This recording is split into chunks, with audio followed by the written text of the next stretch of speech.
getting cold, you're needing a shoulder, puff out your chest and be a little bolder.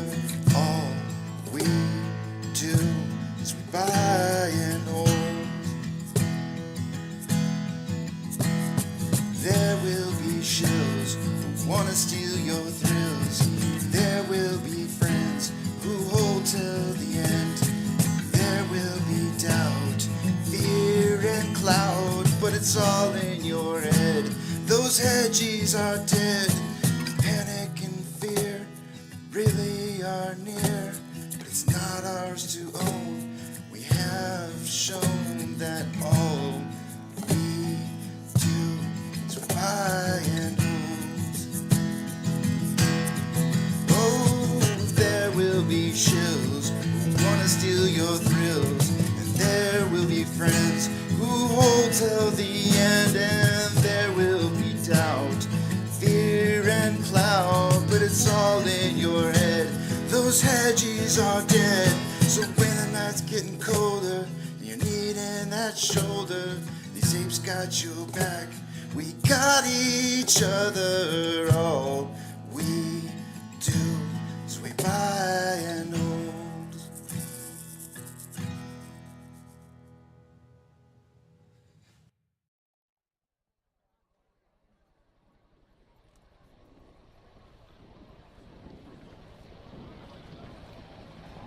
T-minus 90 seconds and counting. All systems are go. We're about 90 seconds from the launch of Space Shuttle Discovery.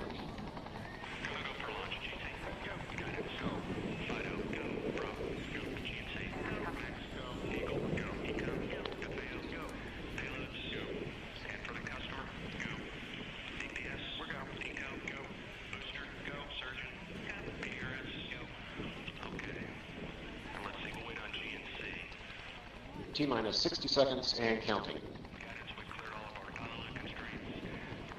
We are transferring to orbiter internal power at this time. Discovery is now running off its 3 onboard fuel cells. Coming up on a go for auto sequence start.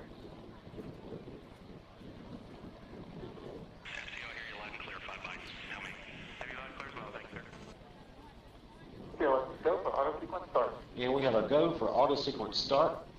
Discovery's onboard computers have primary control of all the vehicle's critical functions. T-minus 17 seconds and counting. 15,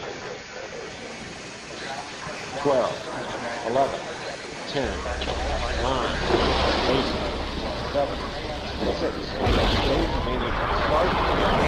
start, 2, 1, booster ignition, and liftoff of the Space Shuttle Discovery, returning to the space station, paving the way for future missions beyond.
Separation confirmed. Guidance now converging.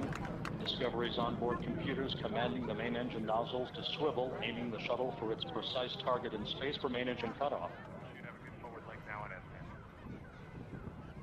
Okay, you sound good.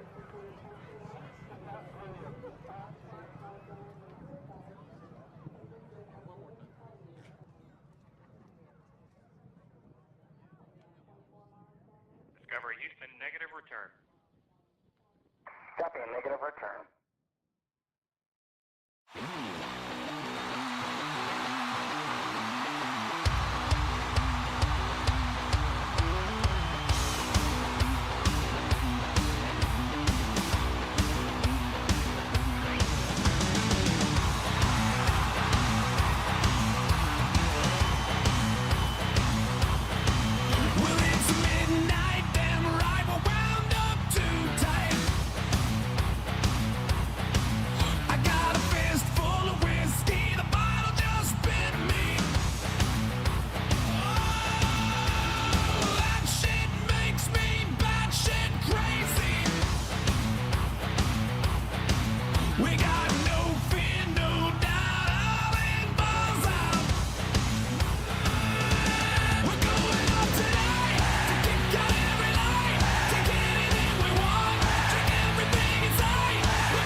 Good morning, you filthy apes. Welcome to AMC with KC, where we buy, we hold, and we screw those hedgies. Screw them!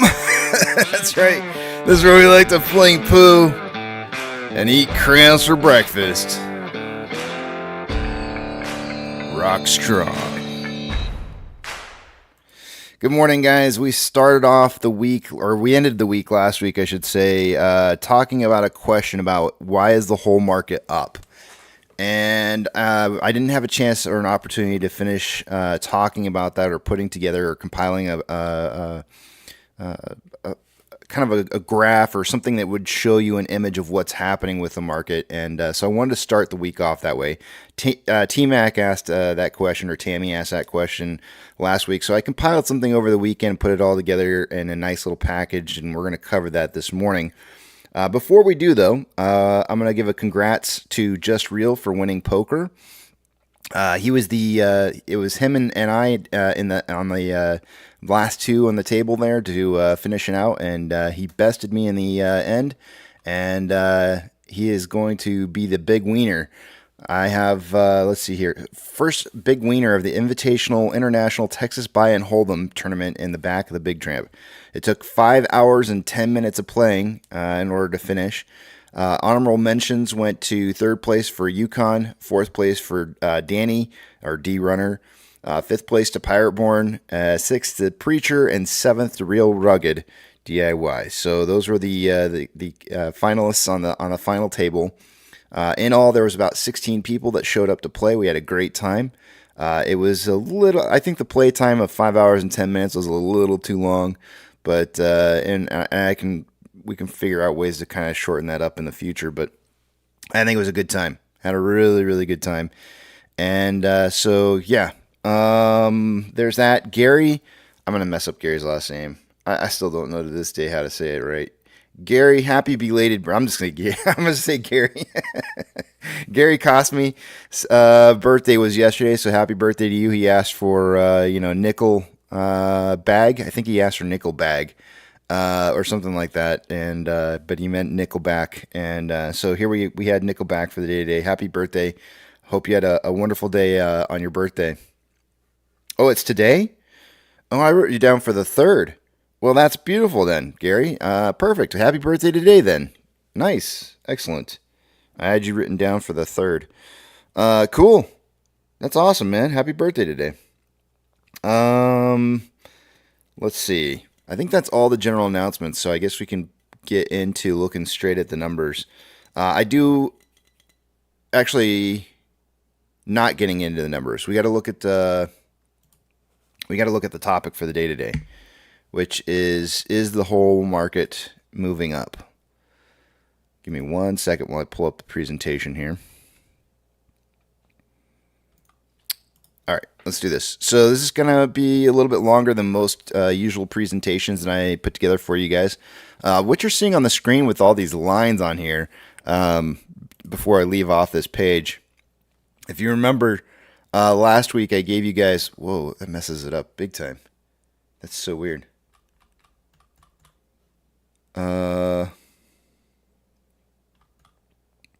This is not what I drew on the bottom side. It's really interesting how it's gotten messed up here from over the weekend. Well, I drew you guys 2 different scenarios at the beginning of the week last week. This one, neither of them. This one's shortened. Actually, no, this one looks right. This one looks like it's still holding the same place where it was. This is another one that I drew that was on the bottom, basically on the bottom side, and I said that there was 2 different directions this was going to run. But I ended up telling you guys that we should be really close to about $4.375 for our close for the end of the week. We ended up closing at 4.36, and I told you this on Monday. So the fact that I was off by 0.015 on where I thought price was going to be moving to ultimately by the end of the week is pretty dang close. And so I am expecting some upwards momentum. I'm going to go ahead and delete these lines now that we've completed all this. But I wanted to leave that in there because I felt like it was important to... oh, there we go. Look at that. All I had to do was touch it and it changed. There we go. I don't know. That's weird. Anyways, I'm going to delete those now.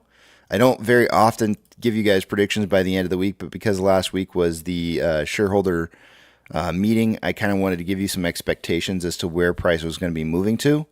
And I just wanted to kind of show you how predictable it was going to be based off of what's happened from the past and what I kind of was forecasting for the future based off of what we've seen from the past. So I am expecting to see some movement upwards on AMC here, at least in the short term.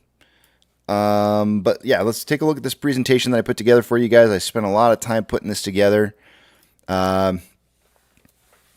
Let's do it.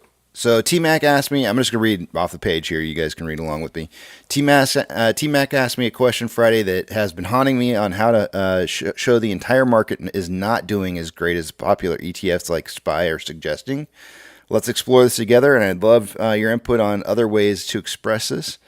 Firstly, I'm going to use the SPY as a backdrop for comparison to popular sector ETFs. What is SPY for reference? It's a list of 500 plus a few. There's actually more than 500 if you didn't know that. Large cap market cap being over 10 billion. Popular securities traded in the market and is one of the oldest ETFs. As seen, it's at all-time highs. This is the graph that I pulled from over the weekend. And as you could see here that the SPY closed out at around 512.85 when I pulled it.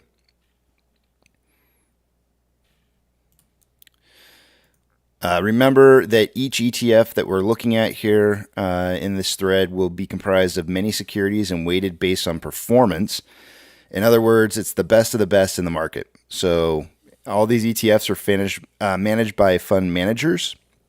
Those managers are going to be weighting their ETF appropriately based off of how well certain stocks in the sectors are doing. And so it should be basically the best of the best. And so you're getting like the picture of how that particular sector is doing, how well it's doing in regards to, we'll match it up here to the SPY and see how it looks. If we can find as much as one underperforming sector, then we will know that not everything in the market is up. And that should be the case, right? Any given time, there should be at least, I would imagine, 2/3 of the market not doing as well as maybe 1/3. And that's because money moves around in kind of circular movements or a pattern of movements around different sectors. So what are the 11 sectors that I pulled off of? I pulled off of energy, materials, industrials, utilities, healthcare, financials, consumer discretionary, consumer staples, information technology, communication services, and real estate. And then I was also trying to make sure that I aligned the performance with the SPY, both historical and current trends. So they matched up, so it was really kind of easy to see how the performance was occurring with that particular sector in response to the greater portion of the market for the SPY. So the first one we're going to take a look at here is XLE, which is energy. On XLE, the energy sector has always outperformed the market. But notice what happens when the market catches back up with it. This sector is not at all-time highs.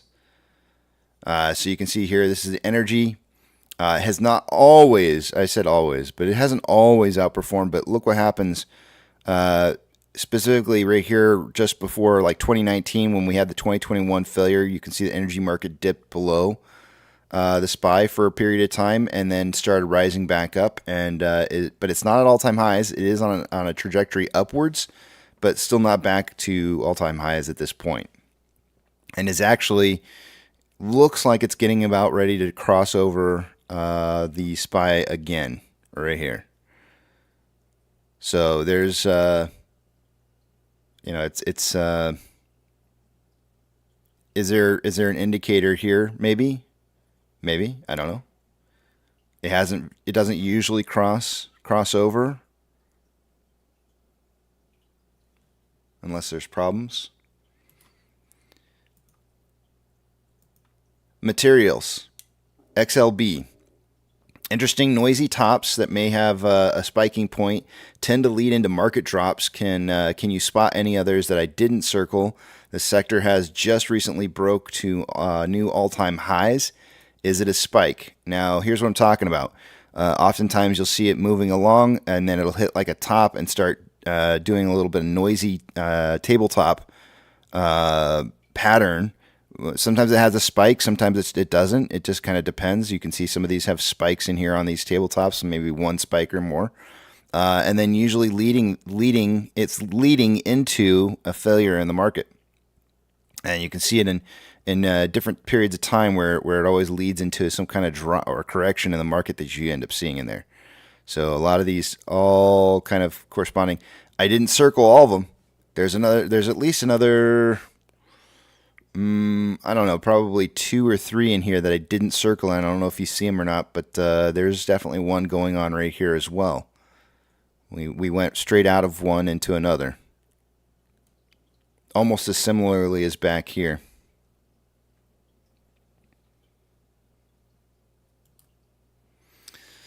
Industrials, XLI. For the most part, since the inception of the ETF, it has outperformed the SPY. However, that is not currently the case. Oh, wait a minute. On that last one, I forgot to mention, it is at all-time highs, just barely. Sorry. For the most part, since the inception of XLI, it has outperformed the SPY. However, this is not currently the case. Since COVID, there may be a case to be made that this sector leads in downwards momentum prior to the market. This sector is trading at all-time highs. A lot of, you can see here that there's it leads it just barely. I mean, just barely. It leads the market in maybe suggesting that there's a failure coming. I mean, it's not very typical, but it is moving upwards right now, and not performing quite as well as the SPY is, but it is moving up.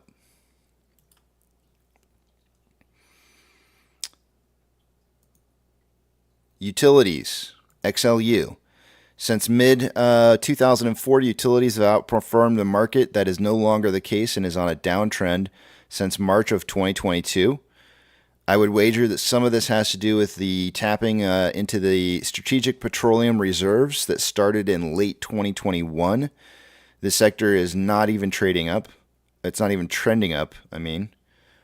You can see the downtrend here on this. And this is for utilities, XLU. It is actually crossing over. This would probably be one of the most significant crossovers of price movement than any other. I mean, there's not really any other time where utilities ever really crossed this far over in the opposite direction of where the market has trended in general since the inception of this in 1999, 98, 99, somewhere right around there.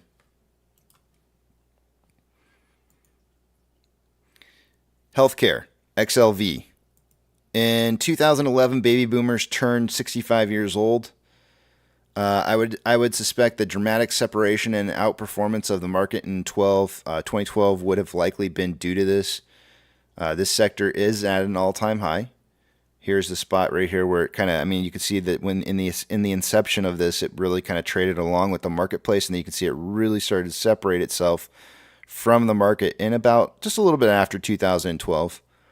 And I would suggest that that's when a lot of our baby boomers were turning 65 years old, and a lot of the drug markets were really starting to pick up and doing really well. A lot of pharmaceuticals were kind of building up during that period of time. A lot of medical stuff. So this started outperforming the market and is now starting to fall back in line with just trending right with the market again.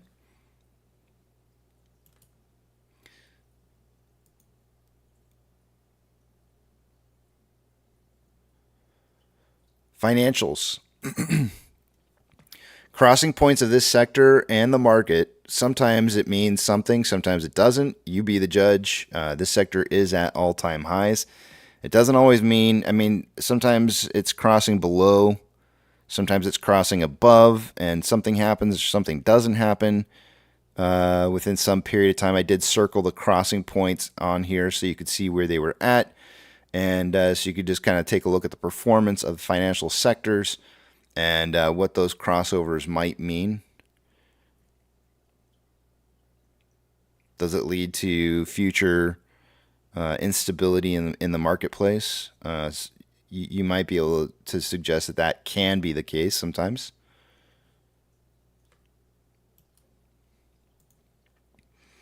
Consumer discretionary, XLY. I really don't have anything to say about this one, except that as a nation, we probably should have been spending less and saving more in 2021 and 2022. And it was probably on, a lot of the spending was on credit. Did we try to spend our way out of being depressed to become depressed? Are we moving ourselves into a depression by spending? And all that period of time I'm talking about is right in here. You can see there's a massive pull away from the from this sector, consumer discretionary, in spending to the rest of the market movement, and now it's starting to become more aligned again, very, very much like it's been since the past. So what's going on in here? Why did we see consumer discretionary picking way up after COVID? In contrast, maybe people were just bored of being locked up at home, and that's why the surged as much as it did. But perhaps maybe people should have been saving that money instead. Consumer staples, XLP. There seriously needs to be a study done on this one. What causes these numbers to not drive the market when we all went home and started learning how to bake and cook and started buying supplies like crazy? I have no idea. Doesn't make any sense to me. I mean, other than the fact that a lot of the supplies that would have been purchased maybe by businesses weren't being purchased, and yet instead maybe being bought by the general public instead. But I would think that would be more money going into that sector, consumer staples, because the general public doesn't get discounts like businesses do on big bulky purchases. So I would expect that this would have risen like crazy during COVID, and it didn't. It actually got tighter. And there are also some tabletops in here as well, leading into periods of time like kind of similar to what we saw earlier on one of the other charts. That lead into failures in the marketplace. This is not at an all-time high.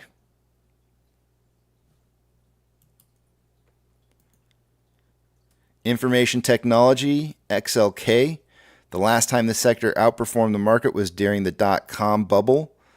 Probably the most all-time high sector of all the 11 sectors.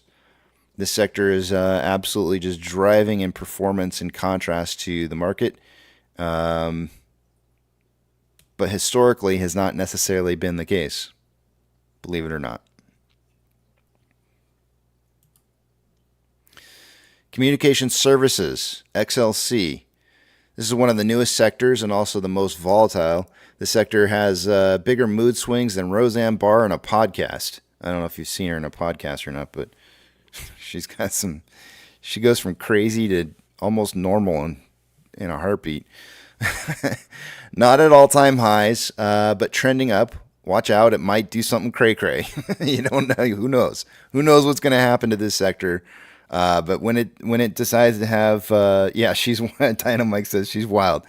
Yep, just kind of like this sector, this communication services, also very, very wild. Extremely volatile. Real estate, XLRE. I was trying to keep all these charts the same, but this one I had to adjust a tad bit, so you only get to see a portion of the SPY. This is also a newer sector here. The correction that you've been seeing on some of this that's in here, I mean, there's a big swing on this one as well.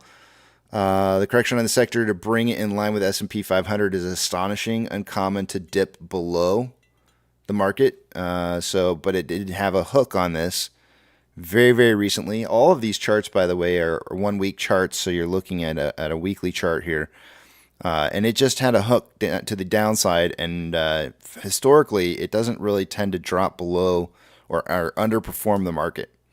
So what's going to happen here? Because this may be the first time that there was one other time where it did underperform the market over here during COVID. But it's starting to look like it's going to underperform. It is not at an all-time high by any means. That's all of them. That's all the 11. The summary out of all of this, out of all the ETFs that I was tracking on those 11 sectors, 6 of the sectors are not at all-time highs yet. And I think this shows that a fair portion of the market is still not yet improving beyond historical past performance. Here's some of the 3 big ones. If energy, utilities, and consumer staples are in a decline, if utilities and energy and then consumer staples follows in a decline, wouldn't those sectors be the first to recover in a recession depression? So if you figure if the 2 worst sectors are energy and utilities currently, and consumer staples follows right behind that, then does that mean that we're moving into a recessionary period? And I would suggest to you, or I would say that usually money flow will head towards those areas after or once a depression starts to kick in. And so you would start seeing energy, utilities, and consumer staples starting to see upwards trends and probably breaking new all-time highs, while everything other sectors start to suffer. So you be the judge. Looking forward to what people have to say about all this. And Tammy, if you're listening, thank you for your inquiry. It was a very, very interesting dive to take into the marketplace and looking at it. It was a good exercise. I don't believe the whole market is doing well. The best of the best, 6 out of the 11 sectors that I looked at were not outperforming historically. So I don't think that it's fair for anyone to say the whole market is up. Anybody that tells you that the whole market is up right now is being disingenuous. All right, moving on to numbers.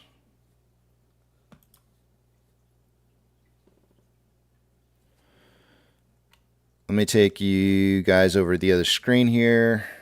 I'm going to read through the comments real quick here. I just want to look.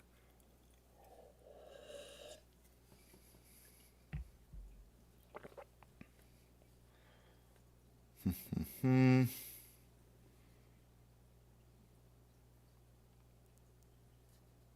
right, cool. Let's do this. Numbers.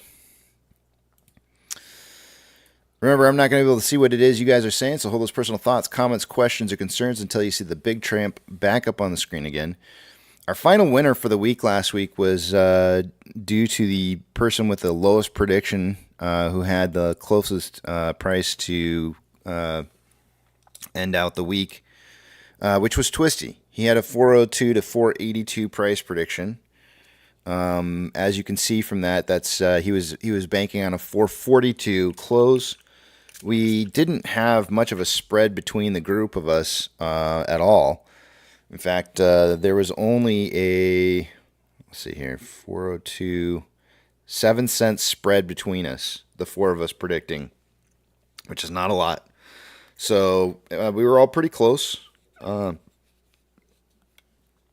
don't know why I didn't go with a 4. I was trying to choose between 438 for close and the 444 that I went with, and it was a really tough decision for me, but I really felt that we would be closing at 444 and not 438, and if I would have gone with the 438, I would have won out the week, and if I would have just stuck with the prediction I put in at the beginning of the week, I would have been just fine, but I didn't. So as a result, Twisty's going to win the week out. So I got to give bonus points here, but I'm cleaning my glasses. Give me 1 second. Congratulations to Twisty for the win.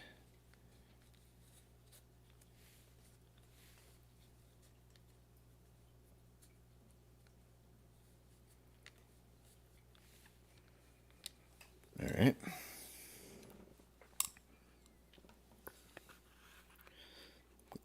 Glasses. All right. Starting with giving out points here. Let's give out these points.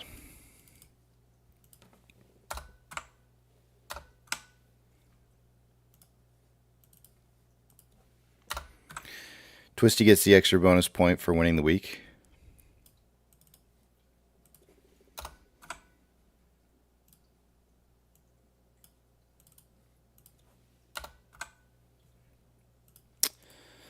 Alrighty. Short exempt volume from Friday. SSR was on, so I would expect to see a larger number than usual. And we end up having 387.9 thousand shares in short exempt volume.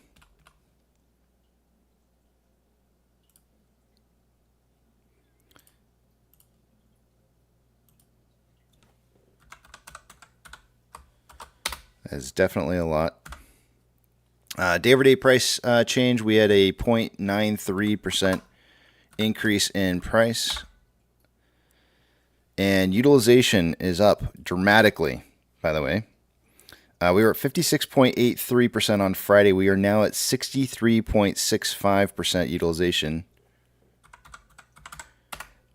That means there's been a lot of borrowing of shares going on last week, guys. Lots and lots of borrowing.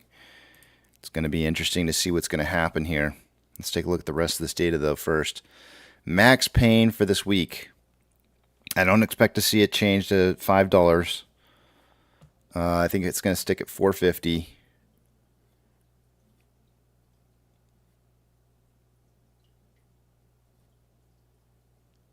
Sure enough, $4.50 it is.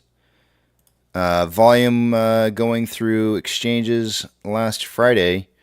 By the end of a day, I would expect to see about 64% going through off-exchange and EDGX combined. Off-exchange was at 54.42%. EDGX was 8.17%. The combined total on that was 62.59%, or about 1.41% less than what I would expect it to be by the end of a normal day. So why did we see an upwards movement in price by 0.93%? Some of it might be due to the fact that there wasn't as much volume going through those exchanges. CHX volume was 1,702 shares, nothing unusual going on there. GME's CHX volume for the day was 2,188, also nothing unusual. Borrow amounts over the weekend, we did have some shares borrowed, so I'm going to include that as into today's numbers. It looks like 1.8 million shares is what was kind of the final numbers that we had at the end of the week last week. Over the weekend, there was about 400,000 shares borrowed and then returned on the... No, I guess that was this morning. This morning at 7 o'clock, there was that 400 was borrowed. So 400 plus 1.8. All the 1.8 million has been borrowed this morning at some point or another. We had 1.7 million borrowed on Friday, so we're already above what been borrowed, what had been borrowed last Friday. The fees are showing at 0.53%. Institutional ownership.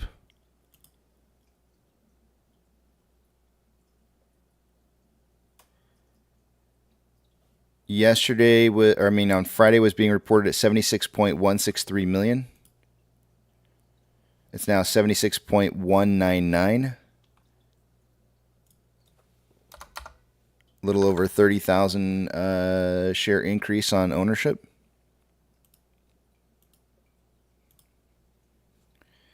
Let's take a look at options. I already refreshed the options this morning. I was kind of curious about looking at or getting logged into my account, so I logged in, and unfortunately I hit update on this, and I don't usually, so you can see what it looked like Friday. But highest amount of open interest is at a $5 strike for calls. Last week, that's where we were at in open interest. There's only 9.2 thousand contracts so far. Highest amount of put contracts in open interest is at a $4 strike. That's where we were at last week, and there's 13,000 contracts at 4. Market's suggesting an open interest that we should finish somewhere around 450 by the end of the week. Taking you guys over the other page here, let's take a look at let's take a look and see some of our other numbers here.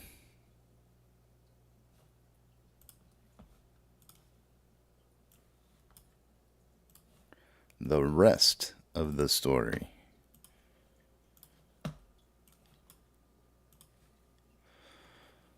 Alrighty, starting with Ortex.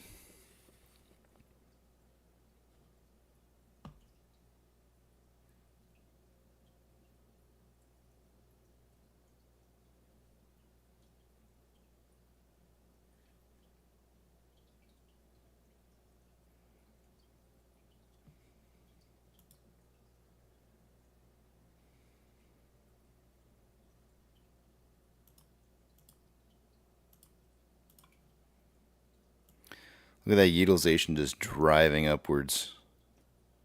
Pretty crazy. Utilization increasing from 56.83% to 63.65%. That should mean that the on-loan amount's gone up quite a bit.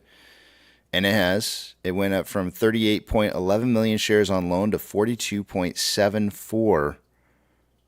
Let me just get out a calculator for this one. 42.74 minus 38.11. 4.63 million shares New shares on loan right now.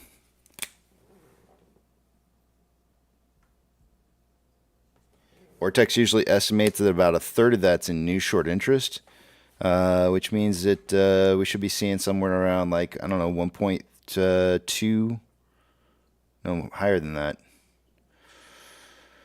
1.5, about 1.5 million of it should be in new short interest.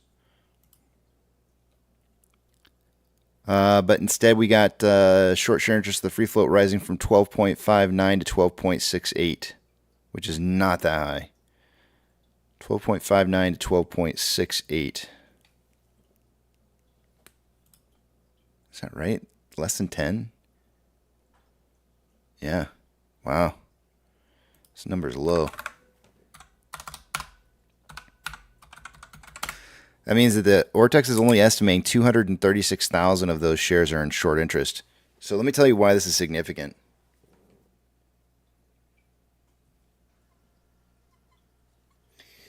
They are grossly underestimating how much short interest is on the books now. In contrast, which means that our short share interest of the free float, the number that I'm about to show you right here, or the number that I am showing you right now, is going to be way, way, way under what it should be. They are not appropriately predicting correctly. Now you can see that the band, or not the band, but the shadowed area in orange has grown, which means that they're giving themselves a little bit more of a leeway on their prediction. So they see that there's been some, large quantity of activity, but they, for some reason or another, have not reported the same ratio of 1/3 of the total amount of loan shares as being short interest. So if that's the case, we should be seeing this number much, much, much higher.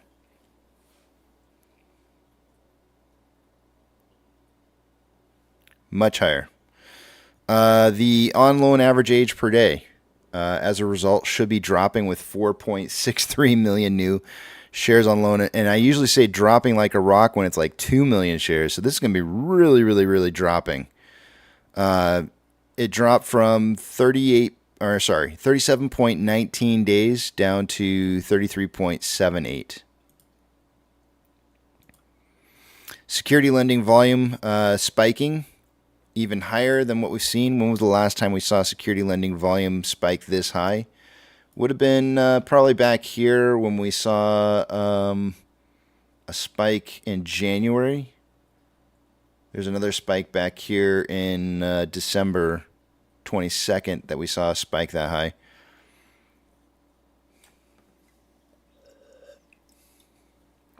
But it spiked from 5.73 million shares in security lending volume to 8.59 million shares.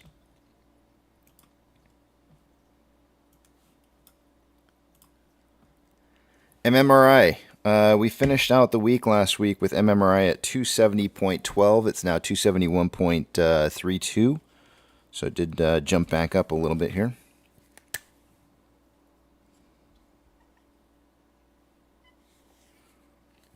The spread between the 2-year, 10-year yields. Last week we started the day at 0.368 and then moved down a little bit to 0.354 by the end of the day.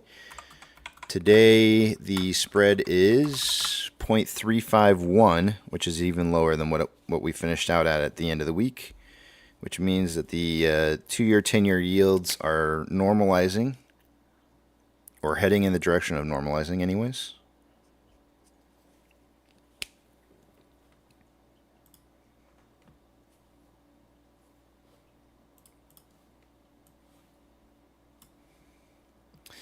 SSR would trigger today at $3.92. Currently, there's 37.6 thousand contracts out of the money on the calls versus 4.2 thousand contracts that are in the money. 19.5 thousand contracts out of the money on the puts versus 12.2 thousand contracts that are in the money. We do have a big options week, really, really big quarterly. It's not even, I'm trying to remember when the yearly is. This might even be the yearly. The leaps that might be expiring. This might be a quad witching day here on 3/15. I'll have to go and check and see, but it might be. a lot of different things all expiring all at once because the quantity of contracts that are showing up for that week are pretty high. So, and that week does have a $5. Last time I checked it, max pain was $5 for that week, which means we may be heading up.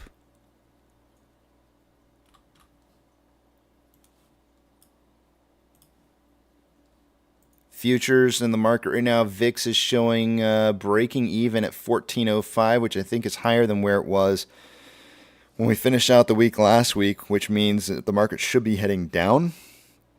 It's a little bit mixed right now. Some are up, some are down.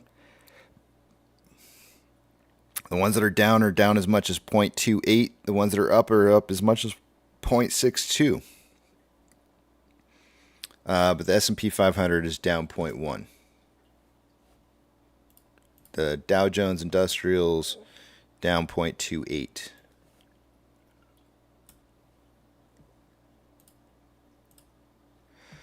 Of the Mag 7, 4 out of the 7 are red this morning.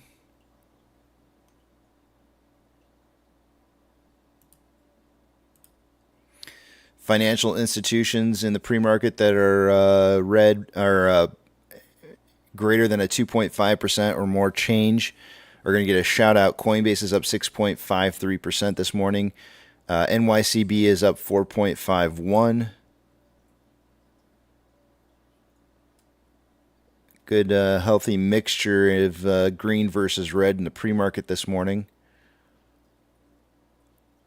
No others are going to get shout outs. Gold is down 0.03 and trending down. Silver is down 0.04, and where are you heading to? Consolidating. Ethereum Classic is up 1.89. Let me get rid of this. And trending up. I want to take a look at the three different cryptos that I cover. The Ethereum Classic. I also cover Doge and Bitcoin. I want to take a look at these real quickly here on a 1 hour chart because I thought it was really, really interesting what happened over this weekend. I was looking at a 1 hour chart and I was seeing all kinds of signals that were suggesting that this should be dropping down through this cloud here.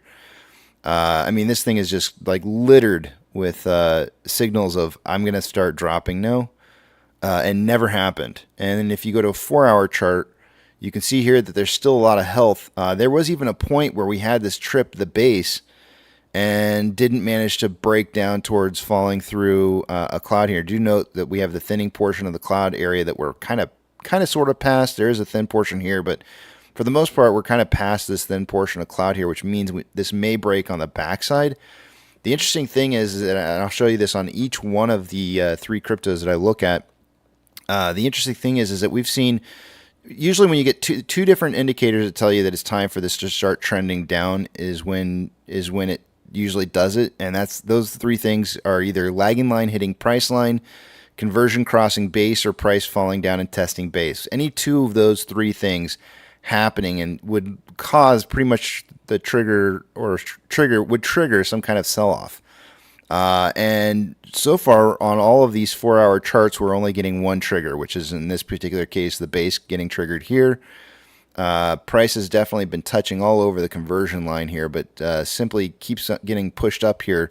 You can see that every time the lagging line is getting close to coming towards the price line, it breaks up beyond the next tranche that it has to go up towards. It's even more prevalent in Doge and Bitcoin, which I'll show you here in a minute. But when you look at this is the 4 hour chart, which is a longer term projection on where price is moving towards. On a 1 hour chart here, it is giving all kinds of signals for time to get the F out kind of stuff going on here, and yet it just keeps on ticking away here. It looks like it's gonna, as at this point right now on the 1 hour chart, and even went into the cloud at one point. The lagging line is still above price line, conversion still above base. This is still looking positive, and the TTM squeeze is saying, well, maybe not. And then the vortex indicator is saying, yeah, there's still buying pressure, more buying pressure than selling pressure. So it's giving off very, very intermittent buy signals that keep it just enough in the green to keep on rising. But you can see there was definitely a downtrend starting over this weekend here that was kicking in to where price should have moved down through this cloud here, but never ended up happening. My conclusion from everything that I've seen so far on this is that somebody with a lot of money is pumping this right when it needs to be pumped to keep the sell signals from triggering. The U.S. dollar, we'll take a look at the other two here in just a minute. The U.S. dollar is currently trending upwards. Oil in the pre-market is up 1.99 and is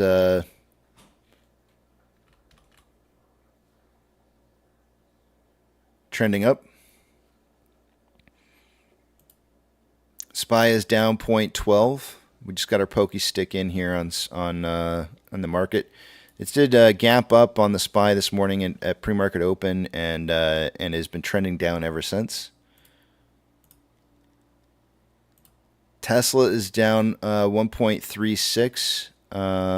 Kind of trended down at pre-market open and has been trending up ever since.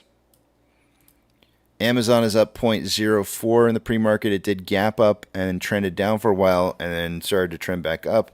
Overall, since the closing price of Friday, this looks to be like it's in a little bit of an uptrend, or maybe even just consolidating, as it's really darn close to the price that it closed at last week. So, Cinemark in the pre-market is it's consolidating. Has it even traded yet? It's traded 11 shares this morning so far. It's not a whole lot. It does appear to be currently on a trend up from close from last week. Doge is up 3.81. Here's another one. We're going to take a look at the 1 hour and 4 hour charts. This is another example of this should have been selling off. Everything in here says this should have been selling off. The lagging line was hitting price line, the conversion, and had crossed base. Price started to fall through the cloud and never fully made it out. And it got pumped. As soon as it was about ready to break the cloud here, this thing got pumped massively to where right now it's still looking like a good trading signal with the current numbers that are being projected. More buying pressure than selling pressure. The TTM squeeze says that there's some weakness in here. Looking at it from a 4 hour time interval, every single time this thing was getting ready to cross over and touch base, even which it did do once, it suddenly started getting pumped when that happened. And you can see these pumps.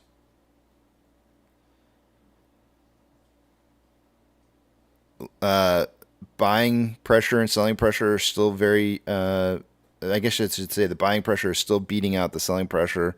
TTM squeeze showing the pumps in here.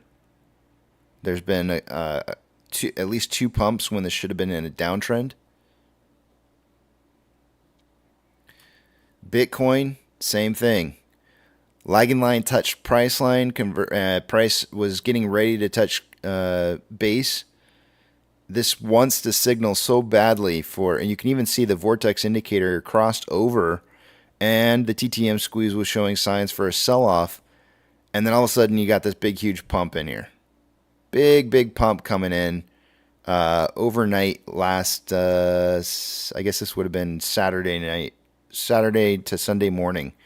Got this massive pump to drive it back up again and kept the lagging line from dipping well below the price line. This would have been a pretty big sell-off signal. It's moving. The one thing to note about this is moving towards a thicker green cloud, which is less likely to see price drop through here. And if it does, if price wants to try to drop through a thick cloud, that's massively not bullish. It's like really bearish to see a drop through a thick cloud. So it's either going to continue to move up higher and drop down through a thinning portion of green cloud, or if it starts to head down and drop through a thick portion, it's going to be massively bearish.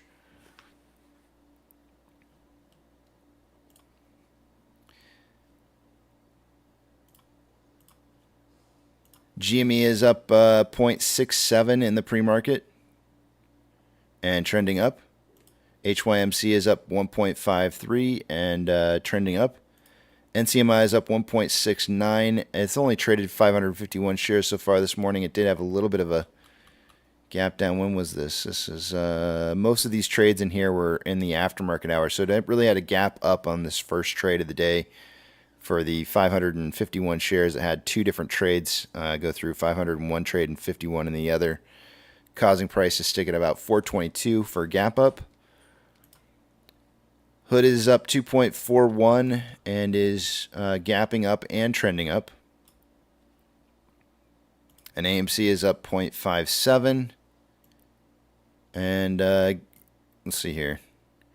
I guess really kind of moving downwards at the beginning of pre-market and trending back up later. Our Pokestick of volume came in at 52,000 shares, giving us a total 72,000 shares traded so far this morning. That's going to put us in a prediction of somewhere between 5 and 25 million shares traded, but should be on the higher end of that. Meaning, like if 15 million was the middle ground of that prediction, which it's not. If 12.5 million was the halfway point between the 5 and 25 million, I would suggest it's going to be on the higher side of that. So I think we'll see maybe a little bit more than 12.5 million shares traded for the day today.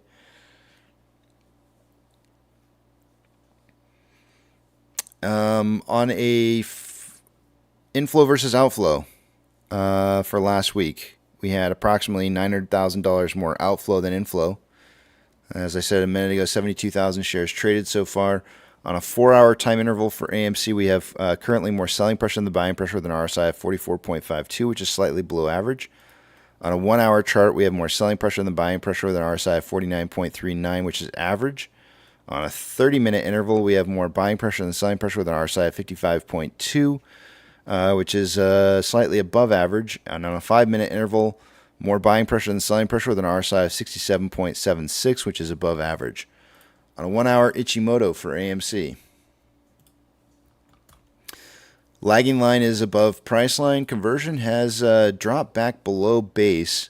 We have a really thick portion of red cloud incoming here, so I'm not expecting to see. The only way we break through this cloud is with a huge pump in the beginning portion of the morning that would drive us above $4.65. So anything above 465 gives us a buy signal. That's down from 490. So we've actually had the expectations for buying pressure have dropped dramatically on AMC. Anything above 465 and maintain for an hour should yield us some good positive volume, trending us even further north. Otherwise, what we may see have happen here is we need to see the red cloud thinning to get a breakthrough again in the future. And if that's going to be the case, then we'll probably see price coming down and trending below the cloud. We could be I'm not expecting this right now because I am expecting to see some upwards momentum. We may trade into the cloud today. Kind of like, man, is it possible we hit 460?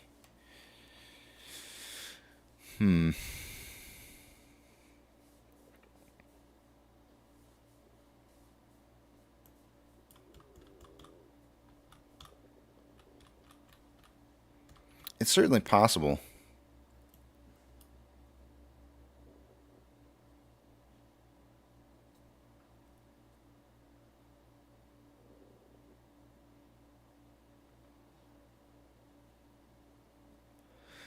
Let's check a 4-hour. Lagging line is below price line on the 4-hour. Conversions below base. There does appear to be a temporary run-up that is going to occur, followed by a quick downturn, and then a continuation of upwards momentum. So, what is this suggesting for the day-to-day in order to become a buy signal? Well, we got to get lagging line above price line first off, but we also need to see conversion heading above base, which is going to actually require price to move up a lot higher than just getting lagging line above price line, which is going to be around 461. But getting the conversion to cross over the base is probably going to require price to move up into like the 493 range. At which point, by the end of the day today or going in tomorrow, we're going to need to see 515 or greater. So I'm actually gonna mark down 515 as the push point for the 4-hour chart. I think it's pretty high up there. It's gonna take a lot to get this conversion to push over. This is really suggesting a big push beyond 453 for a short-term period of time. Maybe even as high as perhaps maybe like 470, and then a downturn and then another uptrend again following shortly thereafter. So something that kind of looks along the lines of this, perhaps, followed by this.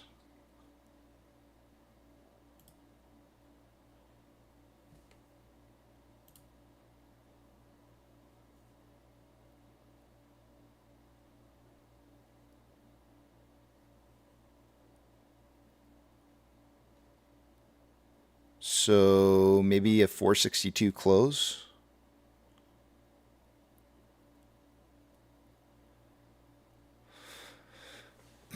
Hmm.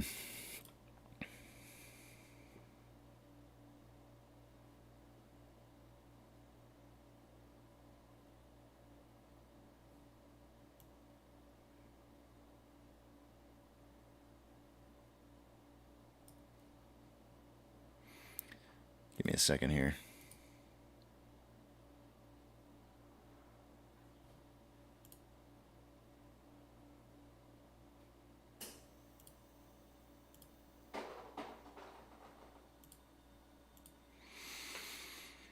Hmm.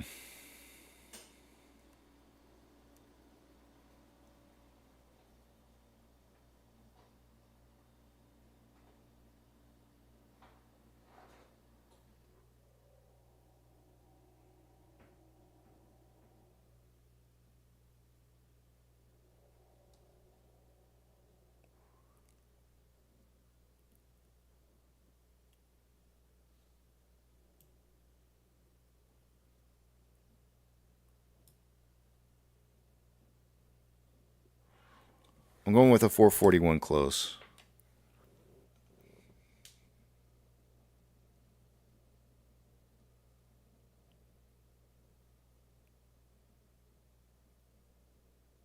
I may adjust depending on what everybody else picks for price predictions.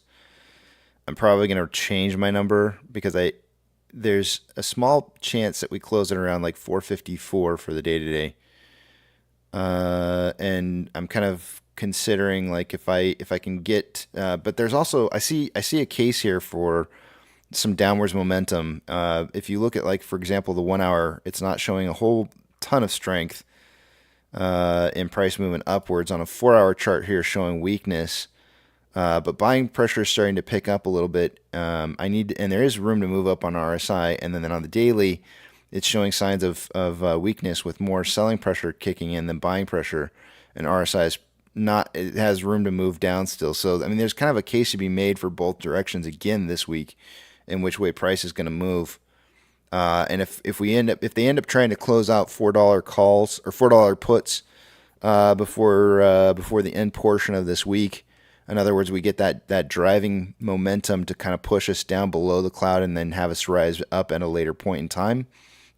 That's going to require a lot of shares in order to do something like that. And guess what? We just saw like 4.63 million shares loaned since Friday. So somebody's. And here's the other part that's kind of tripping me out a little bit. We saw 4.63 million new shares loaned, but only 236,000 of that was in new short interest, which is a very small number in contrast to usual, which means that they may be planning on using those shares for something other than shorting. Often spoofing requires shares to be eaten up along the way as they're trying to drop price. So there's a very strong case to be made for the idea that this is going to try and push towards a $4 dip below $4 just to try and keep or close out as many puts as possible at 4. But we're not trending that way at this moment. So I think I'm going to lead towards a 451 close for the day today, and then what did I say? 441. 441 close for the day today. And then I think I'm going to maybe adjust my numbers based on what everybody else is predicting try to get like a 454 average in. So I could be adjusting up by as much as 14 cents. So let's go for the 441 currently. I want to see what everybody else is going to be doing here. I'm going to try and get an extra bonus point today is what I'm trying to do. 441 is going to have me at 401 to 491, 481. That's going to be my price prediction for the day today. Volume, that's the other thing is volume's kind of low. If we're going to be moving up that far, I would suggest that volume should be higher. There does appear to be a little bit of volume, but nothing like we had last week. Okay, let me see who. Let me see if I got some of the other guys' predictions in here. We've got TB coming in at 401 to 481.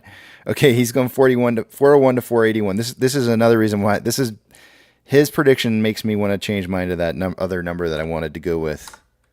So this is a perfect example for.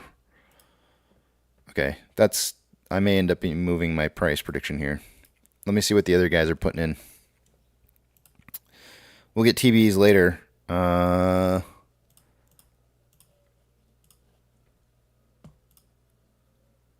Twisty saying Green Day, but not exactly where we want it. 448. So he's going 408 to 488. That doesn't really help me. Okay. Well, I can't get a unique price prediction bonus point. So I think I settle for trying to nail the price right on the head. So let's do that 454 for me then.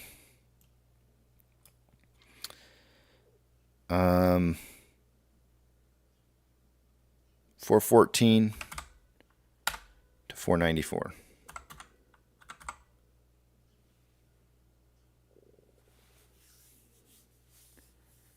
Yeah.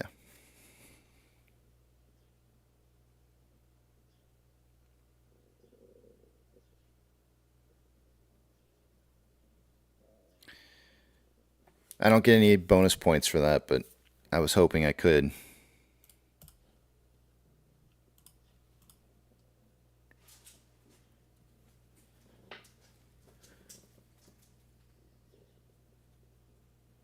It's not for very long, but I'll head to the back of the big tramp here.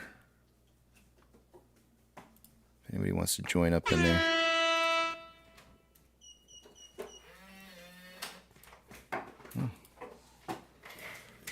Good morning. Early.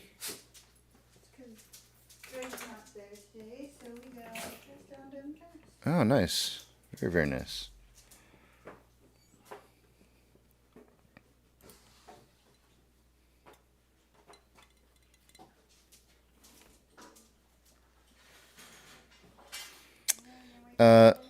Wait, you talking to me? Oh, Mandy's saying so many Fed speakers that will probably affect the price this week, huh? Question mark. Let me check and see what we got going on here.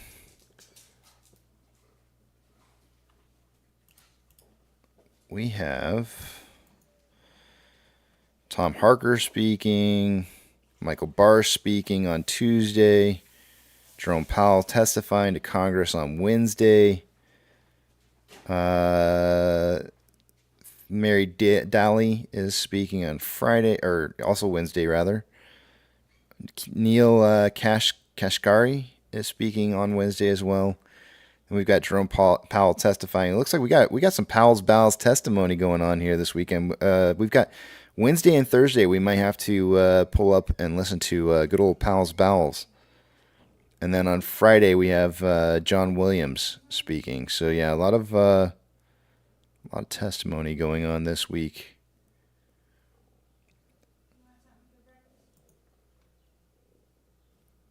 We could see a little bit of turmoil, sure.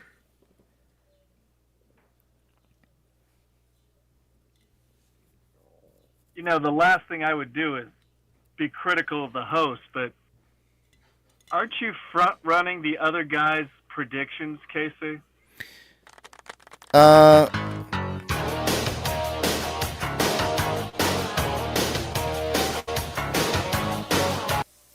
Good morning, Sensor Thank you, Content. sir. Good morning. Good morning, Good morning. Hayden. Good morning, Rex. Good morning to you guys. Front running. Well, I think. See, here's the deal. All of us are allowed to put in different price predictions and change them up until market opens. So if I can look for a way to be able to try and get an extra bonus point by changing my numbers slightly, then I'll do that. I'll utilize that however I need to get that extra bonus point if I can. But and I don't normally do that, but I don't feel like it's front running. I'm just kind of saying like this is what I'm going to go with for a prediction. If the guys come in with something similar, I'm going to try and go for the best I possibly can for getting points.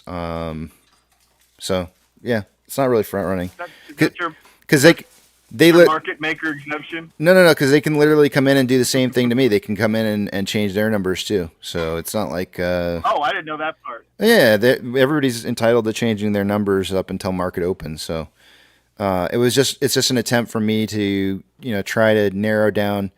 So the first prediction that I gave was a way for me to be able to account for some downwards movement in the price for the day to day.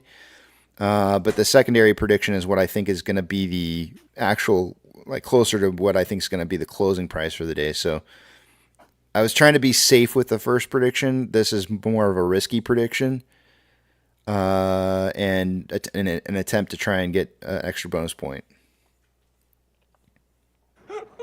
Can you feel the tension in the air right now?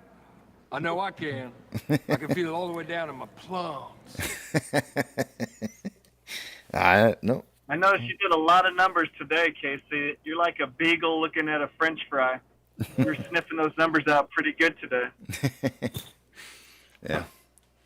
Yeah. Which is funny because I went to bed last night at like 2 a.m. nursing a migraine.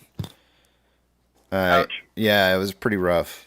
I was contemplating sending you guys out a message saying I'm not going to get up and do the live stream, but and I almost told Melissa too, like, don't wake me in the morning because I'm going to be sleeping in today. And then the more I thought about it, I was like, nah, I'm just going to tough it out. And then I got her text this morning and I was like, yeah, I'll just tough it out. I can make it. Cause I took some meds before I went to bed so I could try and get the headache to go away, but it was just really bad. We appreciate it. Thank you, sir. Yeah, no problem. I actually feel great this morning. Oh, and by the way, I'm going to send you some pictures because I know you've got your bread class coming in the future, and I need you to ask some questions for me when you go to your class. Oh, I went to sign up for that class. I even signed up for their newsletter. I don't know if this came out when I DM'd you. And they're like, yeah, get our newsletter, and you'll have like a week in advance to sign up for our classes. Uh-huh. I'm on the waiting list. I didn't even get the sourdough class. I'm on the waiting list.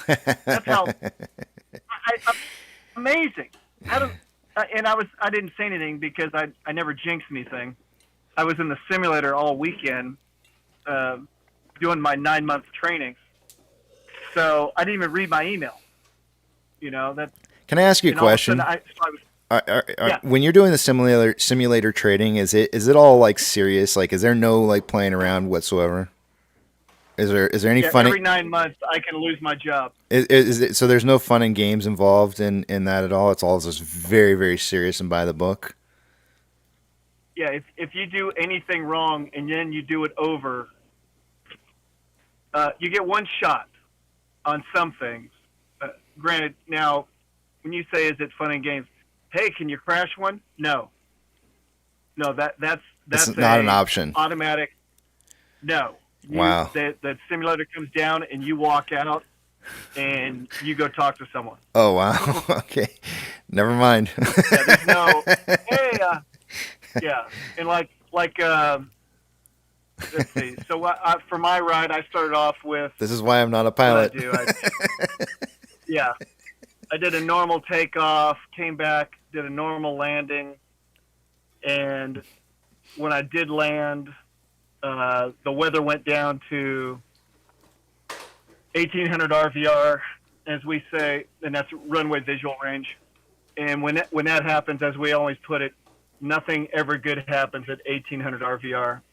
So I lost an engine at the most critical time, kept flying, came around, shot the approach single engine.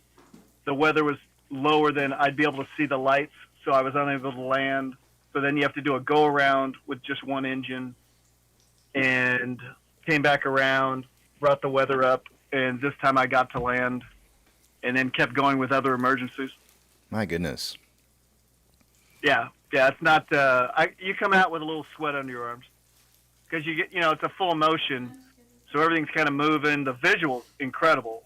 I mean, people that go in there and look at it, it's a Google Maps visual. So when you're flying around Atlanta, you can see all the buildings that you fly over normally. Wow. But yeah, and then the taxiing, it's just like you're at the airport.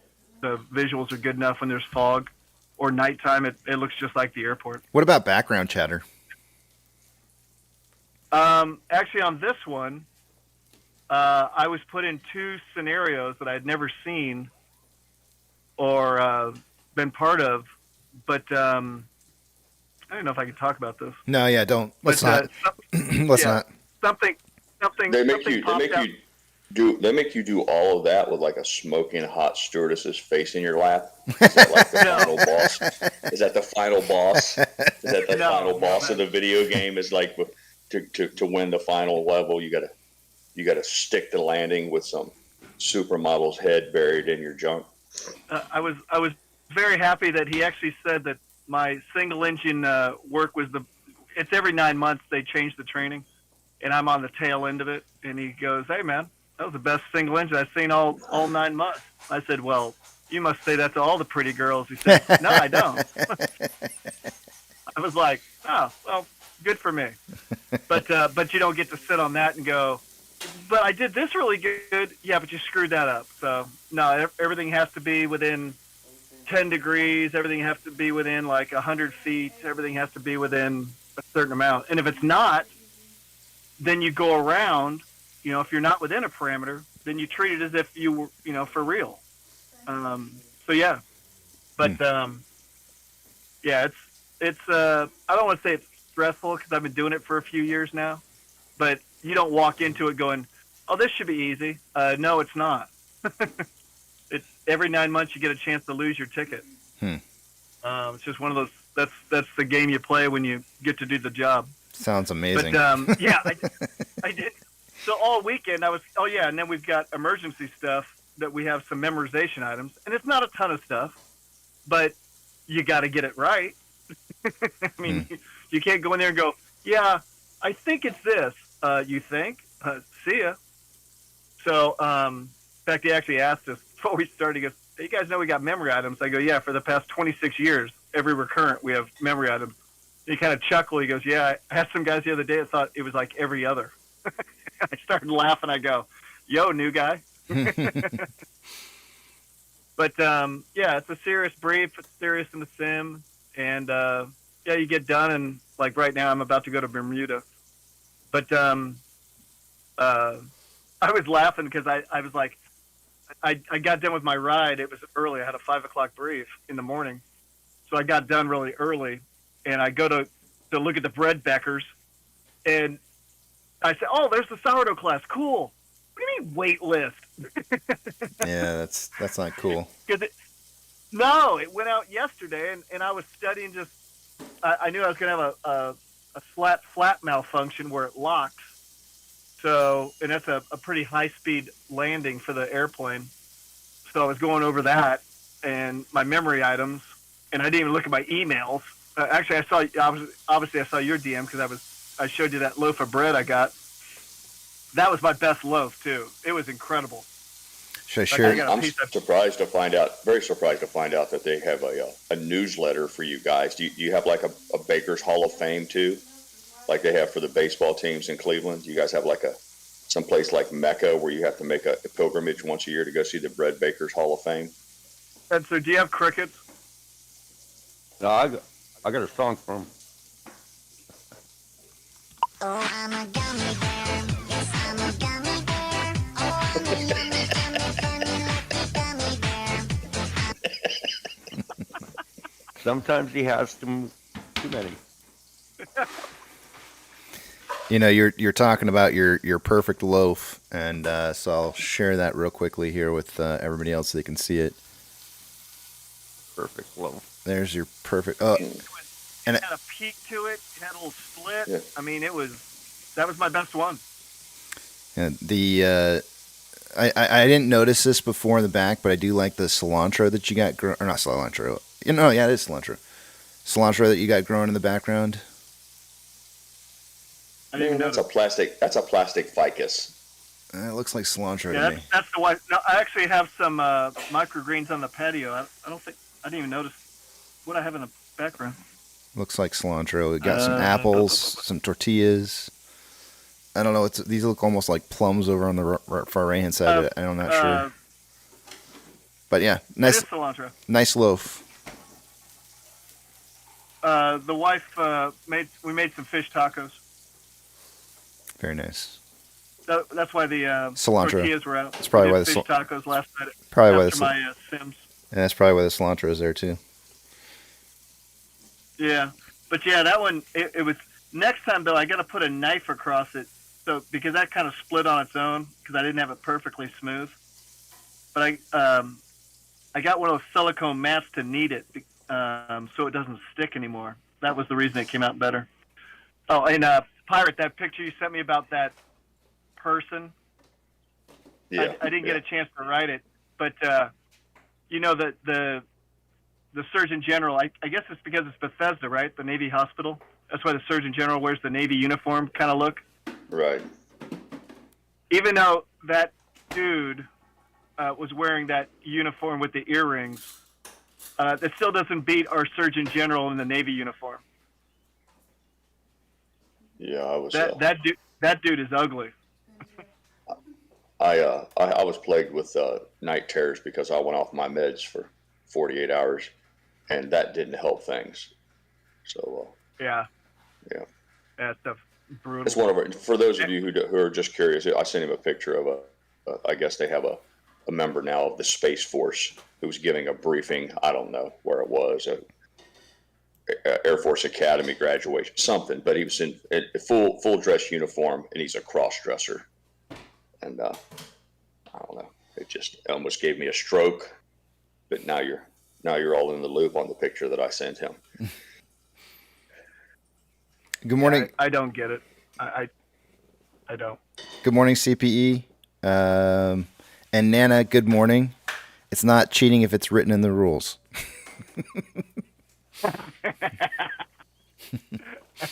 I would never be critical of the host. It's the host show. I was waiting to get the typical rigged and all that kind of comments from the poker tournament. And so I was waiting for the backlash, and of course, the two people who I expected it to come from the most, it came from, and they didn't disappoint. But I was surprised nobody else kicked in on it and said rigged or felt slighted in any kind of way. So that's kind of good. Did you win your own prize? No, I did not. I was second. I was the first runner up. Look, JJ, I immediately started to compile a list. I'm famous for my list. I have a list of all of the I was going to say pussies, but that's not quite. That would give too much credit to the people who didn't show up to play, and you were first on the list. I give Nana a pass. I thought perhaps Nana may have a medical emergency in the family, so I gave her a pass. I know she plays. I know she would have been there if she could have. But on this new list I started, you're the first name on there. Yeah. Whatever. Save it. Save the whole scenario. We all have things none of us have anything to do. None of the rest of us have a life. Only you. I'm just saying, you were first on the list. Oh. No shows. You're that guy. I got it. Yeah. I didn't show up. You were mentioned. Who do you think's right next to him? You guys are holding hands. I know. They said, "Oh, he's sick. He's sick." I he got frozen. I saw you guys playing, and I was like, I can't do that. No, I'm too sick. I would have lost on purpose. Just to go back. Yeah. Just to go home. Yeah. Or it could have served as a good excuse for you if you got hammered in the first round. It would have been So who ideal won? for you. Oh no, I Just real. Just real. He goes by on Discord. He goes by something different. I forget. Nails. Nails. Yeah, Nails. He's Nails on Discord, but Just Real here on live chat, and he played masterfully. Do I need to put his name in quotation marks so it stands out more? I put it in quotation marks in the title. Oh, you forgot to put him in the marquee, didn't you? No, he's in there.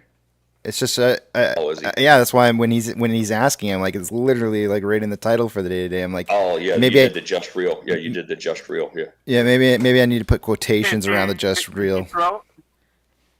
What's Did that? you throw a hand at the end just so you wouldn't get the rig thing? Did you do that? I would never.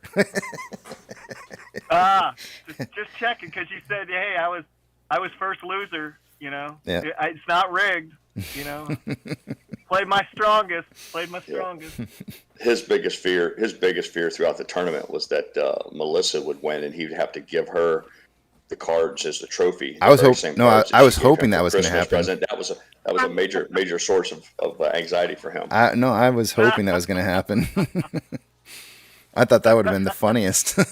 Here you go. That would have been on postage. Yeah.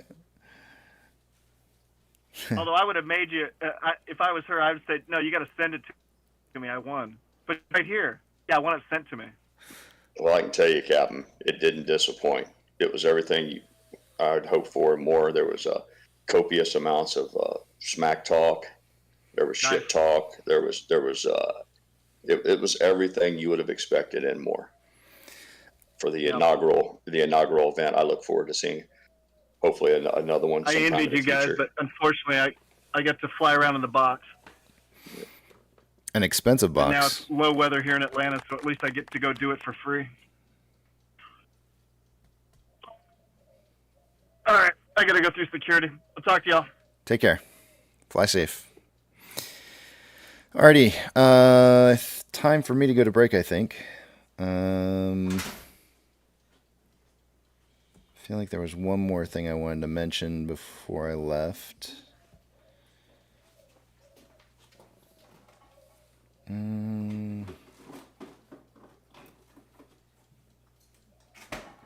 Twisty said, I wish I could have been there. I was in the hospital with my brother-in-law. I guess they got into a car accident. I think he even mentioned that in somewhere. I think there was some kind of car accident that occurred. I hope they're doing okay. Twisty, listen, that's fine. I'll take you off the list. You are right underneath of censor content as a no-show, but I'm gonna need some kind of a note from the doctor or something along.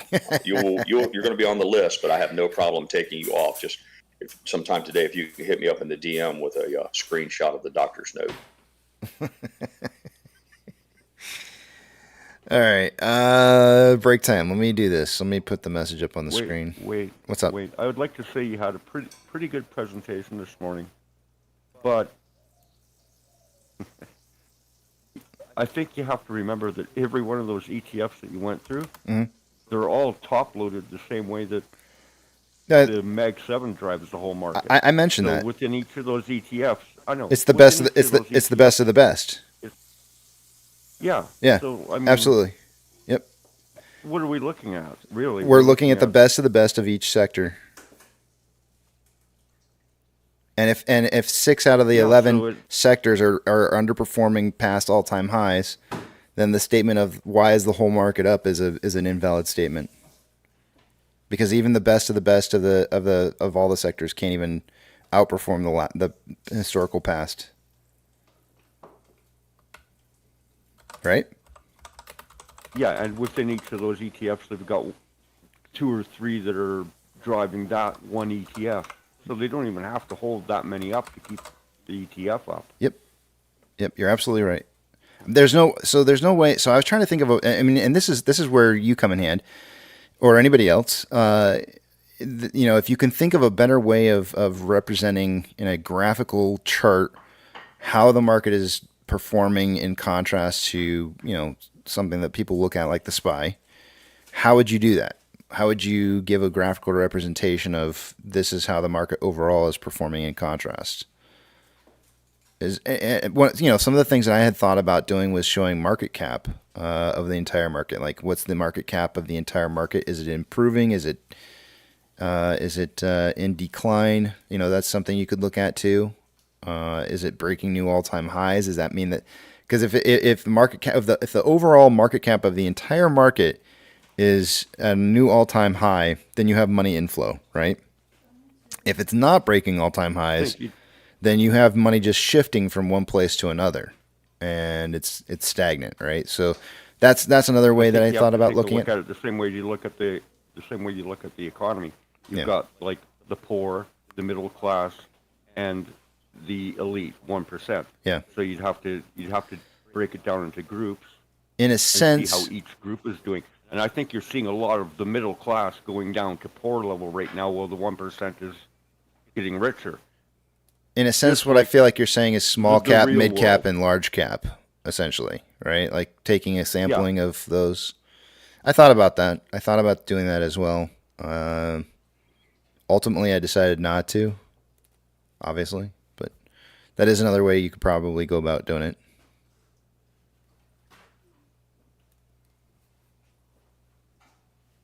But my analogy that I'm trying to say is, it's just that the market is the same as the real world. Your middle class is getting screwed, and the top 1% is getting all the money.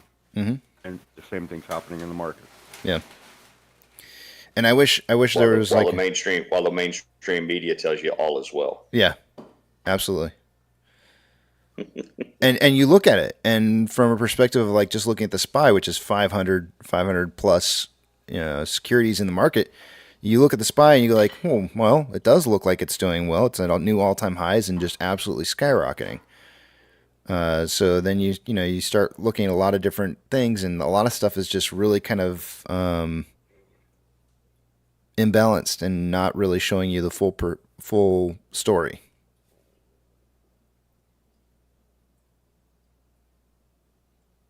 So, but yeah, it's trying to depict that in one single chart. It seems like is a really difficult thing to accomplish.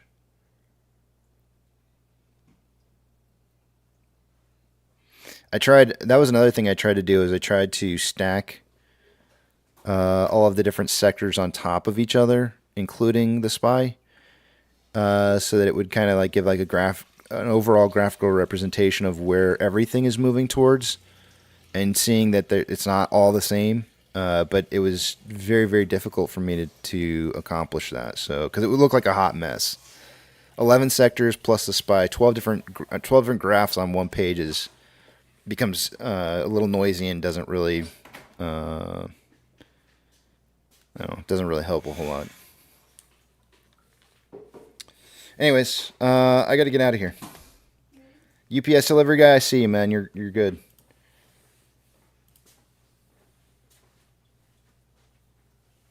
Are we doing this poker game once a year, or is it like every month or every night? We'll see. We'll see we'll see. I haven't decided. Okay. You got to let some of us heal up. Some of us are carrying scars. I mean, that was 5 hours and 10 minutes. I got some emotional damage. The emotional damage that KC and some of the others inflicted upon me is going to take some time for that to heal up. We got to lick our wounds a little bit. Well, yeah, my pride's in an intensive care unit right now. 5 hours and 10 minutes was grueling. I need to try to figure out a way to make it maybe 4 hours. I need to cut an hour out of there somehow. No, absolutely not. I didn't want to see it end. I wanted to see this thing go until like 10 hours, man. Well, separate the chaff from the wheat. The problem was we got guys that were in there who were, international players as well. So maybe we just started earlier. That's a possibility. But then it makes it a little early for some of the people who are West Coast. So hey, we throw them a bone. Every other tournament, we can start. Let's stateside guys can take one for the team. Let's start a tournament at midnight.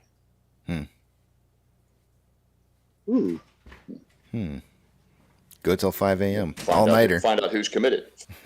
Find out who's committed. Find out who really wants a piece of those trading cards, those Bob Ross trading cards. All right, I'm going to break. I will see you guys back at 8:15. Off you go. I love that. Okay. See you guys in a bit.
everyone, this is Soundroll. I hope you enjoy using my tracks. If you like what you hear, go premium today, and I promise to make lots more tracks just for you.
All right, I'm back. It's I'm looking at the numbers right now, and I'm trying to figure out where I'm going to go with the final prediction here. 451 is.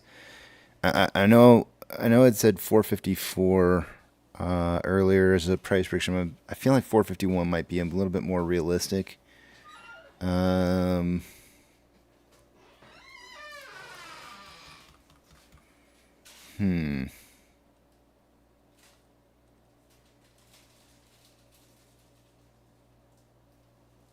Yeah, I'm gonna stick with. I need to go. I think I need to go 451.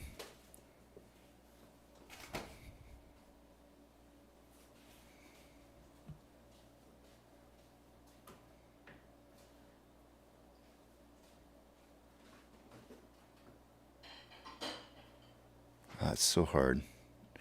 I feel like.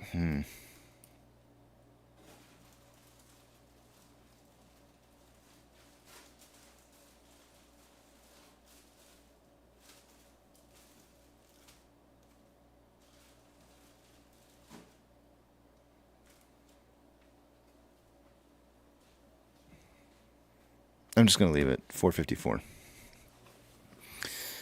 right. 454 for close for me. Apex came in with his price prediction while I was on break. His message to me was that he was going to go 409 to 489.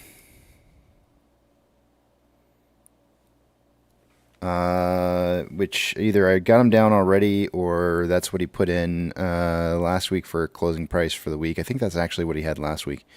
So I think he's going with the same number that he went with last week for close. So this is the range for us for the day-to-day. The low end of the stick, we got TB at 401 to 481. Then we've got Twisty at 408 to 482. Apex with 409 to 489. And then I've got 414 to 494.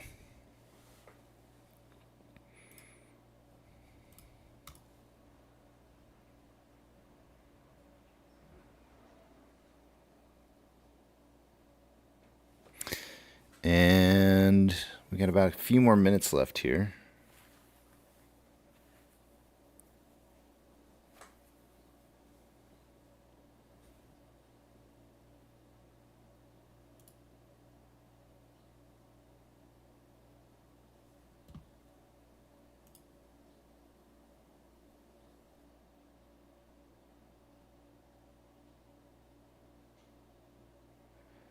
Whale says, is this the Barney playlist?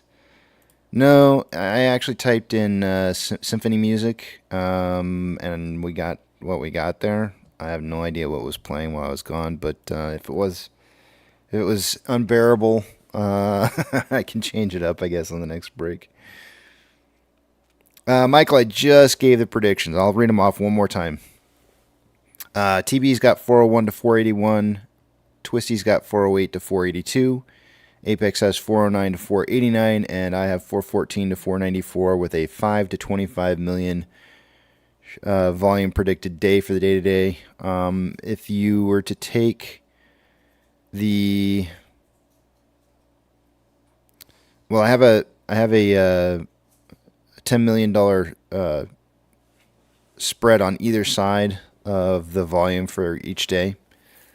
Giving myself basically like a 20 million share spread on the volume predictions, which increases once we get over like 100 million. But it's, I think that if you were to look at like the middle point between the numbers that I've got for the day-to-day, it's 15 million shares is the halfway point. I kind of tend to think that we'll be probably over 12.5 million shares, but maybe closer to 15 million. I think we're kind of like, we had like 70,000 shares in pre-market this morning for our Poke Stick. Our Poke Stick was actually 50,000 shares in total. So it means we had about 20,000 shares going into it, which kind of tells me that, it's going to be a little bit more than 10 million, but maybe not more than 15. Last week, what did we do? We only traded. Well, we traded all 5 days last week. Let me actually see what the average volume was for last week in total, because we were up there. We had some pretty decent volume. Let's see here. First we had 10.4, 17, 28.6, 28.6, and 12.6. We averaged about 19.44 million shares traded every day last week. So, I think we'll be underneath that average today. Pretty certain we'll be underneath that average.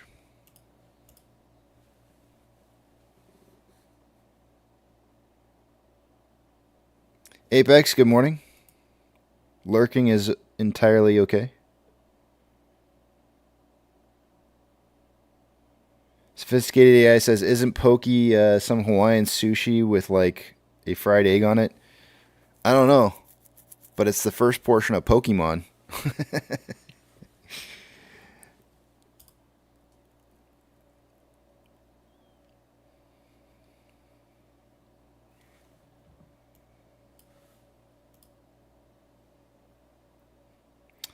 Are they desperate for collateral?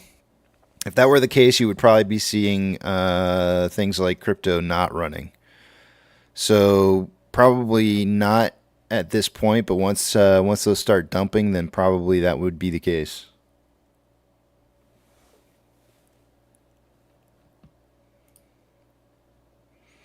Also, while I was on break, I happened to notice, or at least I thought I noticed, and I did, gold and silver started kind of taking off a little bit, and we'll take a look at MMRI here in just a little bit, but and see if there's something kind of going on there. But gold and silver really started taking off earlier this morning while I was on break. The U.S. dollar is not really doing too much. It is trending up.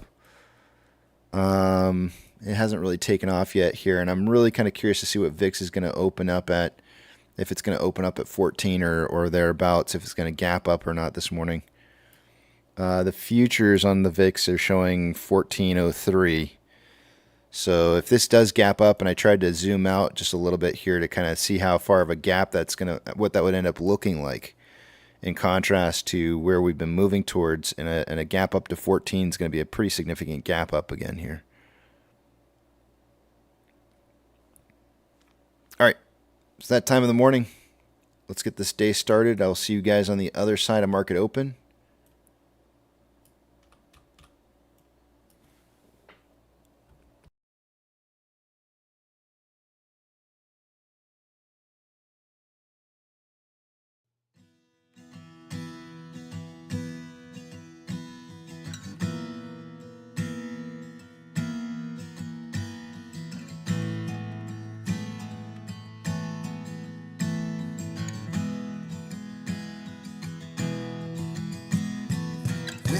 Getting cold, you're needing a shoulder.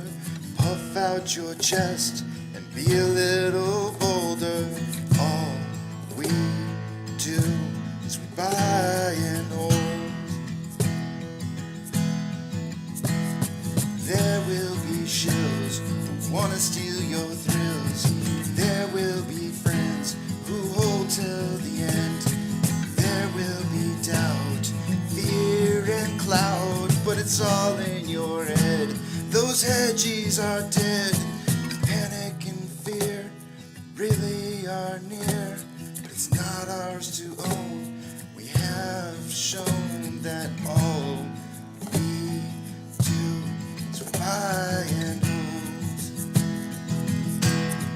Oh, there will be shills who wanna steal your thrills, and there will be friends who hold till the end, and there will be doubt, fear and cloud, but it's all in your head. Those hedgies are dead. So when the night's getting colder, you're needing that shoulder. These apes got your back, we got each other. All we do is we buy and hold.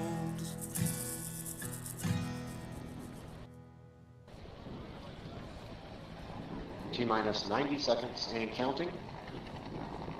All systems are go. We're about 90 seconds from the launch of Space Shuttle Discovery.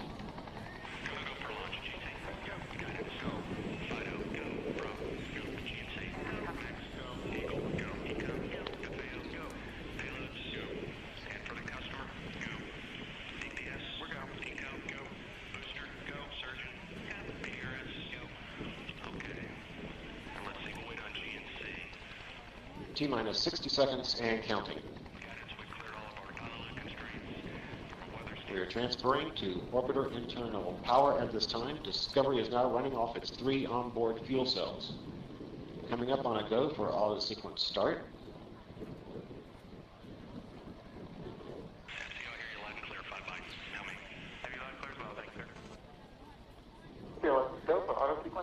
And we have a go for auto sequence start. Discovery's onboard computers have primary control of all the vehicle's critical functions. T-minus 17 seconds and counting. 15, 12, 11, 10, 9, 8, 7, 6, start, 2, 1, booster ignition, and liftoff of the Space Shuttle Discovery, returning to the space station, paving the way for future missions beyond.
Separation confirmed. Guidance now converging.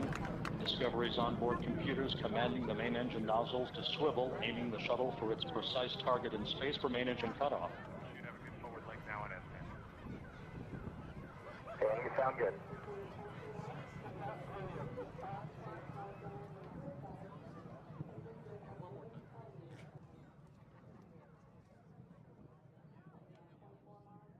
Discovery Houston, negative return. Copy, negative return.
Good morning, you filthy apes. Welcome to AMC with KC, where we buy, we hold, and we screw those hedgies. Screw them!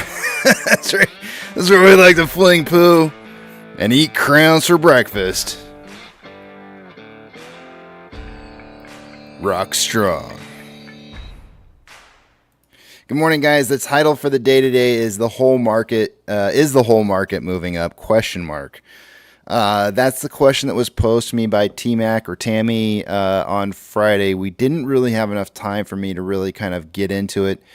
And I wanted to try and dive into that a little bit because I think it's an unfair statement, but I think that it's important for me to show you how that's the case. If anybody were to make that statement to you that the market is trending up right now, that's not really what's happening. So we'll dive into that here in just a minute after I make a few other quick announcements. Congrats to Just Real for winning the poker tournament. We had the first Invitational International Texas Buy-in Hold'em in the back of the Big Tramp tournament this weekend. After 5 hours and 10 minutes of playing, the winner was Just Real. On Discord, he goes by Nails. And we had a really good time, a lot of fun. We had... honorable mentions go to Yukon in third. Fourth was Danny or Drunner. Fifth was Pirateborn. Sixth was Preacher. And seventh was Real Rugged DIY. In total, we had about 16 people who showed up for the poker tournament, including my wife, who was there. And we had a great time. Melissa was there. She had a good time. And everybody had a lot of fun. And I enjoyed it. It was a lot of fun. If you missed out, we'll probably do another one of these in the future. So hold tight. And, let's talk about one other thing here. The song choice for the day today was from Gary Cosme, who was, his birthday is today. And he requested originally Metallica song, and I told him, sorry, I can't play Metallica. And then he said, well, let's play Nickelback. And I think he meant to just say Nickelback, but for some reason it translated, or his text auto speech to text or whatever turned it to Nickelbag. So you got Nickelbag this morning. Nothing like a little bit of Nickelbag for a happy birthday. So happy birthday to you, Gary. Moving on to our topic, because this is a little bit of a long one here. Is the whole market moving up? Question mark. And I kind of thought long and hard about how I wanted to kind of tackle that as a topic. And I did it over this weekend. I compiled all the information together and put together a little presentation that's on Twitter if you want a link to that. What I will do is I will post that up right now in the chat because I didn't do it earlier. So if you want to go back and reference this, you're more than welcome to. But let's cover it right now. Did I just give you guys the right one? I hope I gave you guys the right one. Hold on a second.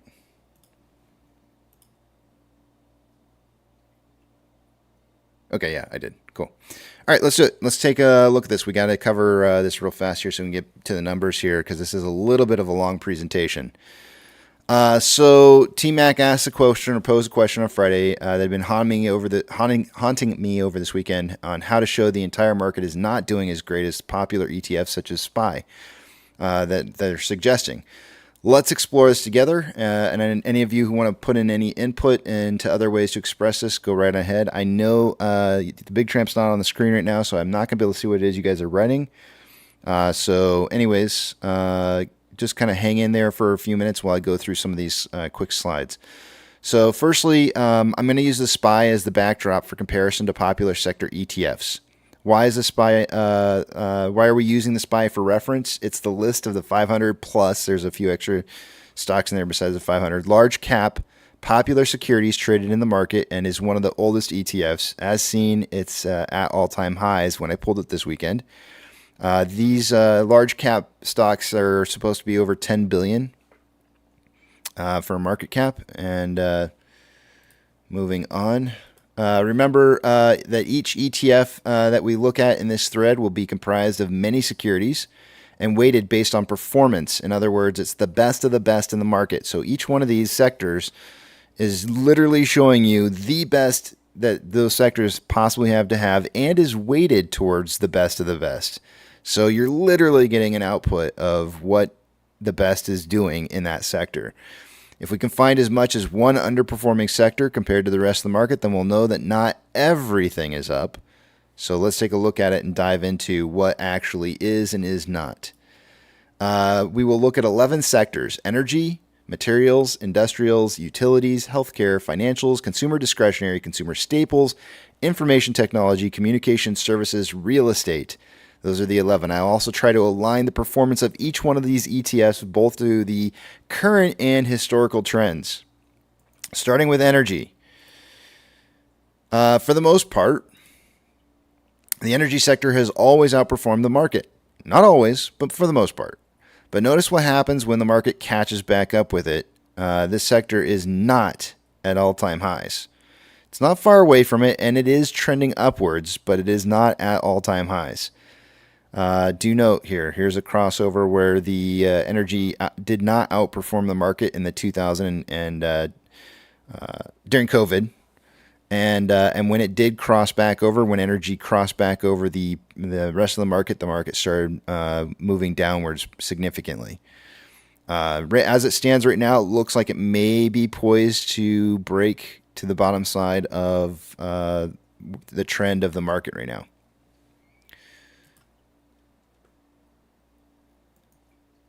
Materials. There's kind of a, oh, by the way, the ticker, I should probably name off the ticker that I was using for that. XLE. For energy, I was looking at XLE for a ETF. For materials, it's XLB. Interesting noisy tops that might have a spiking point tend to lead to market drops. Can you spot any others that I didn't circle? This sector has just recently broke to new all-time highs. Is it a spike? So here you can see the ETF kind of tends to kind of do like a tabletop kind of move where it just kind of stagnates. Maybe has a spike in there somewhere before it drops off. You can see that happens in different periods of time, and there are drop-offs before those. Not always. Here's COVID. You didn't see any of that during COVID. There was a top right here with some spikes in there that ended up falling. And is there any others that you're seeing that could potentially be tops, tables with some tops? And I didn't circle all of them, but there are some others in there.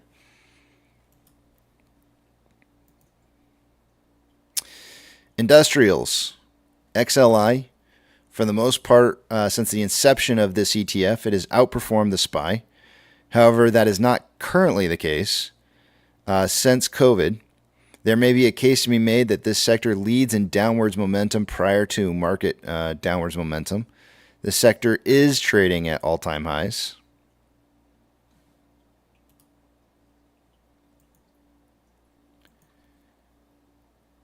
Utilities, XLU. Since mid-2004, utilities have outperformed the market.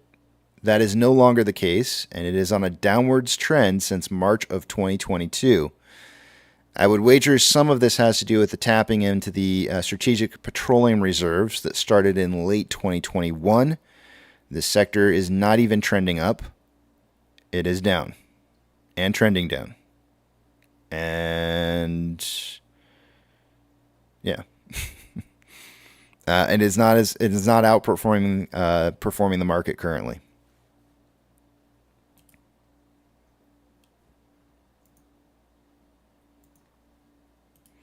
Healthcare, XLV. In 2011, baby boomers turned 65 years old, roughly. I mean, it depends on what you're looking at. There are a lot of different places I've found over time will tell you that baby boomers hit 65 at different periods of time.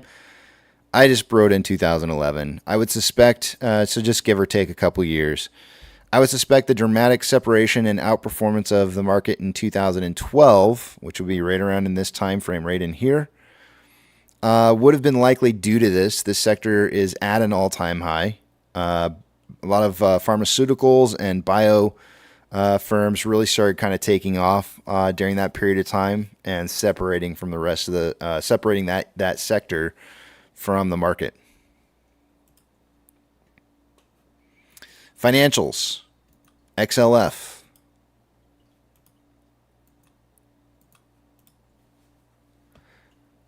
Crossing points of this sector and the market, sometimes it means something and sometimes it doesn't. You be the judge. This sector is at all-time highs. Doesn't necessarily have to mean that something's going to happen, but I did highlight or key in on the points where this sector crossed paths with the performance of the rest of the market.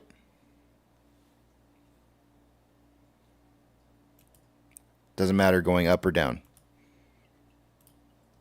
Oops. Consumer discretionary, XLY. I really don't have anything to say about this other than except as a nation, we probably should have been spending less and saving more in 2021, 2022. And it was probably the spending came from credit. Did we try to spend our way out of being depressed to become depressed is the question. There is no greater time historically that this ETF sector, this sector I should just say, outperformed the market than other than after COVID. And you can see there was a massive pull away, and you can see the correction for that occurring more recently. And the market and this ETF are in line with each other.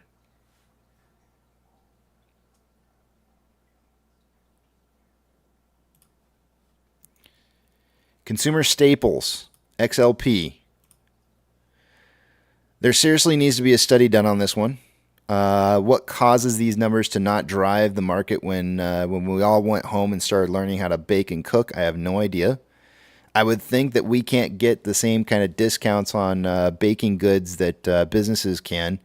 And you should have seen a spike similar to that last chart that I just showed you. I would have expected to see a spike as well on consumer staples. However, we didn't see that. There are also some of those tabletop kind of moves that I've mentioned before as well that occur before big drops in the market. Currently, we're stagnant on this sector, and in the past, this leads to a drop off. It is not at an all-time high.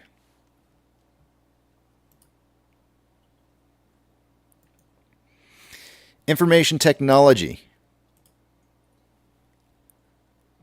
XLK. The last time the sector outperformed the market was during the dot-com bubble, right over here. Probably the most all-time. This out of all the different sectors that you could possibly look at, this sector is probably outperforming every other ETF in regards to how much it's been moving. It's by far just moving way quicker than anything else. Again, last time that it outperformed the market was during the dot-com bubble and almost at the beginning of the inception of this ETF. Consumer services, XLC, one of the newest sectors and also the most volatile. The sector is has bigger mood swings than Roseanne Barr in a podcast. This is not at all-time highs, but trending up. Watch out. It might do something cray-cray. Seriously, it is massively volatile. Majorly volatile, this sector.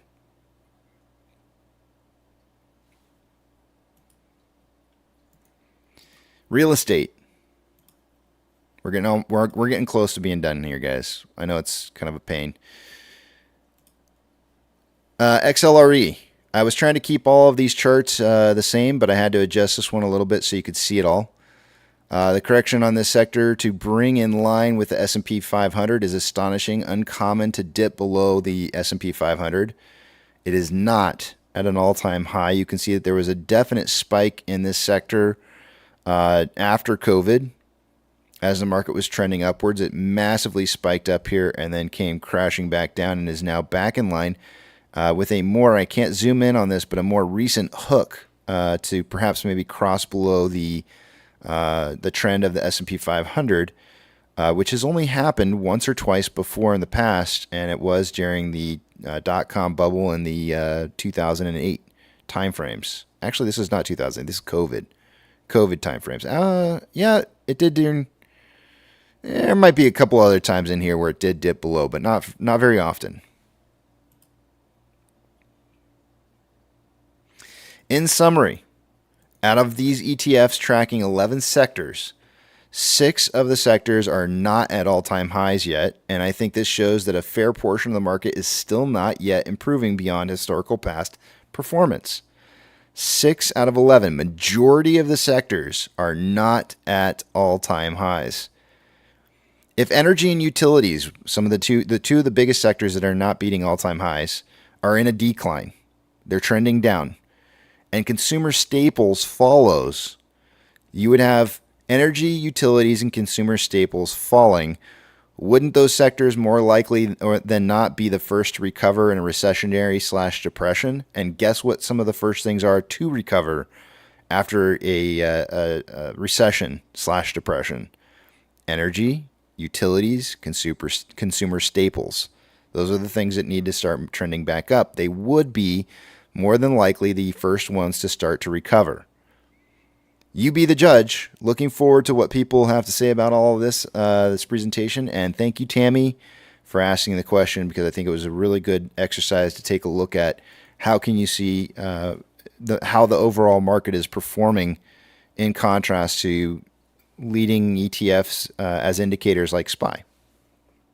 So thank you very much. Appreciate that. Thank you guys for listening to that. I know I've got about 9 more minutes before I take a look at the numbers, but I did want to share one more thing with you guys really fast here. I shared this as well over the weekend. Samuel Clemens wrote this. He says, "Me, after figuring out how crypto smart derivative contracts work, this whole time trying to figure out who's paying for MOAS and its retail, which is me." I want you guys, if you have not seen this movie before, you probably should take a listen to it. It is, there are some very interesting parallels to our position and what's going on in this particular scene in this movie. And I hope you guys don't tread on that kind of information lightly. All this time I've been trying to figure out who I'm betting against, and it's Morgan Stanley, which is me. All this time I've been trying to figure out who I've been betting against, and it's Morgan Stanley, which is me. There are strikingly amazing similarities to what's happening right now.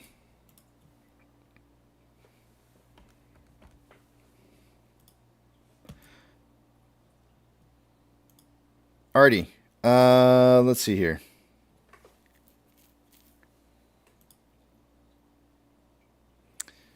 $8:52. I'm going to head back over to the back of the Big Tramp real quick, and we got about 8 more minutes, and we'll take a look at the numbers.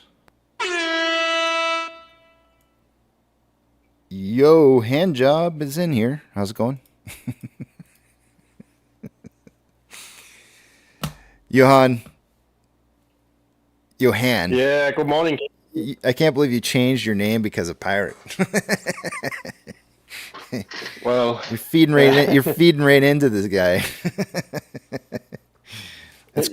It's cool though. It's funny. It's funny. I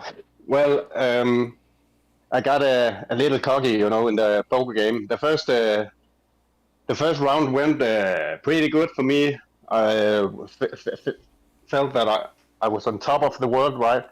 And Pirate went in, and then he went out. I don't know what happened with him. I thought he was out of the game, but then we came to the second table, and Pirate was there, and I tried to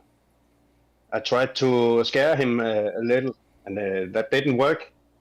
And then I had to play on the offensive, just to not get smoked, So I embrace my new nickname he gave me, because why not?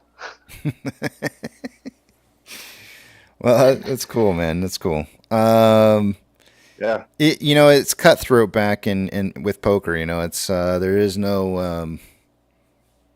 The reason he had moved into, I think he was having a hard time technology wise figuring out how to move from one room to the other. So he accidentally went into one room and then had to move to another. So I think he was in there for a short time. I think it kind of confused some people on not understanding like why he was in the room, but he was just moving from one location to the other, trying to get to the right room. I know someone was talking about it was rigged. It was rigged in some way. Let me guess. Yucca or Foodog, one of the two. I'm not sure which, but I'm sure it was one of those. Probably. Yeah. They were both at the same table. Yeah. Yeah. Everything's rigged with those guys. Let me tell you. I bet you're right. But congratulations with the what was it? Final table. Yeah. You got the second place, right? Yeah. Well done. Yeah. Thank you. Appreciate that. Second place isn't first place though, so I didn't take it all. But I think it's better to get the second place in a poker game than in a boxing game. That's more like a fight. Yeah. I guess I could see that perspective. It's an interesting take. I like the positivity. Just Real says, it was certainly a tough poker tournament. I literally had to play my best game to stand a chance. At a couple different points, I think Just Real was sweating he was gonna be out. I know when I started on the poker match, I was at risk of going out the very first round, and I was kind of sweating some bullets myself. In fact, I had to pull out a extremely sketchy win on a hand to stay in it. There was a very strong chance that I was going to get kicked out in the early portion, and I took a risk and it paid off, but it was close. And I was sweating bullets. I really was. But then sometimes it pays off. Yeah, it was actually so everything after that. Everything after that was, it was all down. It was all up or downhill after that. The first round was the hardest part for me.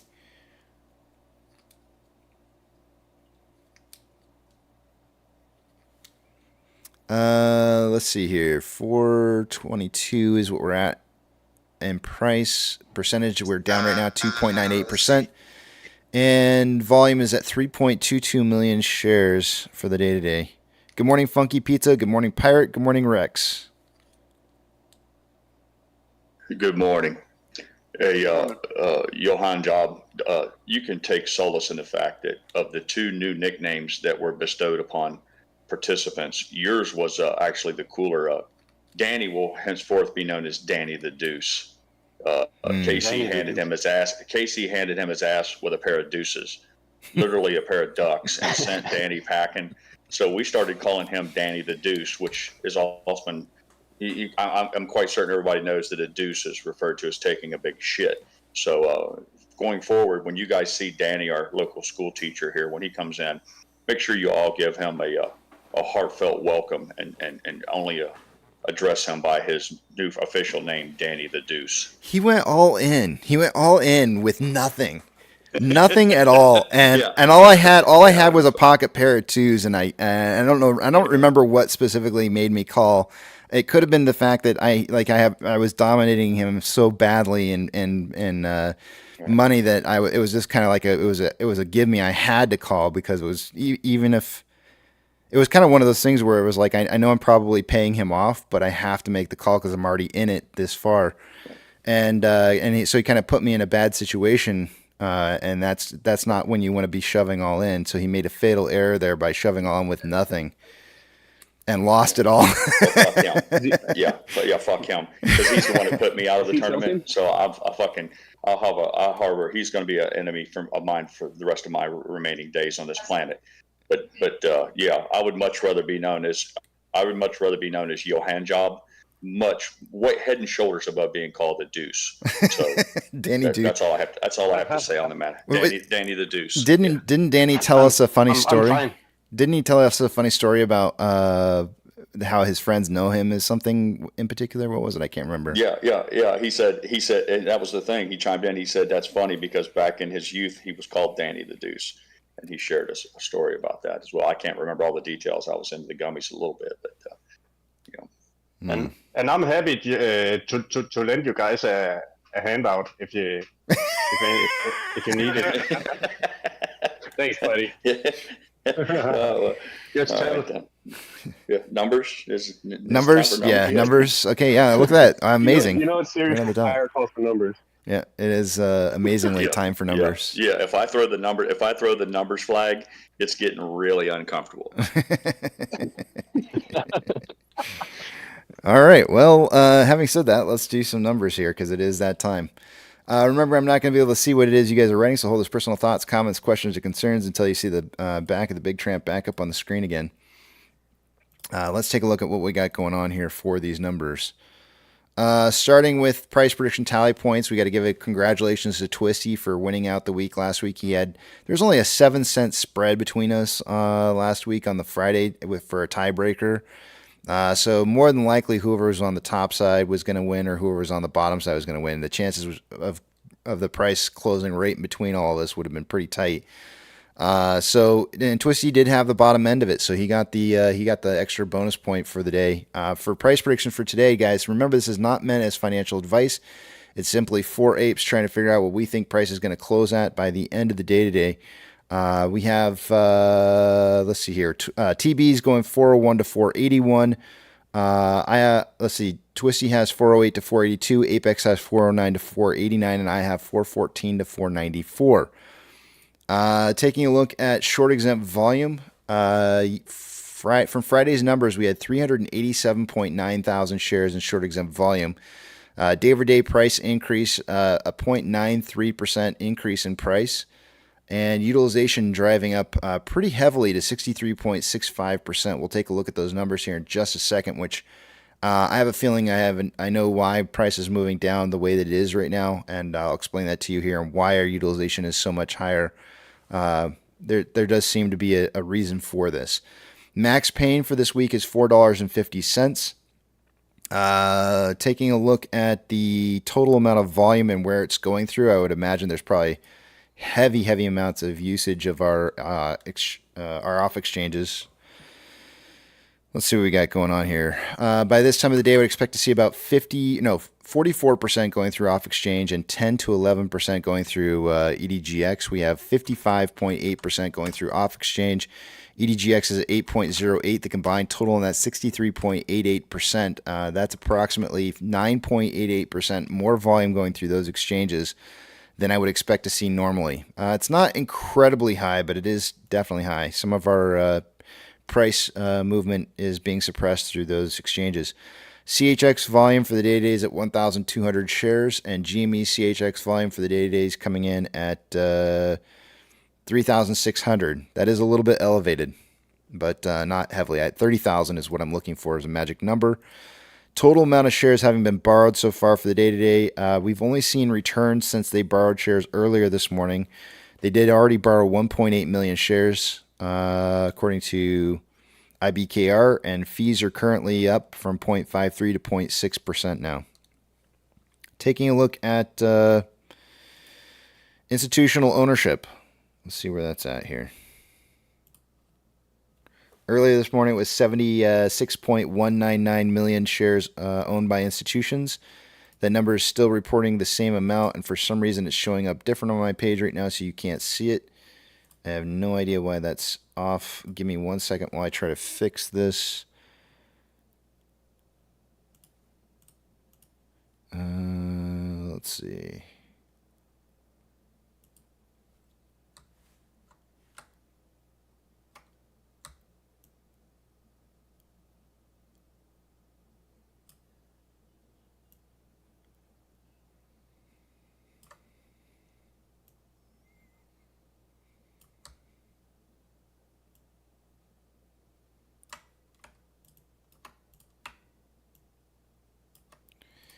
There we go.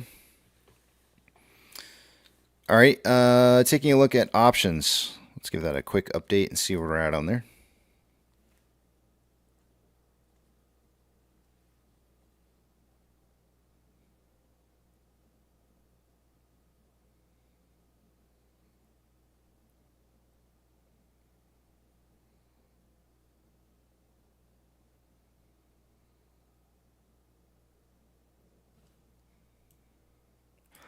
Highest amount of call options at this point in time is at a $4.50 strike. That's where it was last week. We have about 3.8 thousand contracts in volume so far for this morning. That is actually pretty close to typical amounts of volume that I would feel be going through there. Highest amount of puts coming in at a $4 strike. That's 50 cents less than how much we had for the week ending last week. There's 2,200 contracts going through there as of right now.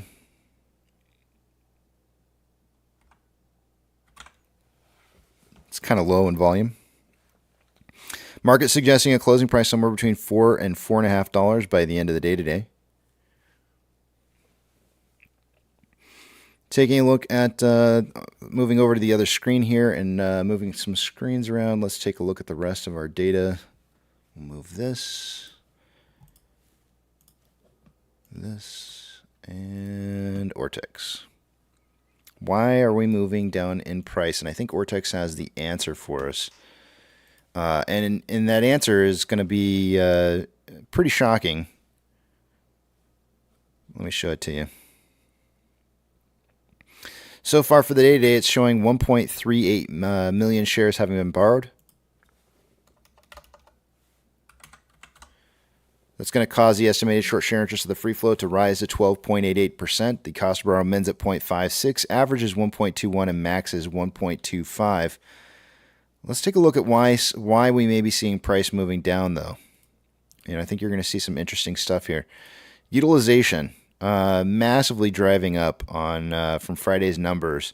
Our utilization drove from 56.83% to 63.65%. That's a pretty big jump. We haven't seen a big jump like that in quite a long time. The on-loan amount, as a result, to cause that to drive up the way that it did, increased from 38.11 million shares on loan to 42.74 million shares on loan. That is approximately 4.63 million new shares on loan on Friday alone. I want you guys to remember this. This is after the reverse split. This would be the equivalency of seeing 46 million shares having been borrowed in a single day prior to the reverse split. That is massive. 4.63 million new shares being borrowed is not something to just take lightly. It's a lot of shares. Taking a look at, as a result, what happened to the estimated short share interest of the free float. It rose, but it only rose from 12.59 to 12.68. Now, here's the interesting thing. More often than not, the calculations on Ortex causes whatever the on-loan amount changes by for them to change their estimates. Remember, because this report's current and not delayed by 15 days like the reporting actually, the actual reporting occurs. So this is an estimate. They only estimated 236,000 of those 4.63 million new shares were newly shorted positions. So somebody borrowed a lot of shares from Friday, and my guesstimate here is to try and push down the market in value today. I think that's maybe why we're seeing price moving down, because I think in order to move price, you gotta borrow shares to do that. It takes shares to move price. So I think a lot of that probably has to do with that. I think another thing too is you're going to see that the short interest estimate widens on the cloud here, because they kind of like to give like a range on where they think the estimated short share interest is actually going to report at. And I'll put that up here. The exchange reported amount. You can see that they're not always right. Sometimes they're outside the cloud from where they. Oops, I got the wrong one in there. Sometimes they're outside the cloud. Now, in the last couple predictions, they've actually been inside the cloud. But if I scroll out a little bit on this, you'll see that there's been times where they've been outside. Here's one right here. There's a couple back here. There's been some times where they've been outside their cloud of range. Because of what they just did with this number right here, I have a feeling that this next point in here is going to end up being either the next point for the exchange reported short interest or the point after is going to be outside this cloud. I think they're underreporting right now.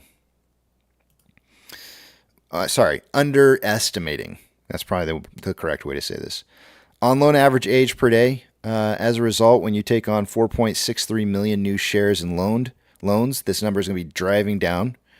It did. It went from 37.19 days down to 33.78 days.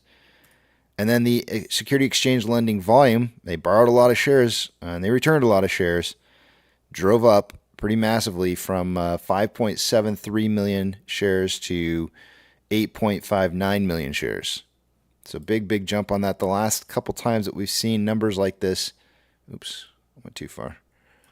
We had one back here on like December 22nd was one that was about that high.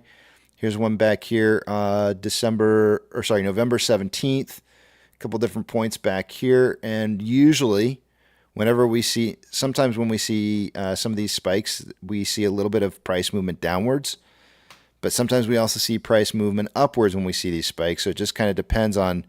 I guess you could probably take a look at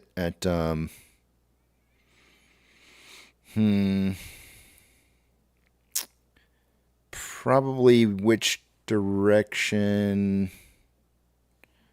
Hold on a second here. Let me try getting rid of something real quick here. Actually, might just help to keep it.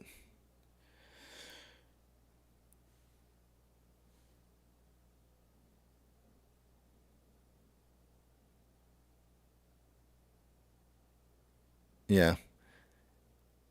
In this particular case, so look at right now what I'm kind of focusing on here is on loan amount. Some of these spikes, you can see on loan amount was actually dipping when there was a spike of security lending volume, which in that particular case here, you saw price movement shortly thereafter rising. On this one, on loan amount was dipping. Price kind of dipped a little. I don't know. It's hard to say. I don't know if there's a specific trend here that I can point to.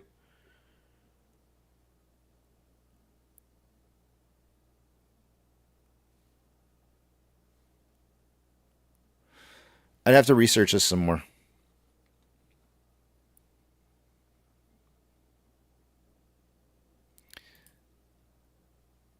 But I do know that the on-loan average age per day needs to hit some kind of bottom and see a reversal on that before we'd start seeing price starting to move up. So when we see this start to settle down a little bit is when we should start, the lending of shares that is, that's when we should start seeing it kind of settle.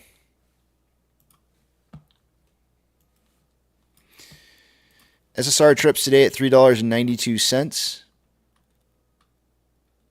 There is currently 37.6 thousand contracts that are out of the money on the calls. 19.5 thousand contracts are out of the money on the puts, giving us a grand total of 57,000 contracts roughly out of the money. Just remember that. Keep that number in the back of your head, that 57 number, because we'll watch it as the week plays on. 4.2 thousand contracts are in the money on the calls versus 12.2 thousand contracts that are in the money on the puts. MMRI earlier this morning was 271.32. It's now 271.9.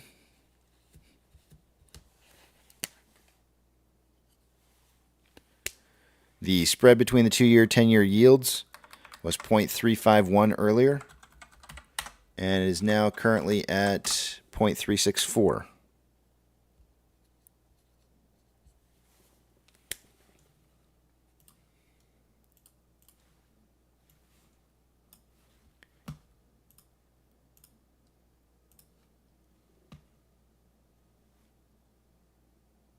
Uh-oh.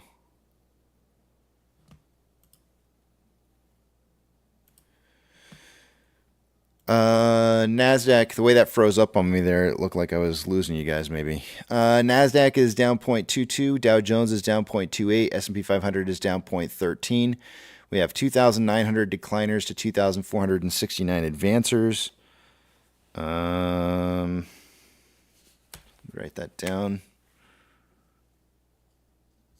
The market is more declining than advancing currently as a whole. Of the Mag 7, 4 out of the 7 are in the red, and actually got one that's kind of switching, it's borderline switching. Oh, there it is right now. 4, it just went red. 5 out of the 7 are now red. Financial institutions that are plus or minus 2.5% or more of a change for the day-to-day is going to get shouted out. Coinbase is up 8.34. FRC is down 5.36. NYCB is down 11.96%, taking a big tumble here this morning. Some people were wondering whether we were going to get some news on NYCB over the weekend, and I voted no, and we didn't. We'll see what ends up happening this week, though. US Stank Core is up 2.97%, and Northwestern Trust is up 3.82. Morgan Stanley up 3.99, and that is it. Gold is up 0.73 and trending up. Silver is up 1.39, trending, for the most part, it's trending up. We did have some big moves on those in the pre-market this morning, and a continuation of that. It's starting to level off on both of those two a little bit right now, though. Ethereum Classic is up 2.32%. I'll take a look at, I want to show you guys a couple different things on crypto here in just a minute, but I'll talk about it after I finish these numbers. The US dollar is currently down 0.08 and trending down. It did break an uptrend. Oil is down 1.82 and trending down. Mortgage-backed securities are down anywhere from 0.28 to 0.29 and slightly trending up after gapping down in an open market. SPY is down 0.11.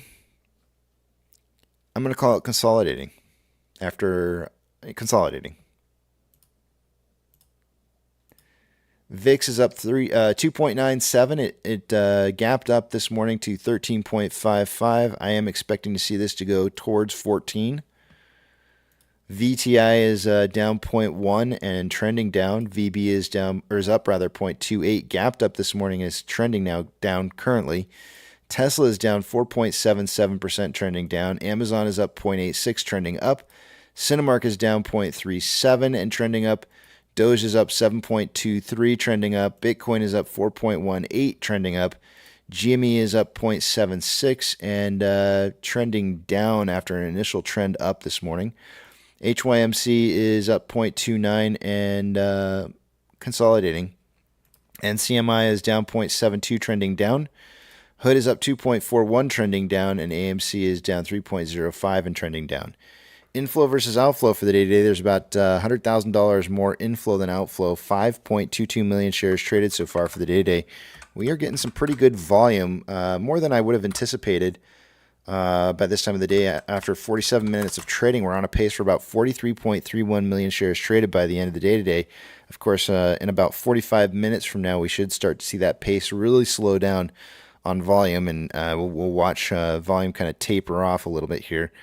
And we'll probably see this fall down to within that 5 to 25 million shares traded before the day is over, unless something crazy happens that's unexpected. On a 4-hour chart, we've got currently more selling pressure than buying pressure with an RSI of 37.76, which is below average. On a 1-hour chart, we've got more selling pressure than buying pressure with an RSI of 35.06, which is below average. On a 30-minute interval, more selling pressure than buying pressure with an RSI of 33.9, which is below average. And on a 5-minute interval, more buying pressure than selling pressure with an RSI of 37.41, which is below average. Taking a look at Ichimoto. On a 1-hour time interval,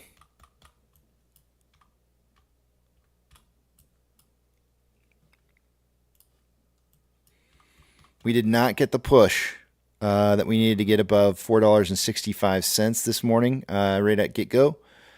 So there's a very strong chance that we're going to end up seeing price trying to stay below the cloud here for at least the next day or two before we can get a green cloud that starts to form, which means that the red cloud's going to thin out a little bit for a breakthrough. So we are seeing lagging line crossing price line, and is below it. Conversions below base, and price is below that. So 465 is the number that we needed to see today in order for us to have a continuation of upwards momentum from last week. This is not heading the direction that I thought it was going to head. On a 4-hour time interval, there is currently, let's see, lagging line is below price line, conversions below base, price is below conversion. There is a short period of time of upwards momentum that's signaling here for a breakout There's a chance that maybe by the end of today or going into tomorrow that we see a reversal of whatever direction it is that we're heading for today, as that's what this is kind of pointing towards. But in order for us to really see any kind of large momentum in buying pressure for the day, we have to see a number of $5.15 or greater, which is quite a ways up there. I mean, it's almost a full dollar higher than where we're at currently. But that's to get the lagging line back over price line and eventually over the top of the hill here on the price movement we had last week. And let's see here. I think that's all I got for you guys.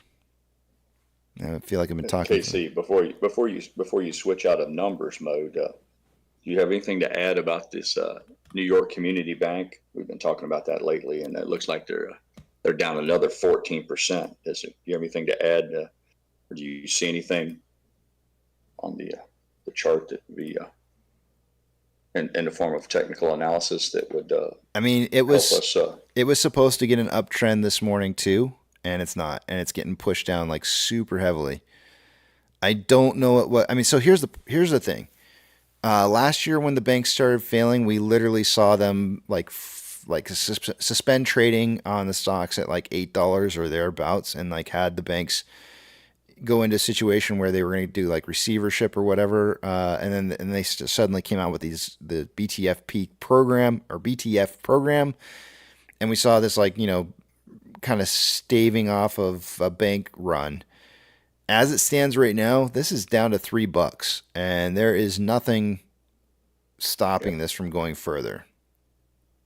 Yeah, Kush Ape, if you're still with us, I hope you are, my friend. That's a bloodbath. That's what a bloodbath looks like. Yeah, it is. It is just massively falling out. Yeah.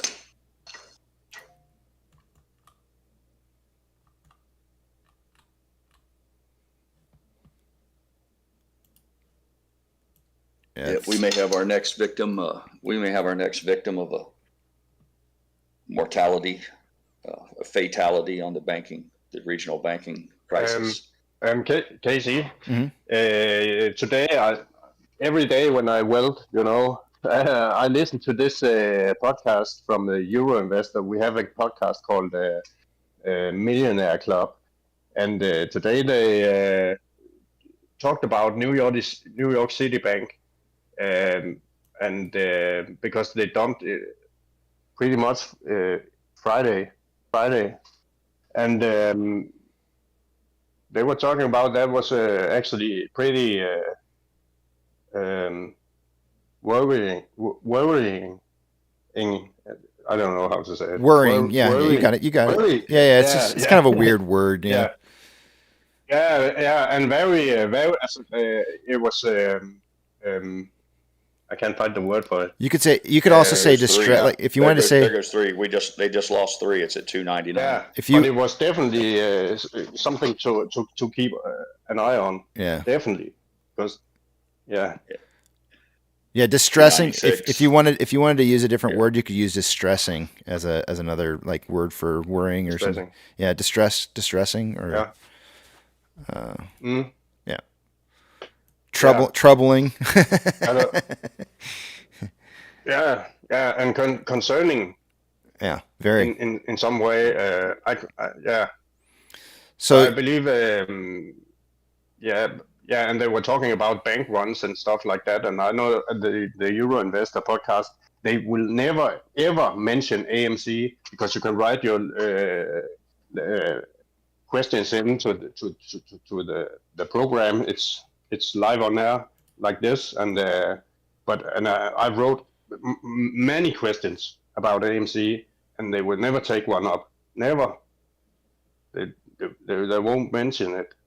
But now they are talking about bank runs, and that's makes some room for concern. Yep. Yeah. I just want to share that with you guys. This is I have this on a daily. I wasn't trying to add more work to your numbers segment, Casey. I know we've always thought that we've had a long held theory that the first sign that we would see that was beneficial for us was the collapse of some more of these community banks. And I would argue that's certainly what we're looking at right here. Yep. I might be wrong, but I think that's what we're seeing playing out in real time. I think you're right. So look at this is crazy too, because you've got the buying pressure. Everything was in here for a reversal. As of, I'm looking at a daily chart here. As of the 27th, there was supposed to be a reversal kicking in, and you could see that there was buy signals that were signaling short-term KST, Williams relative strength index. All of those were all kind of keying off on like a reversal's coming, and then you got the opposite of that. And you can see vortex indicator massively showing up, and this is based off of Friday's numbers. Volume increased on Friday with price movement down, closing down opening at 3.45 and closing at 3.55. So it was an up day for the day on Friday, but the volume I think was suggesting that there was more selling pressure than it was buying pressure at the time. Well, on a 1 minute candle, so it was in free fall right until it broke the three. When it lost the support of $3 and it hit 296, it had a dramatic spike in volume. So just interesting. Yeah, rather exciting. Listening to the squawk would probably be interesting to listen to see what they have to say about it. Very interesting.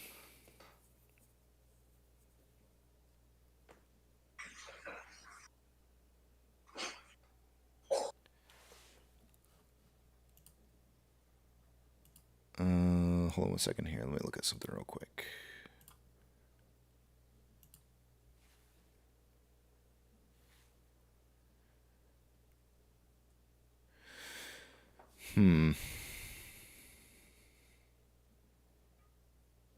That's just steady. That's kind of crazy too that it's printing some of these TD9s in here and not even seeing any attempt whatsoever to drive the other direction. It did hit on my Bollinger Bands earlier, and price never was able to manage to return back to simple moving average, at least not yet. Now it's starting to try to a little bit, which might meet up somewhere kind of around like 317-ish or thereabouts. But yeah, it's pretty nasty.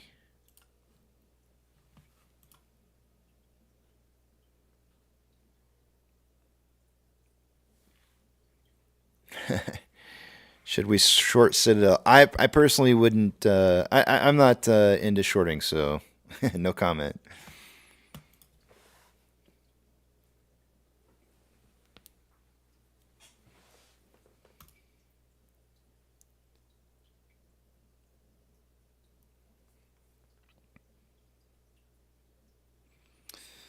Oaks Way Recordings LLC says, you're right, the banks are collapsing in slow motion due to manipulation. The Titanic is sinking just with a slow leak. In our opinion, the life preservers are AMC, GME, and SQQQ. Okay.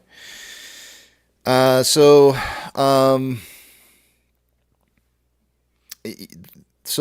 here's the thing. In retrospect, when this goes the way that I'm quite positive it's going to go, there are going to be people that say, this dude's been saying for 3 years that this market's going to crash. And I have been saying it for 3 years. And the only reason that it hasn't, and I'm convinced of this, is that there were things done by our government to prevent it from crashing. And down the road, even further in the future, what people will do is they'll look back and they'll say, like, was it appropriate to try and cause or get a soft landing when everything was screaming, you need to fix it now? And I think the soft landing is really going to end up, and this is my opinion, but I think that an attempt at soft landing this plane is going to cause it to crater into impact itself into the earth like you've never seen before. And I think people will look back. I couldn't agree more. It's an example of the government trying to interfere in their hubris, thinking that somehow or another they can make things better, when in all actuality what they've done is make it many, many times worse. Yeah. I mean, Instead of because just letting everything settle out in a natural order and let us take our medicine, let the markets take their medicine in a natural fashion. They have gone in here and mucked about, and now it's going to be far worse, far more painful than it ever needed to be. I'm certain that history will prove that going forward. Yeah. And, Scary shit. well, I mean, we'll see. We'll see if that ends up being the truth. But I know there's going to be people out there who point towards, and I've come to terms with it. The idea that, here I have been sitting for 3 years talking about, a depression coming our way. And it's a long time to be talking like that for, especially when you start seeing things heading upwards. And my only comment to that is just simply is that there have been major attempts to try and prevent this from happening. Major attempts. Things that there's no way that I could have predicted. There's no way I could have ever guessed that the government was going to come in and start a bank term funding program. How in the world would I have known that was coming? Well, no, I know I try as hard as I can to stay away from the politics, but in this particular case, I think it's necessary to point out that regardless of the party, Republican or Democrat, no administration wants the failure, the nasty shit to happen on their watch. Right. It's always beneficial in order to stay in power to try to kick the can down the road, so that in the off chance that they are not in power any longer, that it looks like the incoming administration is the one that shit the bed. And along those lines too, since I've already broken the rules and tiptoed around the politics, the Supreme Court Justice Casey did announce that Trump will be on the ballot in Colorado. Okay. I'm not selling for Trump or against. It's just newsworthy that anytime the Supreme Court Justice makes an announcement, I think it's going to affect the markets. So there, you heard it here first. Yeah. Yeah. But, it is what it is. Like, I know, all of us would have loved to have seen this happen and be over with this a lot sooner than it has been. But 2 years ago, yeah. I thought I'd be spending my money by now. I planned on being on the high seas and traveling around and pissing away money on diesel fuel. Well, it was not meant to be. So I'll wait. I think we have the people who are running the show are people who are supposed to be managing the market, doing things that they probably shouldn't be doing, but that I shouldn't be the one to cast a stone, because what if I'm entirely wrong, right? Like later on down the road, what if everything turns out just fine and they get the soft landing? Great, so be it. Maybe that ends up happening. I don't know, but I still believe that there's a very strong chance at seeing massive failures in the marketplace. I believe you're right, Casey, and I agree with your point there.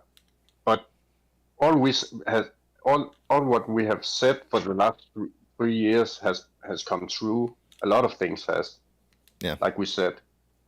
And back in the days, we were just conspiracy theorists, living in our mom's basement, and like that. They've been bashing apes with all the DD, all the retail has done. Everything has just been making fun of in the Fox News or by Kramer. And do you remember when? I think that's fair. Do you remember when we couldn't even get naked shorting acknowledged? Exactly. Yeah. There was a period of time where we couldn't even that. get anybody to admit that there was actual naked shorting in the market, and it very slowly over the last 3 years, finally people are starting to come out and be like, well, due to naked shorting, it's legal, but and it's crazy to me how over time, what used to be a massive conspiracy theory of naked shorting going on in the markets, that now all of a sudden it's like, oh well, yeah, it happens, but it's part of the market. And yeah, the market makers are allowed to do it, but hedge funds are not. But if you own if you are a market maker and also own a hedge fund, how can that be legal? How can that's like contradict it each other. I don't Conflict of know. interest. It's a conflict of. Yeah, conflict of interest. Yeah, exactly. That's what I mean. Yeah. So Yeah, you're absolutely so right. much bullshit going on. So much bullshit. Yeah. Yep. CPR says that lady on CNBC, she let it slip. Yeah. You're absolutely right. Yeah, she did. Yeah, Melissa Lee. She was. Yeah, and do you remember when Kenny he was talking in Chicago where they made the errors with the fake audiences, where they clapped at one, like you could hear that it was recorded. It was not live. Yeah. Patriot says it's nearly impossible to time the market, and it's true. It's very, very true that it's impossible to time the market. I mean, go back and look at like how. Oh gosh, I just forgot. I'm losing his name. I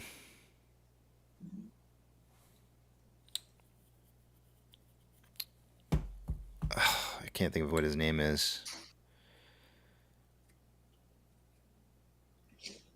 Michael Burry. Michael Burry. Michael Burry. Yeah. Yes. Look how everybody thought he was crazy. Literally, everybody thought the dude was just nutso. And there was even a period of time. The movie didn't even come close. I'm certain the movie didn't even come close to showing the real pressure that was on him. They touched on it. They showed people demanding their money back, and he told them, "Fuck you! I'm not giving your money back. I'm shutting down. I'm not doing it." And then he made them all fabulously rich. Yep, but they were talking about suing him and all kinds of stuff. Apologized. If anybody apologized to him or went out publicly, I would love to have seen a little bit more of that in the movie. Yeah. He got some big diamond coronas. Yep.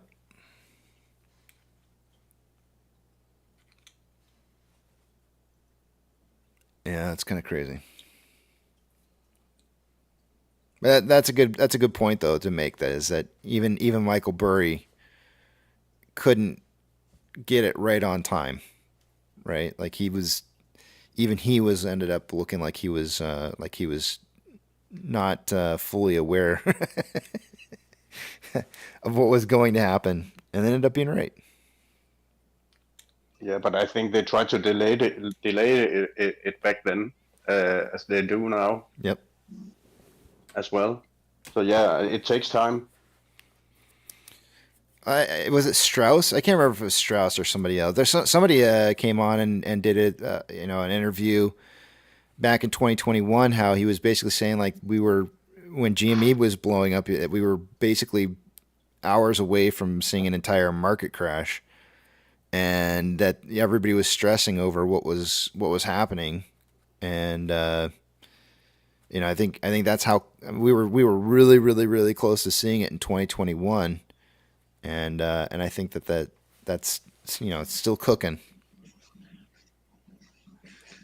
Well, I know just enough about Bitcoin and that to make me dangerous, so I can't really speak with any authority on it. But I saw a great deal of chatter over the weekend about this new, apparently someone, because of the transparency with Bitcoin, you can't necessarily tell who it is, but you can see the accounts. Someone correct me if I'm wrong. And apparently there's someone who's a major player, I guess your quintessential whale, has established, I guess, a monster position that's relatively new. And there's all sorts of tinfoil hat theories that, among other things, it could be our own government. And I must admit, it did pique my curiosity. I actually heard I heard that too, that a big one entered Bitcoin. But I don't know. It's rumors maybe. Mm-hmm. I don't know that they were trying to link the recent run up in price or explain the the recent bull rally that Bitcoin has enjoyed. I don't know if they were trying to explain it away as the act of one big buyer, or if they were just merely pointing out something that made perhaps regular followers of Bitcoin would see this as nothing unusual. But I just happened to notice that there was an increased amount of chatter about it.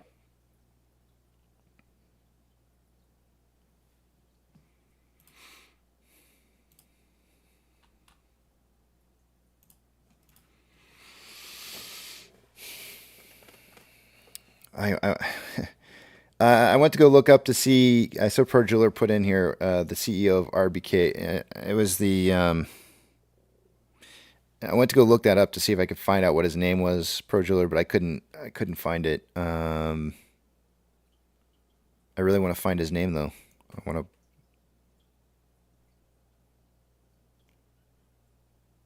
Isn't it Thomas Petterfee? Maybe. Let me see. Yeah, he speaks with a real heavy German accent, I think. Maybe. Hold on a second here.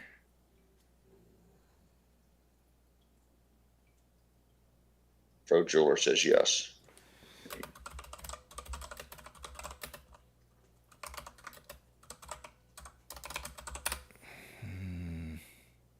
It's this one.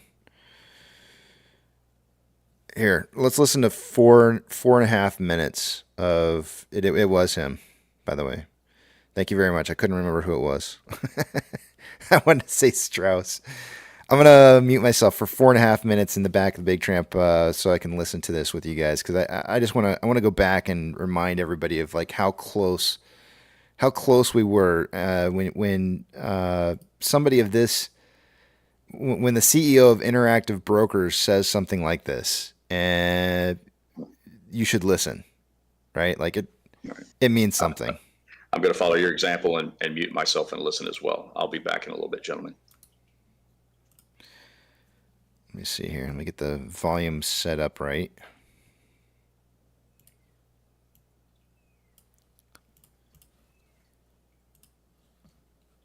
I'm sure I've played this before, but I'm playing it again. I'm just going to play the sound without the visual. Yeah.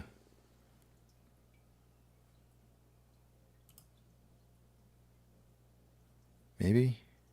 Stop overpaying for snow goggles. Hold on a second. I'm going to take the ad out so you guys don't have to listen to it.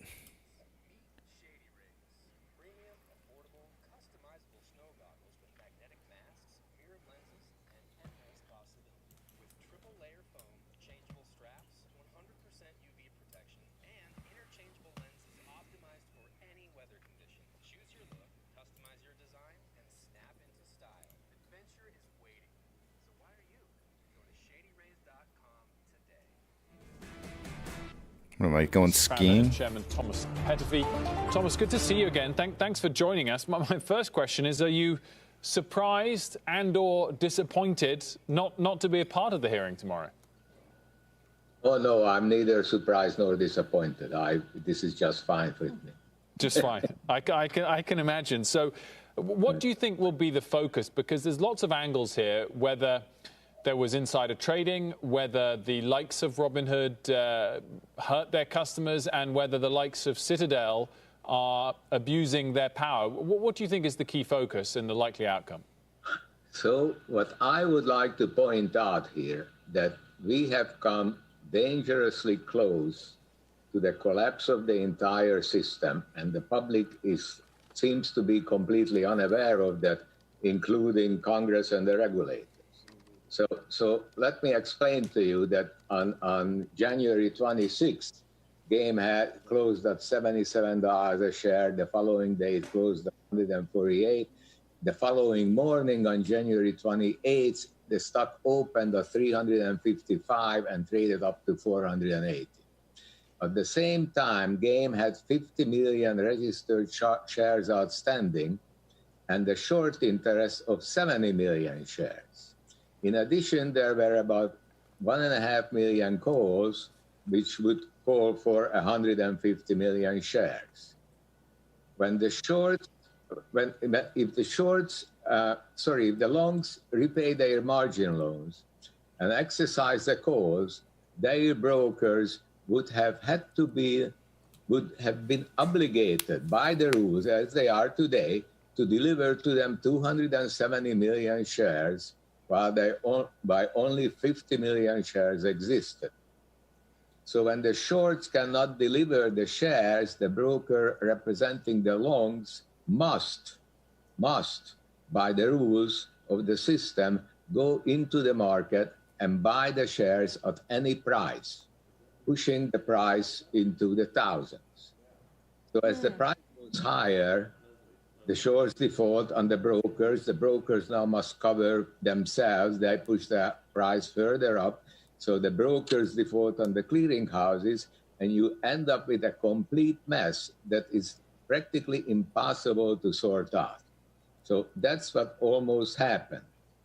To avoid this in the future, the SEC needs to immediately call for reporting of short interest on a daily basis, because they are currently only reported twice a month. And I Which, by the way, is now happening. think they should increase margin requirements on shorts by 1% for every percent of short interest. That would solve the problem.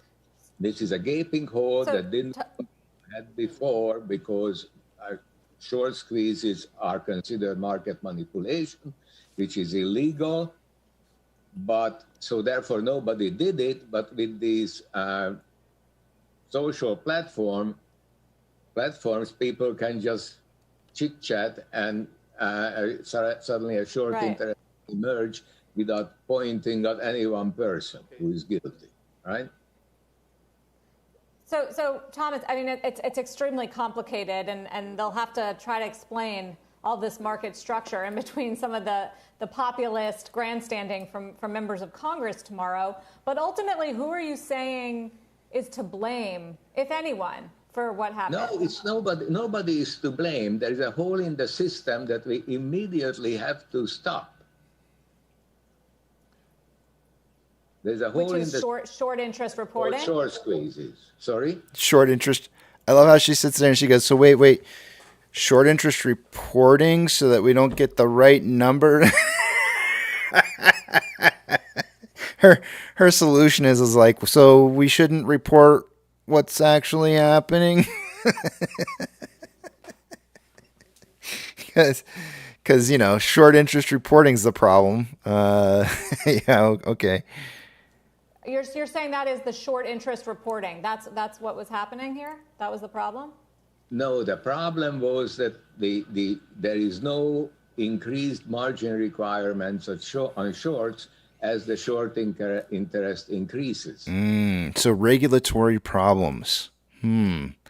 Loopholes that allow institutions who are shorting to be able to short beyond what it is that they should due to risk, because there is no risk management. That's what it comes down to. They got caught with their hands in the cookie jar, and nobody said that they couldn't do it. Nobody told them, you can't have your hand that far in the cookie jar. And so they did it. They got caught. And they're still caught. Nothing's unchanged. It's all the same. They didn't close out the short interest. They're still fighting the same game that they were fighting back in 2020, 2021. Nothing's changed. They have enacted rules along the way to try and prevent this from blowing up out of control. But there's still the cookie jar. The original hand and arm that got caught in the cookie jar is still there. As a matter of fact, most people don't even know what the short interest is, because it's only reported twice every month. What portion, Thomas, of your trading is payment for order flow? I know it's a smaller percentage than some of your rivals. It's like 3%. So yeah, when guys like that get up to speak and talk about how close the market was to a financial collapse, we're not wrong. They've just started throwing in extra boxes that we have to fill to get there. And ultimately what that ends up looking like is a bigger mess. More payouts.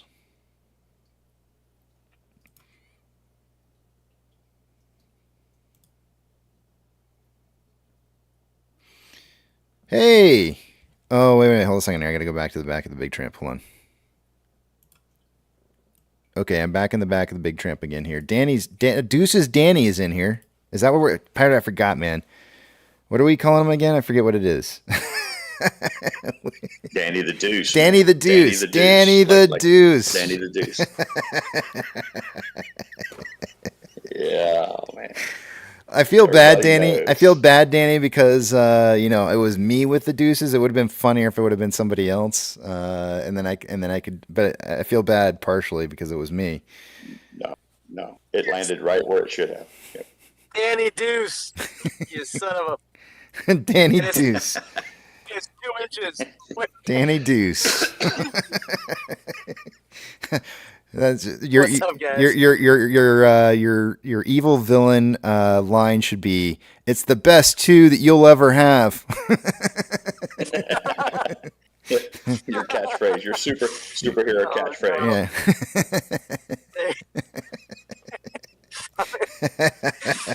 I love you, Danny. You missed it, Danny. We've been here for 3 hours, Danny, and an hour and a half of it was spent specifically on you.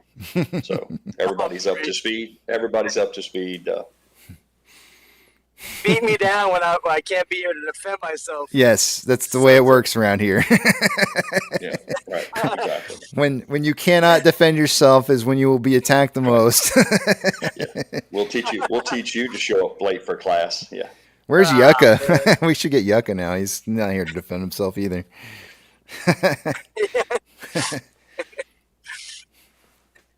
What's up, guys? Oh, what's up, man? How you doing? Good morning to you. Good morning. Good morning.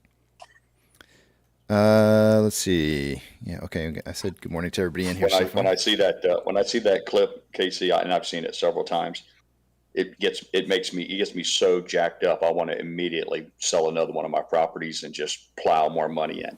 I'm quite certain Mrs. Pirate has she's shut that off a long time ago for me. But when I see that, that's exactly where my mind goes. Yeah.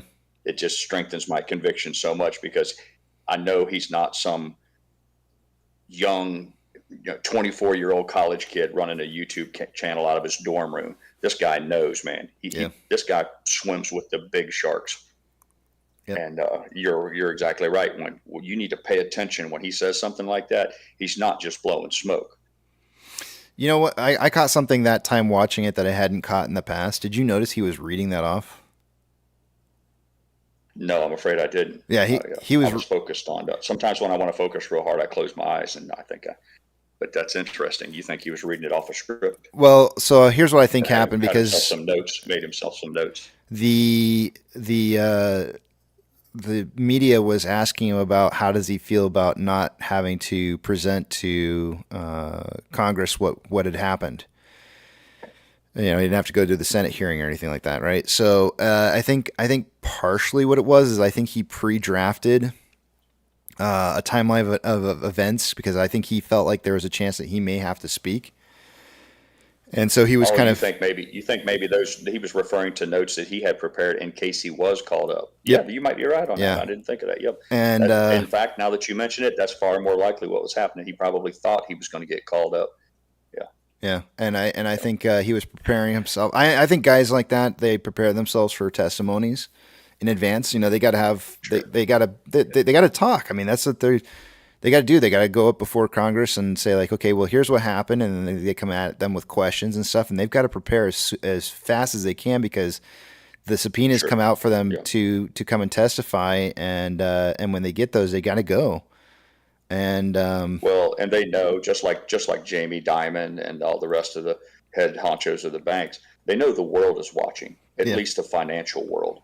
So they're on display. So it's a reflection on their abilities, and so they don't want to be shown. At a minimum, they don't want to embarrass themselves. Right. And they would like to. They'd like to speak with confidence and show the world that they deserve to sit, on these thrones that they occupy. Mm-hmm. So that's very interesting. Yeah, I watched his eyes. Instead of looking at the camera, his eyes were reading off to the right a little bit, off of I'm pretty sure, a screen. So she gave him a little jab, or he gave him a little jab at the end. Or he asked it. He posed it as a question, but he was trying to throw a jab out there, like somehow or another, it was bitter. Or spilt milk for, sour grapes for Petterfly because he had somehow or another was reliant on payment for order flow. And I noticed it very quickly. He just said, no, we only make 3% of our money from payment for order flow. So I thought that was interesting as well, that that despite they tried to paint him with a brush, that maybe his opinions might be tilted because of that. That he made it clear that wasn't the case. That payment for order flow is not their primary pipeline.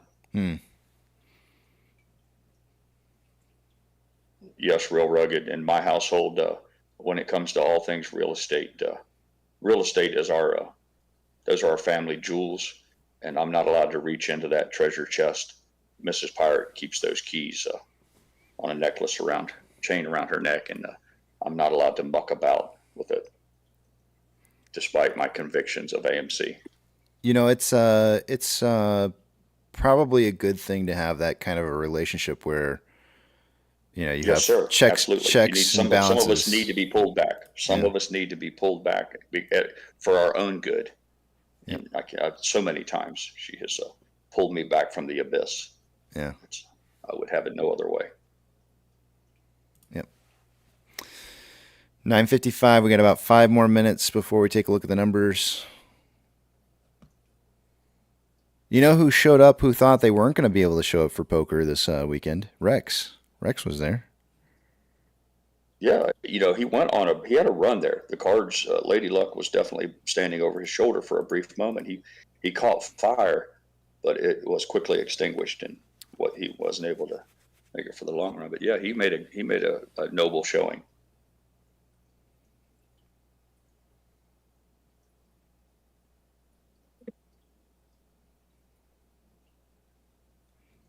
Rugged says if each KC subscriber owned 153 shares, we would have 1 million shares collectively. I have a feeling that That's way a higher cool than number. I feel like we're way higher than that. That's very cool, Rugged. That's very cool, Rugged. I never thought of it in those terms. I'll bet you we're way higher than that right now. Yeah, I would. I think you're missing a digit. I know we're all on 10 here. I know I'm breaking the rules, but I think you could easily add a 0 to that. Who knows? Papa Mac says, I thought we have 10. That's exactly right, Papa Mac. Right. That's right. CPR says, I repeat, I will not call you deuces.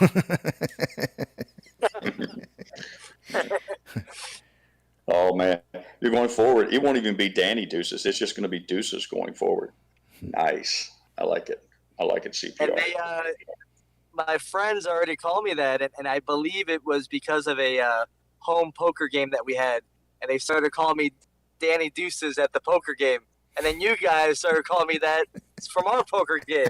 It's unreal. It's a thing. There's a pattern. There's a pattern here. Yeah, we do technical analysis. We look for a trend. We try to identify a trend and share it with everybody. So there you go. I think you found your hole in your game, man.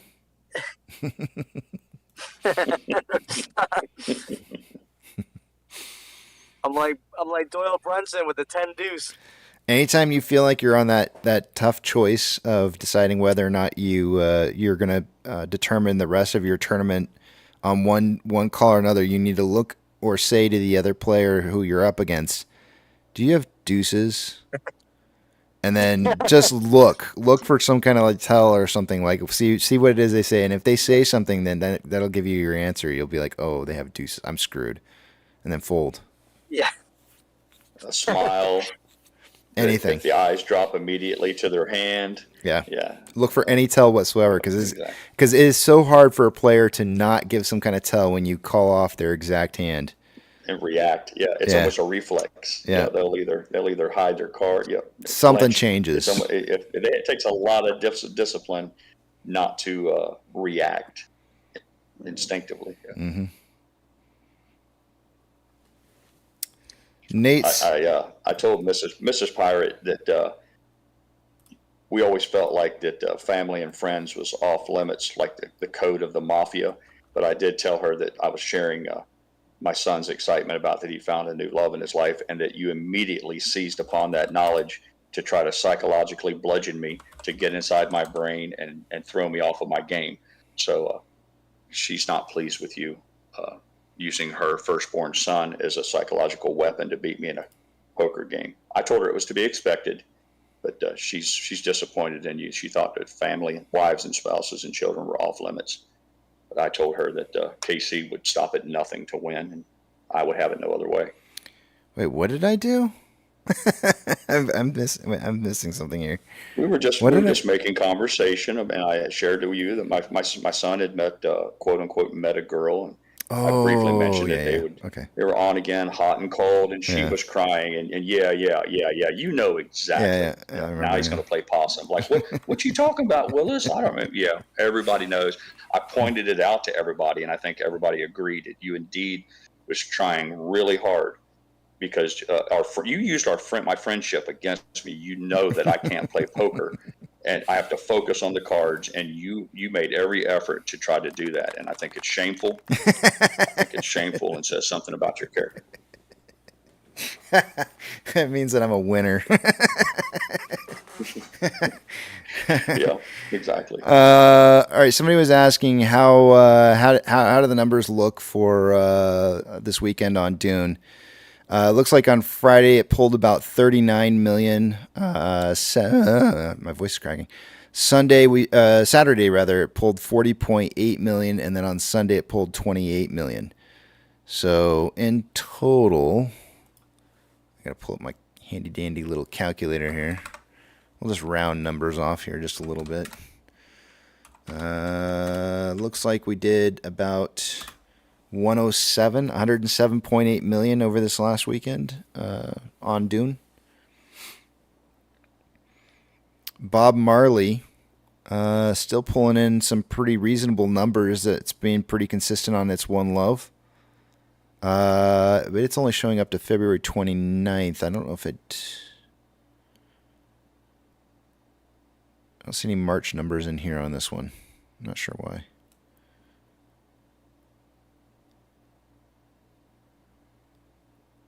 I'm gonna say I read somewhere that those for Oppenheimer, 80 million or 80 million. 80 million for Oppenheimer. So beat out Oppenheimer. Yeah, I think I read somewhere it was like 80 million for opening weekend. So if that's the case, we did better for Dune. And I went to go see it Saturday. It was really good. I went to go see it in Adobe. I think this is just listing like the number one movies for the week, or for the day rather, listed here. So.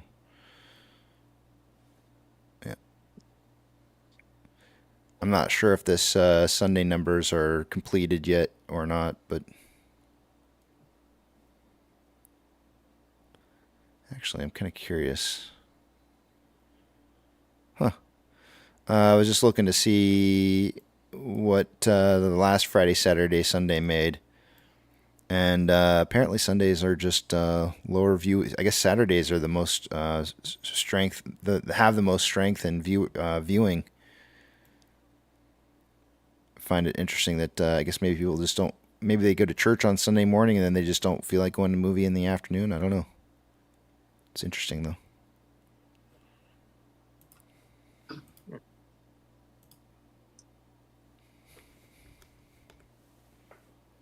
I want to see Dune, the second one, but I haven't read the book, and I heard that the book is really good, and I like to read the book before I see the movies, but I don't know.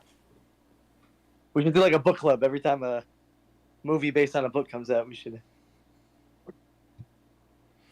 We know how much you like to read, Casey. Yeah, it's like one of the things that I just absolutely love more than anything in the whole wide world.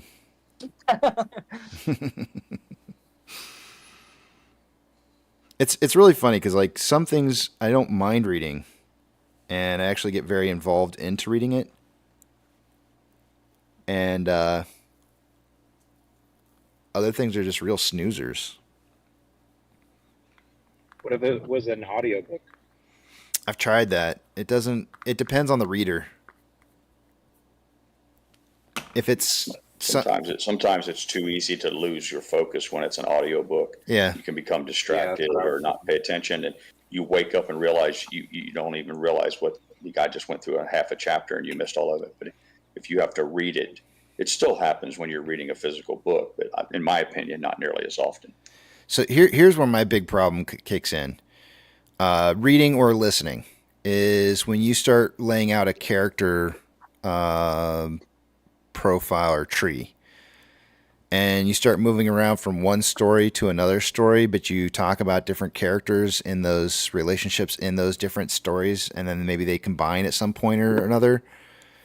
I have a real hard time with character development and keeping it separated on who's who. So when it, you'll name off a name, and I'd be like, "Who the hell is that again?" I can't remember, and I'm trying to remember like what their storyline was. Not alone. You're not alone in that. That happens to me as well, especially if they try to do too many characters. Right. That's probably my single biggest pet peeve is if a writer tries to have too many characters, and if they're not disparate enough, or if they're not different enough to allow me to keep a mental picture of the playing field, I start to lose track of things. So I'm with you on that case. Or if the names are like weird names, like right, like I don't know. I'm just trying to think of something off the top of my head, and I can't really think of anything. Stephen King does that. The Game of Thrones. The Game of Thrones books do that a lot with the characters, and they got some tough names. So one of my favorite books of all time.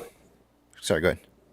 I much prefer 4 well-developed characters, interesting and different, than 18 characters that I can barely keep apart. From it. One of my favorite books of all time is The Stand, which is by Stephen King and has shit tons of characters in it. And it looks like the thing is bigger than the Bible, the book. It's like over 1,000 pages, I think. And I absolutely love that book. I had no problem keeping up with the characters, but the characters were so well developed that I didn't have a hard time with it. Each character was unique, and it was easy to remember like the name with the character, and so it was special to me because I was able to enjoy it, and I felt like I was a part of each one of the characters, and I didn't have a problem. And to me, that for me, struggling with that as much as I do, that tells me that writer is an amazing writer because they are able to take something that is normally difficult for me to do and put it into a situation put me in a situation where I can follow along with so much character development. It's enjoyable. That's part of the reason why the book is so long, because you have to spend some time to develop each character. If they try to shove 20 characters in, but they only give you a perfunctory backstory, then you don't become emotionally You're not attached attached. to them, or you don't feel like you know them. Yeah. Right? And that's the reason we all know each other so well in here is after long periods of time, we've come to realize each person is an individual. We know they're part of their personalities. And if the writer doesn't afford you that chance in a book, if he just gives you a little, the basics of their backstory, right? You can hardly remember their name, or was this guy the cab driver, or was he the chef in the restaurant? I don't remember. Yeah. Whereas if they dedicate some time to develop the character, which takes pages and words, so I couldn't agree with you more. And it was really hard for me when I was reading that book was when he started killing off the characters, because I felt so much emotional attachment to each one of the characters that as he was killing them off, I was like, oh no, not that person. And you get to another one and they get killed off, and I was like, no, not. So it was really, really tough for me to go through that book because I felt attached to each individual character. That's the Game of Thrones in a nutshell. Yeah. But I don't feel that way about every book, though.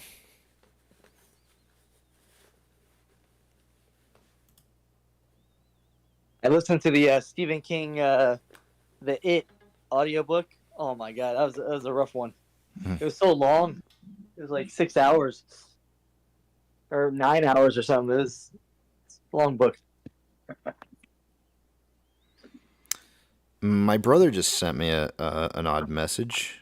He just said, I don't remember this, but he said, you should tell your audience that you had a grease stain on the wall behind your bed where you would rest your head and read at night.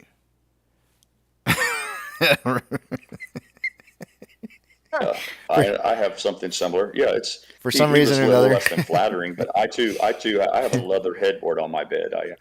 My headboard's made out of leather, and it does have from the oil in my hair, there's a very obvious imprint or shadow, if you will. So I don't think he didn't choose the most flattering language, but I think he was pointing out that you probably read more than you're willing to admit. So you read so much when you were younger that now you hate it. You don't like it. You don't enjoy it. Yeah, well, I don't know. I read mostly of those choose your own adventure books, which I absolutely love those. Those were my favorite books in the whole wide world growing up. I could spend. I wish they would do movies like that. We talked about that a year ago, but I wish that they would produce movies out of Hollywood that periodically throughout this movie, the audience has a button. Each seat in the cinema, yeah, you'd have like an A, B, or C button, and that they would be a brief intermission, and they'd ask everybody to vote, to take a poll. Do you want the main character to get in a canoe and go down the river, or should he climb back up the mountainside? And then everybody votes, and then the movie. So but I know it would be costly because they would have to film so much more. But I think you could make the movie. You could make it to where somebody could go see a movie 6 times. Oh, you could just do an app 6 times to see the movie. You could just do an app, and then people vote in the app. Oh, yeah, even better. Yeah. But that's cool because even with an app, it wouldn't require you to change the seats or do any infrastructure costs. The burden would be on the producers of the movie. They would have to obviously shoot many different scenarios. But even if you only did 2 or 3, the fact that you would kind of give the audience an opportunity to participate would be, I think it would be revolutionary. Can you imagine if you got like a bunch of people who came to your movie who listening today, who wanted to just kind of screw with everybody and like just picked like the worst choice of them all every single time? Right, but if it was, you'd have to bring a group. You'd have to bring a big group with you because if it was done in a polling fashion, again, the whole room wants to see the character commit suicide, and that's what he'll do. Oh man. They did that with Black Mirror, you guys. It's Bandersnatch, the movie on Netflix. Yeah. Really? Yes, I remember that. I just posted it in. It was really cool. The whole mapped out. Yep. Yeah. It was really every cool. choice that you could have made during that movie. I went back and played it back over. That was in Black Mirror, right? Yeah, Bandersnatch. Yeah. That was really. It was kind of interesting to see. Yeah. I liked it. Yeah, it's a good concept. They do that a lot in the video games nowadays. They got I forget the series, but they have different games. Oh, I'm 11 minutes past here, guys. Bob's he's off his rocker right now. He's having a stroke. Yeah. Real Rug, he's ticking. Real Rugged says D.E. Shaw and Company owns 4.41% of AMC shares. It has no relationship to me whatsoever. I wish it did, but it doesn't, unfortunately. Let me take you guys over to the other screen. Yeah. We got to take a look at these numbers and see what we got going on here. Why is this? I'll catch you guys later. Are you out? I gotta go. My wife and I were kind of playing hooky, and my son. We got out of work early, so we're gonna hang out for a bit. Okay. Yeah. So. Very nice. You guys have a good rest of your day. I'll try to hop on. All right. Hurry back, deuces. Later, Danny. Deuces. Peace. Hold on a second here. I'm screwing stuff up again. Why is this so difficult? Let's see here.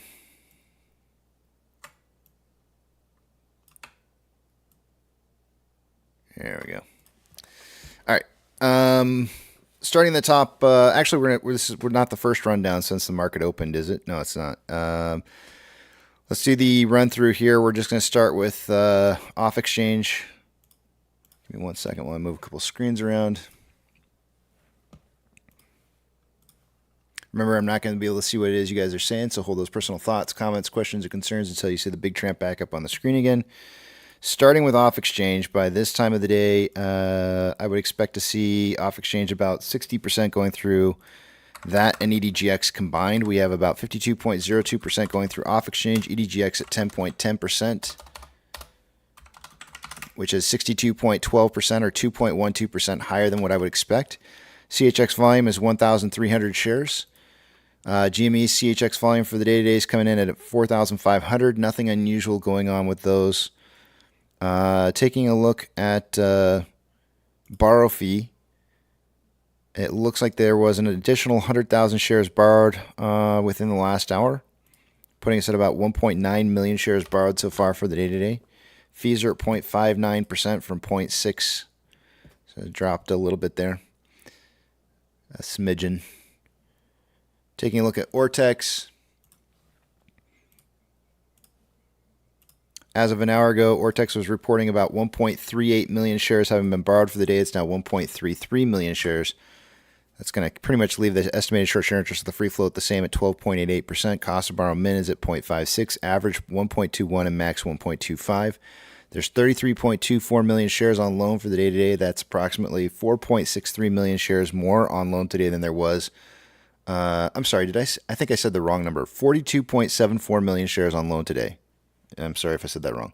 4.63 million of that is in new shares on loan. 236,000 of that is in new short interest. Taking a look at options. Highest amount of call volume an hour ago was at a $4.50 strike. There was 3.8 thousand contracts in volume for the day. It's now 9.4 thousand contracts.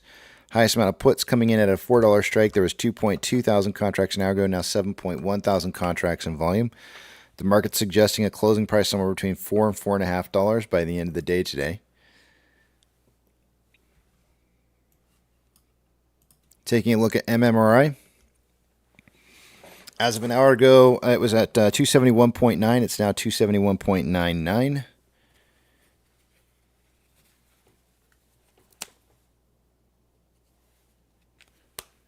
The spread between the 2-year, 10-year yields. Let me move this back over. An hour ago was at 0.364. Now 0.372. We're seeing an increase in the spread between the 2-year, 10-year yield being more inverted, which is not what we want to see.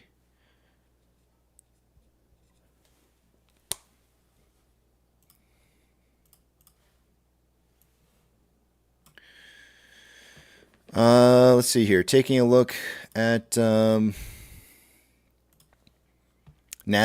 it's down 0.2%. Dow Jones is down 0.29%. The S&P 500 is down 0.09%. We have 2,911 decliners to 2,635 advancers. The market is more advancing this hour than it was an hour ago. 2638.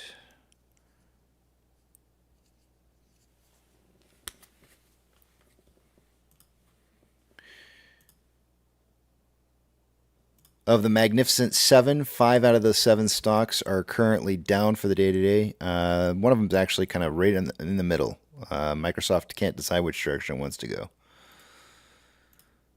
Financial institutions that have changed more than 2.5% or more for the day today are going to get a shout out. We've got Coinbase up 8.85%. FRC is down 3.57%. NYCB is down 11.13%. First Horizon's up 2.49. U.S. Stank Core is up 4.21. Northwestern Trust up 3.52. Morgan Stanley up 4.61. And that's it. Gold is currently up 1.49, right around there, and trending up. Silver's up 2.55 and trending up. Ethereum Classic is up 2.49 and slightly trending up. The US dollar is down 0.12 and trending down. Oil is down 1.82 and it looks like it's taking a reversal off of a downtrend into an uptrend. Mortgage-backed securities are down anywhere from 0.23 to 0.26 and trending slightly up. SPY is down 0.05 but trending up. VIX is up 2.82, consolidating, maybe a slight downtrend. VTI is down 0.02 and slightly trending up. VB is up 0.59, trending up. Tesla is down 5.79, trending down. Amazon is up 0.61 and starting to break consolidation into a downtrend. Cinemark is down 3.3, trending down. Doge is up 12.7 and trending up. We'll take a look. I mentioned earlier I was going to look at the cryptos and the 3 that I look at normally and show you some stuff on that. We'll take a look at it here in just a minute because they are moving pretty quickly here. Bitcoin is up 4.91. GME is up 1 point and trending up, by the way. GME is up 1.4 and slightly trending up. HYMC is up 1.54, trending up. NCMI is up 0.84 and slightly trending up. Hood is up 1.18 and was in a downtrend and is now reversed that downtrend into an uptrend. AMC is down 2.18 and starting to consolidate a little bit after having been on a little bit of an uptrend. We may be consolidating between 419 and 434. Are we getting the reduction in volume for the day-to-day? It does look like the volume is starting to slow down a little bit here. You can see the volume profile is declining on a trend down on that. Inflow versus outflow on AMC for the day-to-day, we have approximately 700. No, sorry. Is that right? 600. $600,000 more outflow than inflow. 7.73 million shares traded so far for the day-to-day. After 110 minutes worth of trading, we are on pace for 27.4 million shares traded by the end of the day today. I suggested somewhere between 5 and 25 million. Looks like we're on a pace for that, no problem. On a 4-hour time interval, we have more selling pressure than buying pressure with an RSI of 39.58, which is below average. On a 1-hour time interval, more buying pressure than selling pressure with an RSI of 40.71, which is below average. On a 30-minute interval, more selling pressure than buying pressure with an RSI of 41.89, which is below average. On a 5-minute interval, more selling pressure than buying pressure with an RSI of 46.68, which is slightly below average.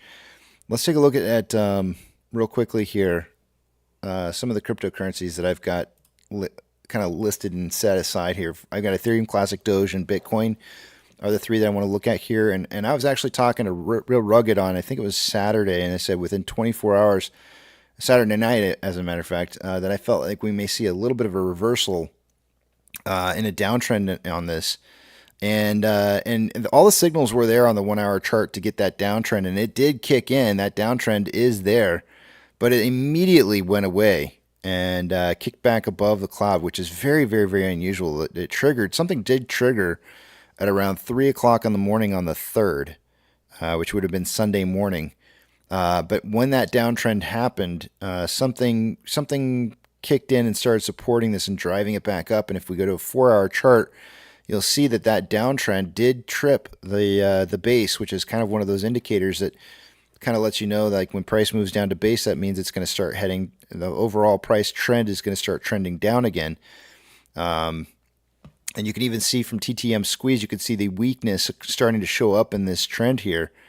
And selling pressure started growing as buying pressure started to reduce. And that's still the case.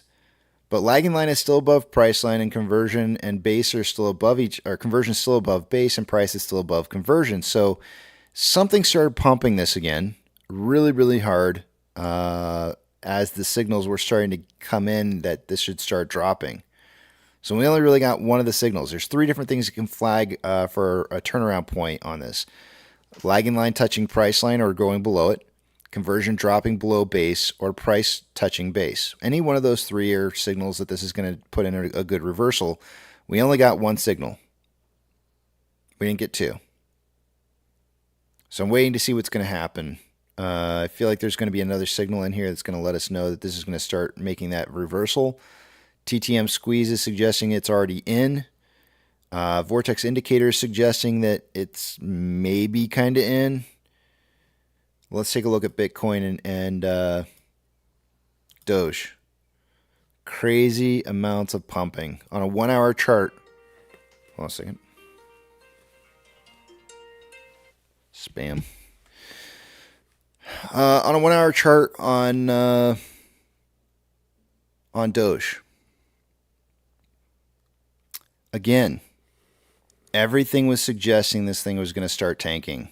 And suddenly at around like 2, 3 o'clock, 4 o'clock in the morning, something started pumping this massively.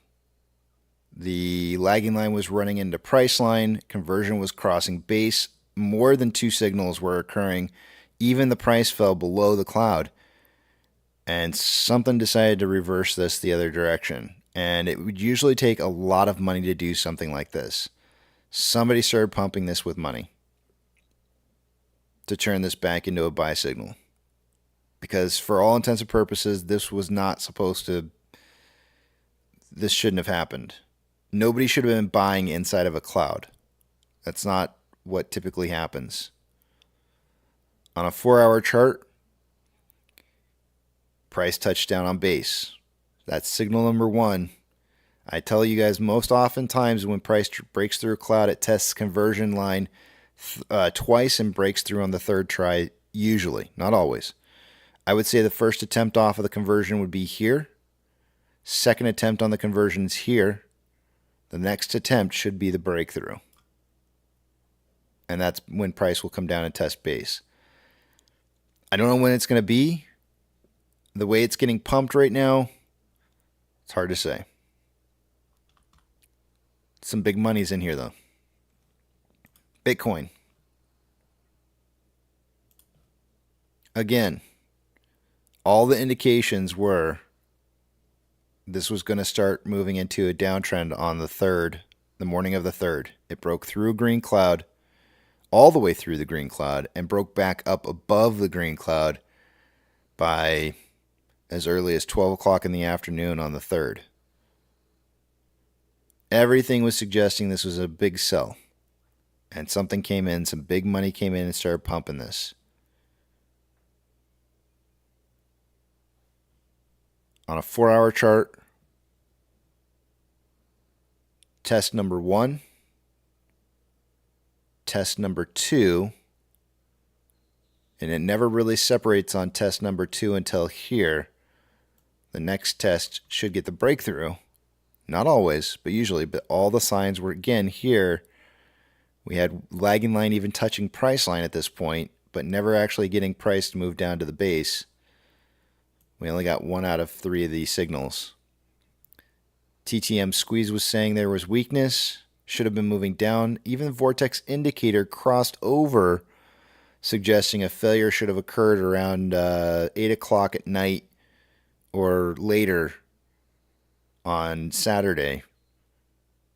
A lot of money came in to pump this. Figure out where the money's coming from. Casey, I'm curious. Is there any? Do you know any legal precedents? Let me back up. Is our government legally bound to divulge to us that they are engaging in this? I lack the education to know whether they could secretly do this and then justify it by saying that it was the best for the American people, that once word got out that they were participating in it, that it would drive the market up. So therefore, for matters of national security, that was incumbent upon them to keep it secret. I mean, they already allowed banks. Or is it? They already allowed banks to start creating ETFs, right? So they're already allowing them to trade inside the market. So I meant more in a reflection of our own treasury, or anyone else. Banks are an extension of the treasury, right? And doing it in a secretive manner. Banks are an extension of the treasury.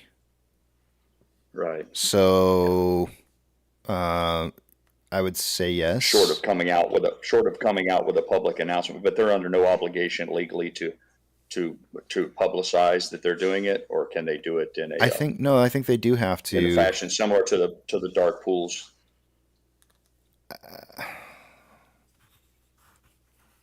I'm just curious. I didn't. In regards to it's where all new. I've said often that the legal system isn't keeping up with the leaps forward in technology, and I think this might be an example of that. But I thought maybe someone among us who's involved in the legal practice as educated in such things might be able to shed some light on whether or not it's even illegal for them to do it without making it public knowledge or not. Just curious. I don't. So beyond the banks being able to create an ETF for Bitcoin, I really don't. I don't know what. I mean, they should have to report. All right. So hold on a second here. I have a page for this. We should be able to see it. I mean, they should have to disclose. But couldn't one make an argument that it's in the best interest of the American public for them to invest in it, if you will, at the cheapest possible price? Or is that not logical?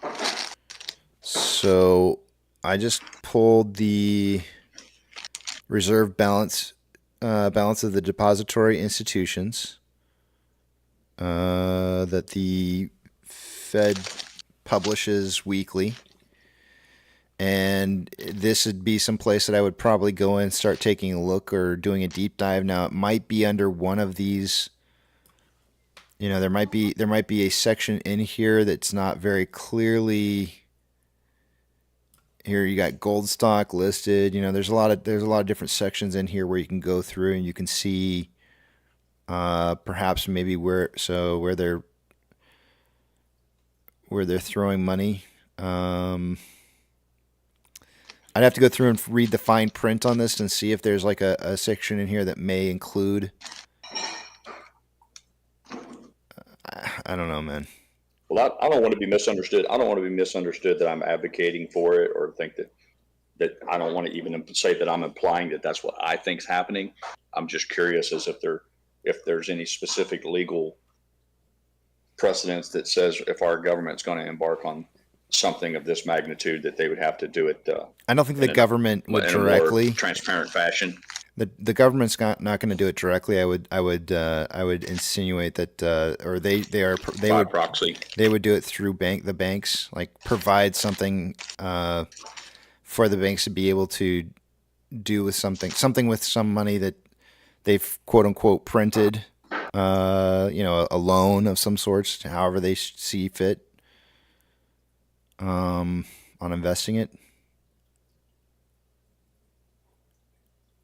but I would have to go through this and kind of see if there's a spot in here that shows it.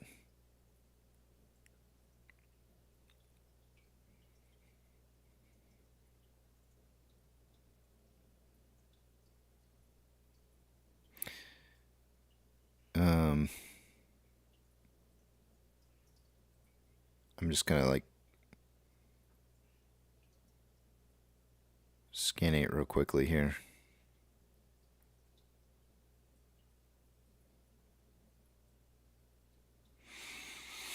I'll have to go through this.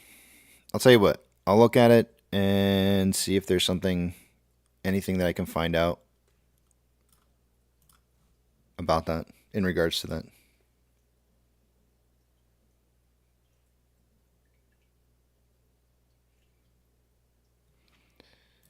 Let me see here.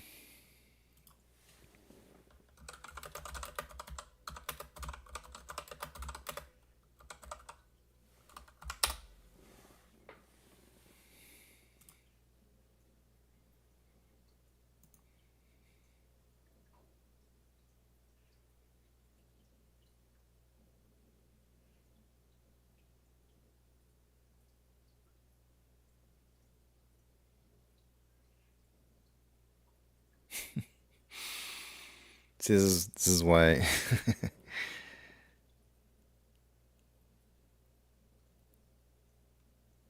I mean, they could certainly. I'm just like thinking in my head here. They could impact. They could have an impact on the movement of crypto price based on things that they do with interest rates. Right, like money flow, like it depends on where money wants to make money, right? Right. So perhaps exactly. Maybe if where it's treated best. Right. So if they were to, they could cause a rush out of crypto by doing something with the interest rates in order to cause money to flow more towards.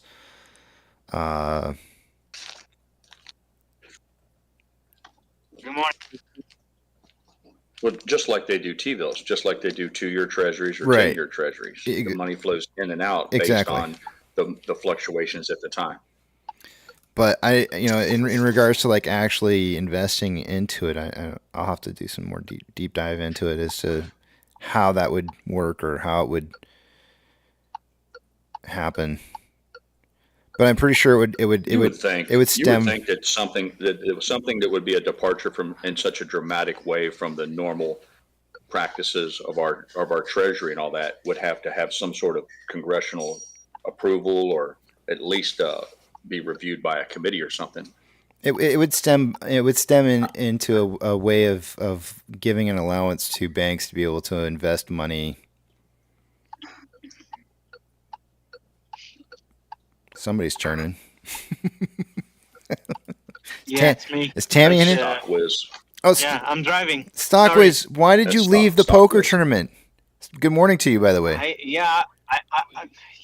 Yeah, it's a very good day today. You were doing so poorly or so well, and then you left. You just left, and you were doing so great in the poker I tournament. know, but I was with friends. We were watching a movie, and Okay, all right.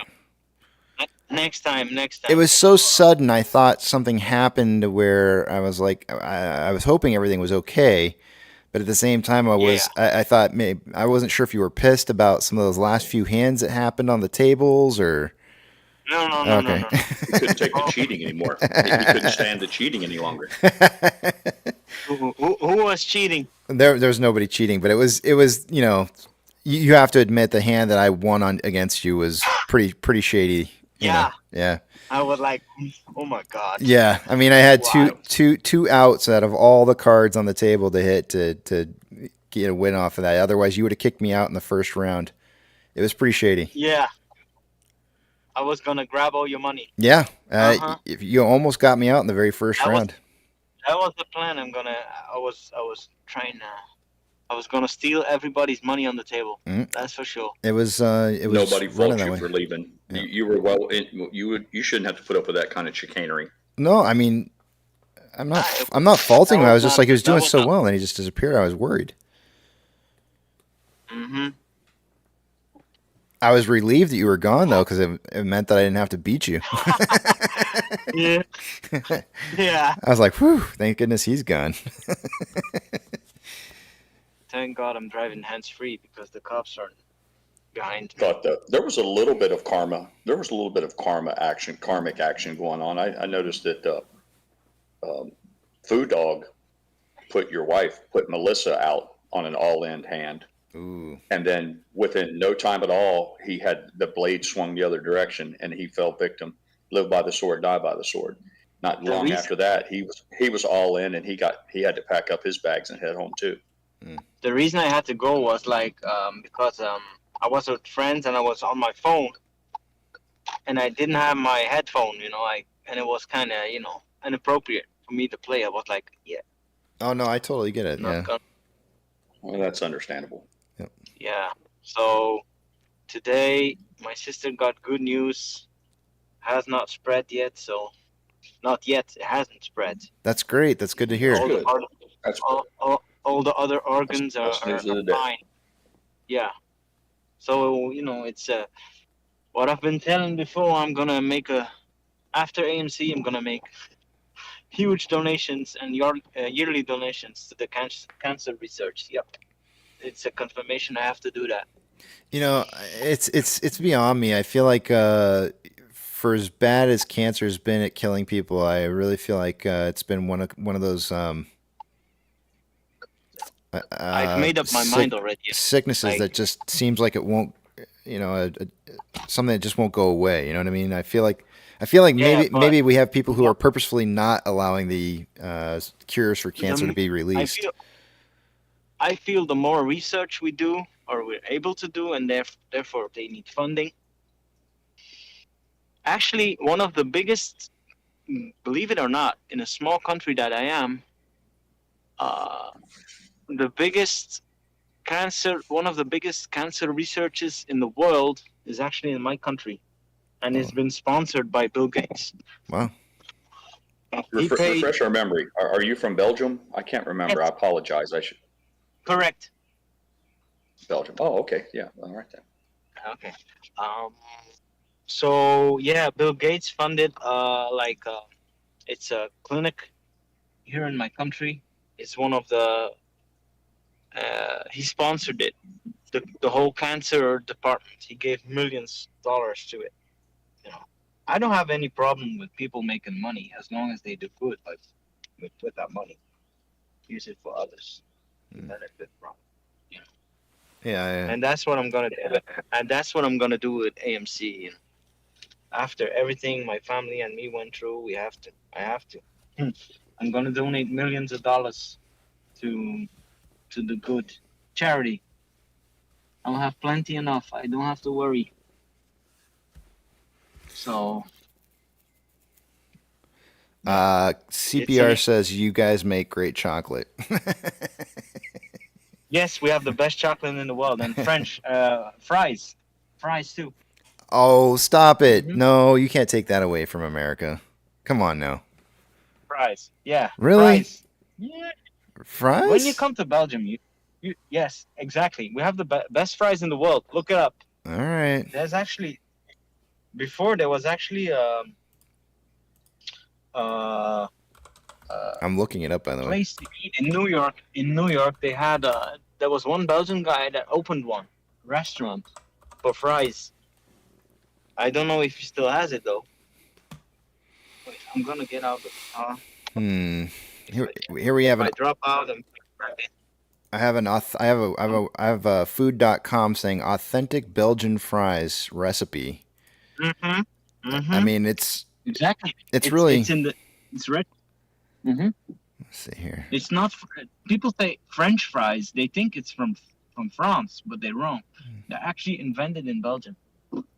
I think. Well, some of the finest hunting rifles ever produced, high-powered rifles, were the Brownings, and they were originally. If you had the Belgian Brownings, I'll be right back. I'll be right back. Those were considered. Yes, sir. Yes, sir. I have to hang up and. Those were considered vastly superior to the rest of the Browning line, which is the entire line is a well-respected weapon, but the ones that were I guess they called them the old-fashioned ones, much more desirable. Well, son of a gun! Now I feel like I need to go have a Belgian French fry because one of the first things that pulls up here is YouTube 5.5 minute long video. It says, "What's the secret of Belgian fries? Europe's best street food." I feel like I'm gonna have to go watch this. Do they look like traditional French fries, or are they similar to like hash browns or something? They do, but I don't know if they pulled it from a. I don't know if it's like. Hold on. Waffle fries. Yeah. Well, no, I don't know if they just pulled it as like a stock video or stock footage or not. So. Introduce myself. The French fry. Call us fries for short. There it is. I'm gonna watch this video here when I'm on break.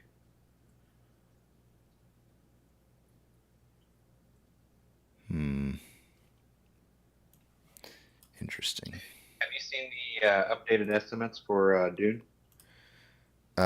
Since I just pulled it, did you see me pull them up like an hour ago? Yeah, I'm just seeing. I don't know if you have the same number, but I just seen a post on Twitter saying the updated number puts Dune at 82.5, the exact same as Oppenheimer.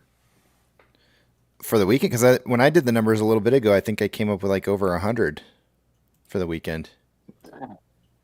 Yeah, hold on. I've seen another post too that had each day. 1 second, let me see if I can find it. Oh, okay, here we go. 32.2 Friday, including pre-shows. 28.7 Saturday, and 21.7 Sunday. Here's what I've got on Box Office Mojo. It's saying 39 million on Friday, 40.8 million on Saturday, and 28 million on Sunday. Yeah, those are a lot different. Those numbers are different for every day. What are you? That's weird. Where are you getting your numbers from? Hopefully your numbers are right. I'd much rather see it. This was off of Discussing Film. Okay. On Twitter. Okay.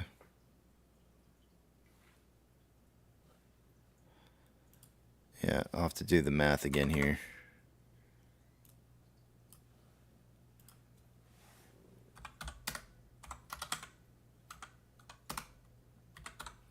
Yeah, 107.8 and some change.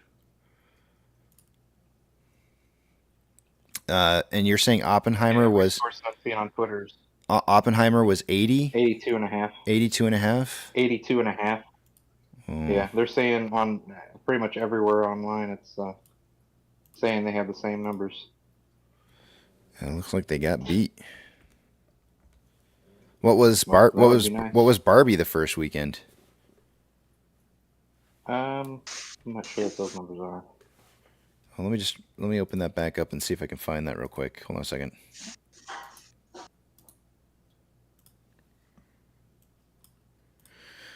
Let's take a look. How do we go back a year? 2023.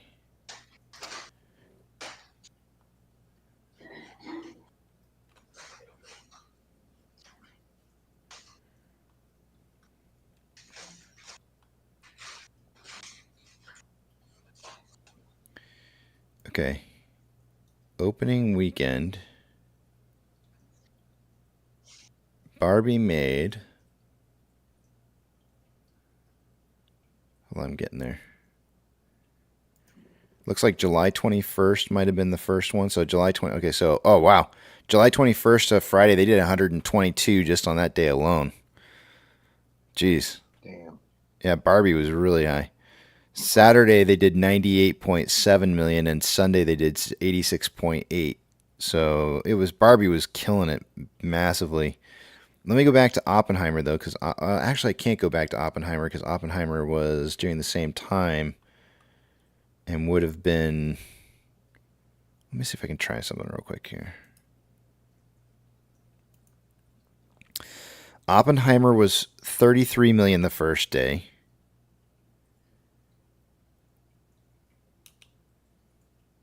To... Oh, son of a gun, I clicked too many times. Hold on.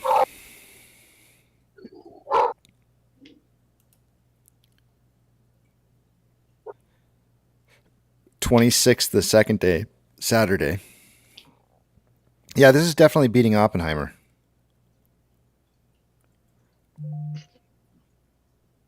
Hell yeah. The third day for Oppenheimer was...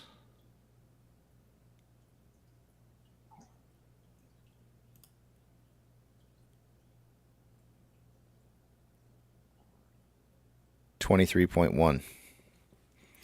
Yeah, I would say that Dune is doing way better than Oppenheimer.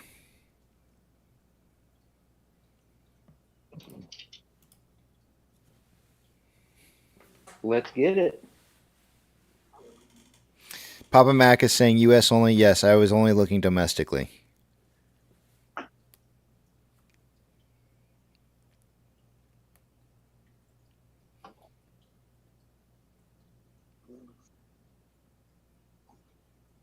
Nana says, but how many Fuck It buckets were sold?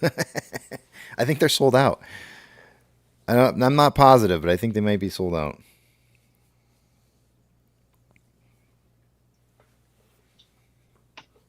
We just got a nice little candle of volume there of about 177,000 shares. It's not a whole lot, but it was definitely... How much is AMC trading at? $4.30. $4.30. Okay. Yep. Sorry, had to leave that quick. I was going to the post office. So we were saying Belgian fries, right? You found anything? I mean, I found a video I'm gonna watch when I'm on break, but yeah. There. We have Belgian chocolate is famous, world famous, and also the fries. Yep. These are famous too. Chocolate, fries, and guns. Sounds like someplace somebody from Texas would move to. Guns? Guns is we had a big factory that was making guns before, but I think they closed down because they were saying in the news that if Putin would have attacked us after one day, we would have to be thrown stones. Oh wow. We would be out of bullets after one day. Out of bullets. Done. No bullets. Because after the Great World War, all the European countries stopped making guns, or they lowered the production of guns and ammunition and artillery. So, and then they stopped it. Like there was a big factory in Germany, one of the largest in the world, and it closed down. They closed it, and we closed ours in my country.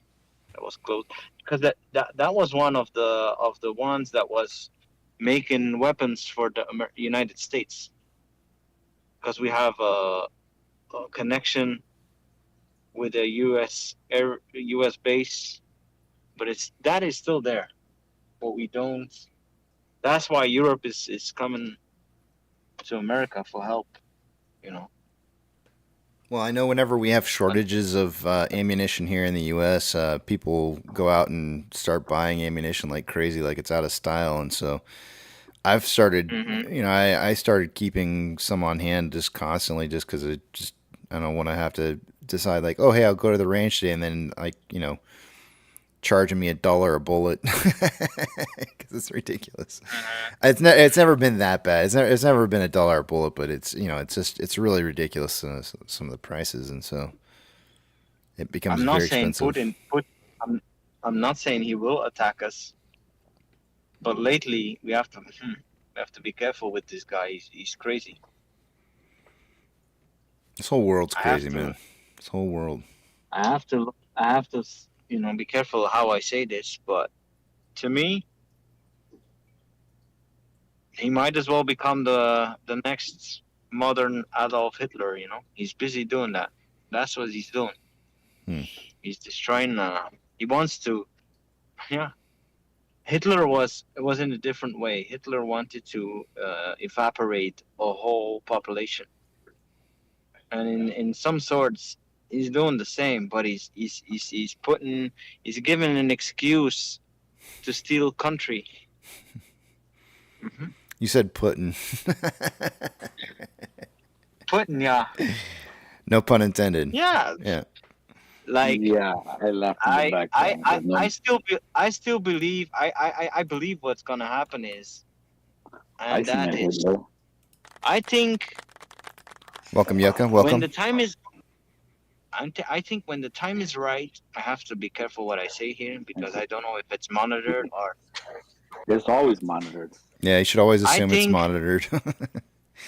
Okay, I'll be careful. Don't put in your trust on this thing. Are you kidding me? What? Yep. We have videos of you walking around naked back here, pirate. Oh my god! So who won the poker tournament? Just real. I did. But I gave it. On Discord. He goes by the name of Nails. Yeah, he nailed it. He nailed it. Yeah. And how long did you guys play for? 5 hours? 5 hours and 10 minutes. So it started around what time? I have a 7 hour time difference here. Now it's 6 o'clock almost here. What the fuck is going on over there? Pirate and his missus are getting at it again. So I think you hitting that That's really the peg hard, leg, now. right? You are a smelly pirate hooker. That's the peg leg. I'm hitting against the floor. I don't even know what we were talking about now. I've forgotten already. What were we talking about again? I couldn't.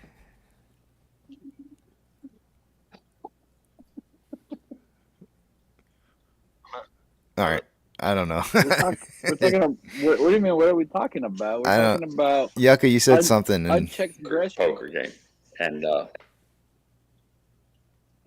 wait, what is happening? Somebody has interruptions. I think. We're talking about poker. I think We're Pirates. talking about poker. Mike is going in and out or something. And not only that, apparently not only that's going in and out.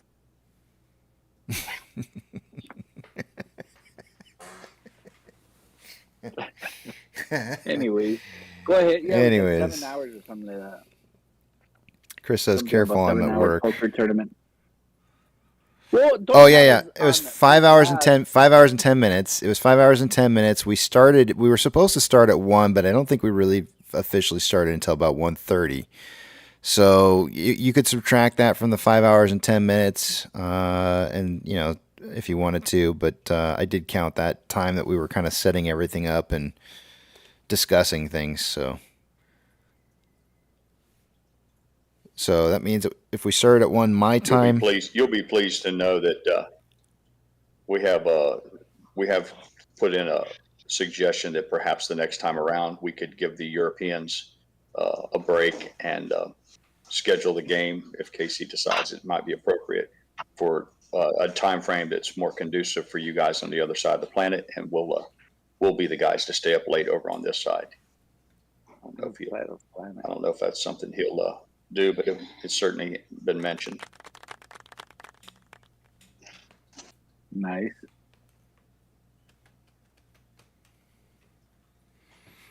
did you get that mop out, Parrot? Did you swab the I deck? was trying to respond, but I had to wipe my face. I couldn't find something to wipe my face off with. I cleaned myself up. Swipe the what? Did you swab the deck? Oh, I heard something else. That's Diesel, man. He's drinking water, and his water bowl's it's pretty close to where I sit, and I apologize. I'm trying to mute my mic when that happens, but I failed. Have you ever thought about giving him a bucket to drink out of? It's nice, yeah. No. I'm not kidding. You said, did you? I used to have a dog who would stick her entire snout all the way into it so she could suck it like a straw. She used her snout like a straw to drink the water. Otherwise, she would lap like that, really, really loud lapping. I'm serious. Get Diesel a bucket and see if that sloshing of the water goes away. It's one of these gravity-fed contraptions that holds, I don't know, 3 gallons. You flip it upside down, and it works off of gravity. As he drinks out of it, it continually refills his bowl. Okay. But, it's one of those things. Otherwise, he goes through quite a bit of water. Otherwise, it would be I'd have to hire a full-time hired man just to keep the water bowl refilled. But it's everything it sounds like, man. He slops it all over. It ends up all over the tile floors and everything. And so, no, he lacks any kind of basic manners. I can tell you that. Coco did not drown from drinking like that. Actually, I kind of preferred it. I saw videos where they taught dogs to wipe their mouth off when they're done. They suspend a towel next to the bowl, and they literally train them to wipe their mouth off. You've trained your dog to close the door. I do well keeping my dog just from shitting on the couch.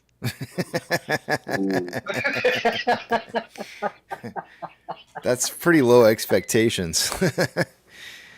Whoa, is that a sample? I'm kidding. He knows a few little things. He only knows a handful. Probably his crowning achievement is I can stack the treats up on his nose. I can make him sit and stand still. And then I can stack up the biscuits on his nose. That's so mean. And he'll hold until he's given the command. Does he salivate like crazy? He can toss them up in the air and catch them. And so, he drools he drools. And it slobbers down. But I can start out now. If I just do 1 or 2, he can toss them up in the air and catch them mid-flight. But if the stack gets any higher than 3 or 4 treats, then rarely will he get all of them.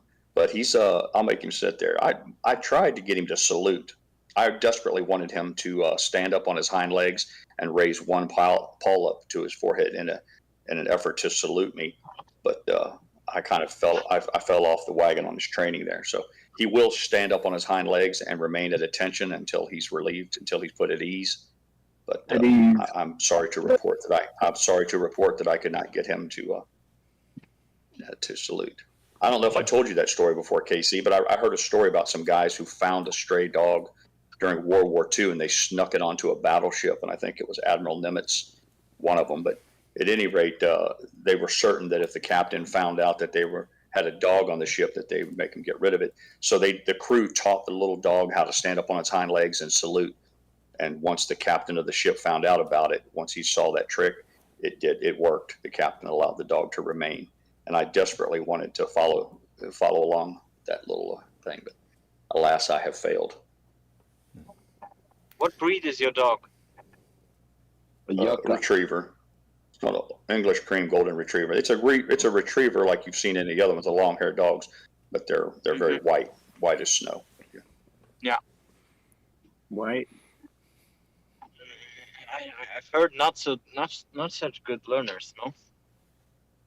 No, he's actually pretty smart. I've had many dogs, and he's not as smart as a border collie, but they're pretty intelligent. Okay. Yep. Well, it's 11 o'clock. It's time for numbers. Shall we do this? Yeah, where's Bob at? Bob, I don't know. is Bob in here? I haven't seen him today yet. Yeah. Yeah, he was here earlier. He was here earlier because we were teasing about him having a stroke, and he popped in and said that somebody had to be here to keep this train on the tracks. Yeah. He said, were it not for him, we wouldn't get so much as one number in throughout the course of the whole day. And I had to admit, he's right. It's a thankless job, and somebody has to do it. So we appreciate Bob helping out. Yeah. All right, let's do it. Well, starting with off exchange. Remember, guys, I'm not going to be able to see what it is you guys are saying, so hold those personal thoughts, comments, questions, or concerns until you see the big tramp back up on the screen again. Off exchange by this time of the day, I would expect to see about 62% going through off exchange and EDGX combined. We're currently at 52.69% going through off exchange, EDGX at 9.37. The combined total 62.06%. This is almost exactly where I would expect price to be, or volume to be in compared to the past historicals. CHX volume for the day is 1,300 shares. Nothing unusual going on there. GME CHX volume for the day is 4,500. Also nothing unusual. Borrow amounts, no changes in the last hour. Still at 1.5 million shares available to borrow and 0.59 fees. In total, we've seen about 1.9 million shares having been borrowed, according to Ortex, or according to IBKR, rather. Sorry. Give me a second here.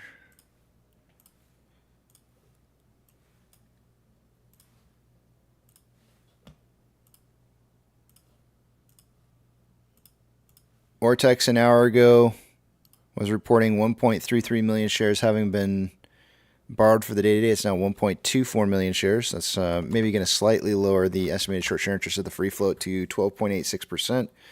Cost to borrow, min is at 0.56, average 1.21, and max is at 1.25. Shares on loan for the day today is at 42.74 million shares. That's approximately 4.63 million shares more on loan today than there was on Friday, and Ortex is estimating about 236,000 of that is in new short interest. Taking a look at options. Let me refresh this one more time because it didn't do what it was supposed to do. An hour ago on options, we were seeing about 9.4 thousand contracts at a $4.50 strike for calls as the highest amount of volume for the day. We went from that 9.5 thousand contracts to, or 9.4 thousand contracts rather, to 10.7. Highest amount of puts is coming in at a $4 strike. An hour ago, 7.1 thousand contracts was the most amount of volume. It's now 7.3. Market still suggesting a closing price between $4 and $4.50 by the end of the day. Taking a look at MMRI. 271.99 an hour ago is now 272.17.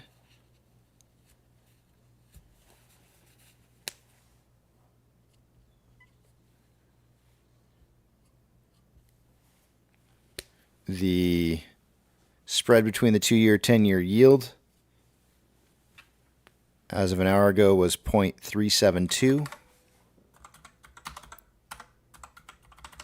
Now 0.385. We are seeing this widen even further.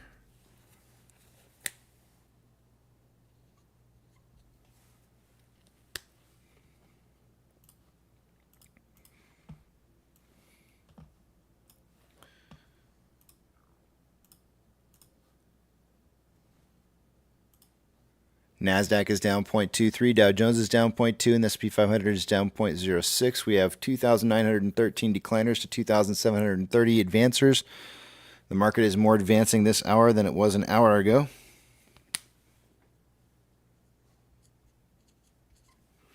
And I think that puts AMC in that group of advancers. It does, because we are positive right now. Of the Mag 7... 4 out of the 7 are red. Sorry, green. Other color. Financial institutions. Oh, wait. Hold on one second. Did I write that down? Okay, that's close enough. Financial institutions that have changed more than 2.5% or more for the day-to-day are going to get a shout-out. We got Coinbase up 6.29%. FRC is up 10.54%. NYCB is down 11.41%. First Horizon's down up 3.42. Bank of America? No, that's not right. Is that right? Yeah, Bank of America. Stank of America is up 3.02. U.S. Stank Core is up 4.61. Wells Fargo up 2.69. We'll go ahead and shout this one out. It's close enough. Charles Schwab up to 2.47. Northwestern Trust up 3.96. Morgan Stanley up 5.32.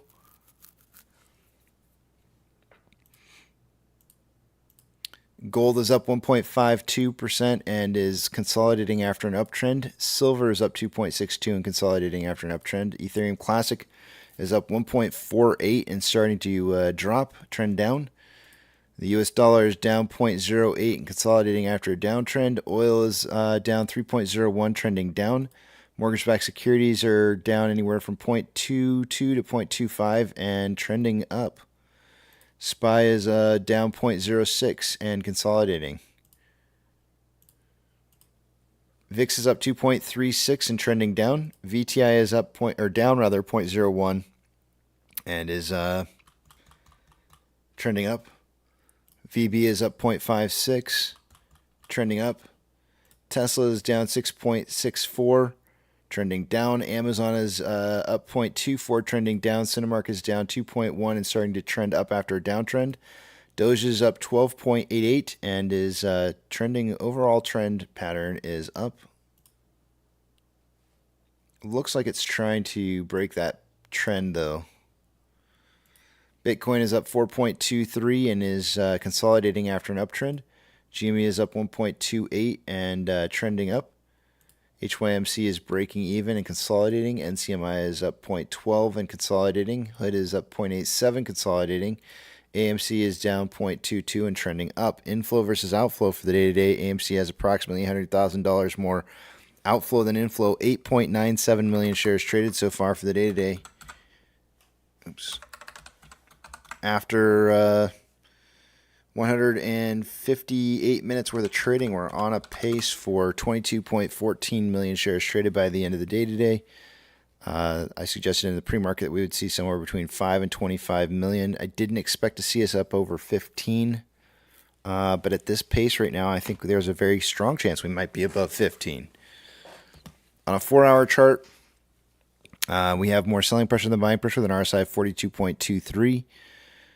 Which is below average. On a 1-hour time interval, more buying pressure than selling pressure than RSI 47.11, which is slightly below average. On a 30-minute interval, Vortex indicator is getting a crossover with more buying pressure right now. RSI is at 49.71, which is average. On a 5-minute interval, there's more buying pressure than selling pressure with a little bit of a whipsaw kind of going on here. RSI at 55.66, which is slightly above average. And with that, I yield the rest of my time to the back of the big tramp.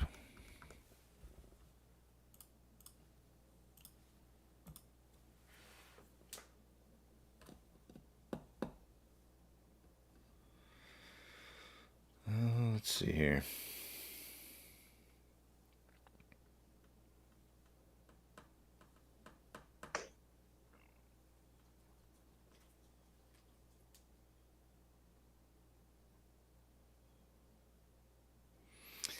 Chris is saying, I've got a 50-50 Siberian golden retriever. I can't get him to focus. He wants to, but you know, squirrels, grass, air.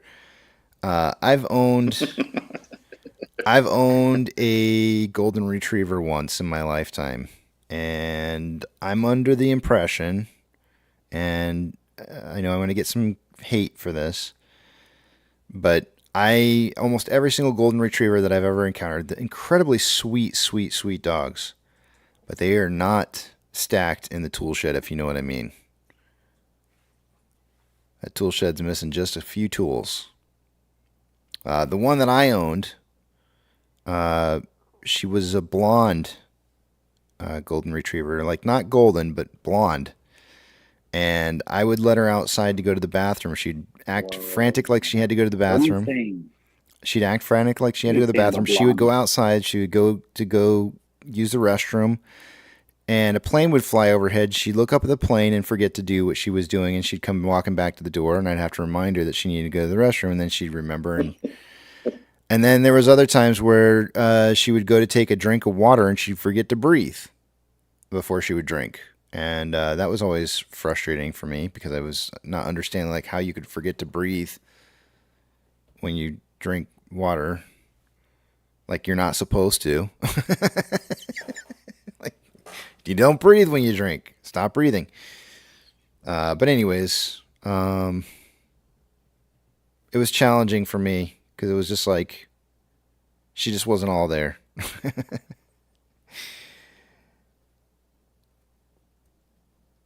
I had a hard time with that.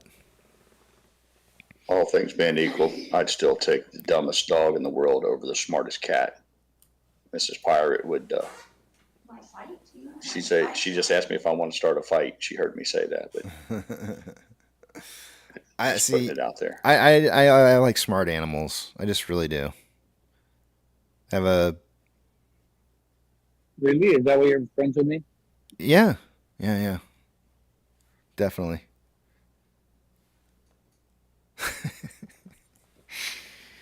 I don't know. There's something. There's something. I don't know. I can't handle it. It was a terrible experience for me. She was the sweetest dog ever. Really, really sweet. But I need more than that. I think by and large, the animal kingdom is far more intelligent than people give them credit for, regardless of species. Despite their lacking the ability to speak or talk as we do. I think the farther we advance, the more we learn, the more we realize how smart they really are. Yep. Let me ask you this question. That's what What? What question? Do you think a dog that fetches is smart or not smart? I mean, if you want to talk about food dog like that, I would say yes. Yes. Because I feel like, I don't know, because I've had... I see where you're going with this. You're asking, is conditioning the same as intellect? Yeah. But I've seen many animals who can problem solve. I mean, if you watch some dogs who engage in herding practices like these border collies, they're not trained in every little single aspect of that. A lot of it is problem solving. They understand the mission as it's assigned to them. So I would argue that requires reasoning, and it's not just a trained response or conditioning. The reason I say it is because I feel like I've owned dogs in my past where they can fetch, but they don't. They like look at you like I brought that back to you the first time, and now you're gonna make me go run out and go get it again after you throw it. And they look at you and they go like, I'm not doing it. And I go like, okay, well, I know you don't want to, but I want you to. And so then it becomes this thing. And I go like, I feel like there's some smart dogs out there who don't fetch because they're like, I'm not here to just please you. They're not built for that. Yeah, they're not built for that. They're like cats. Right. They're like cats. Cats, they don't need anybody. They're on their own. But then There's some dogs like that. I've seen other dogs I where can tell you, we had cows that were smarter than some people I've encountered in my life. Oh, thanks a lot. I'm making a joke, of course, but I'm telling you, animals are far more observant, and I think they study us. I can't give you many examples of how animals. I just believe they're better at problem solving than what most people would believe. I've had other dogs where you can throw something and they will get it 100. In fact, they can't stop getting it and bringing it back to you. Like there is no end. I had a black Labrador, and I had to tell the children at a parties to stop throwing things into the river because he would drown before he would quit going. Yeah. You know, they thought it was, they'd never been around that, so they'd be able to chuck a stick out into the river and the dog would go get it and bring it back. But after hours and hours of that, the dog can only swim so much. And finally, I had to tell him, I said, look, guys, he'll keep going, but eventually he'll drown. So, yeah, you're right. Yeah. Hey, look, it's no different than mankind. I mean, just pick up the internet and look at, we have everything. We run as a human species, we're not too dissimilar.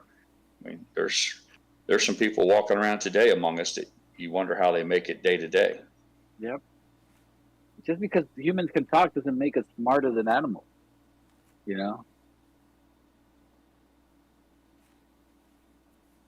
We're just wearing different outfits. All living things are wearing different outfits. That's all.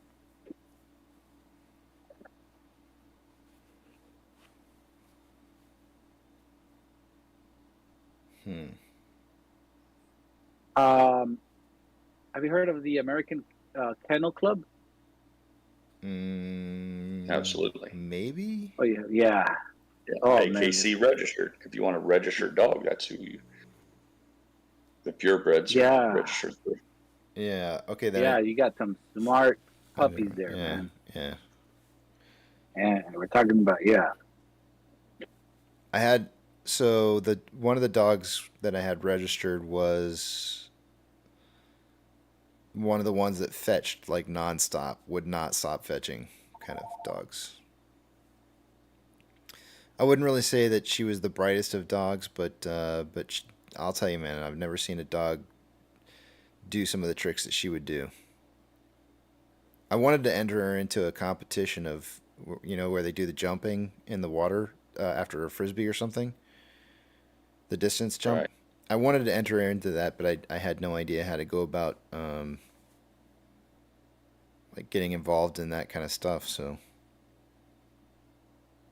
but she had quite the jump. She used to do like backflips. She'd throw the frisbee, and she would do a backflip. If you threw it just at the right point and high enough, she would do a backflip and catch it, and then face the other direction as she was catching. It was just amazing.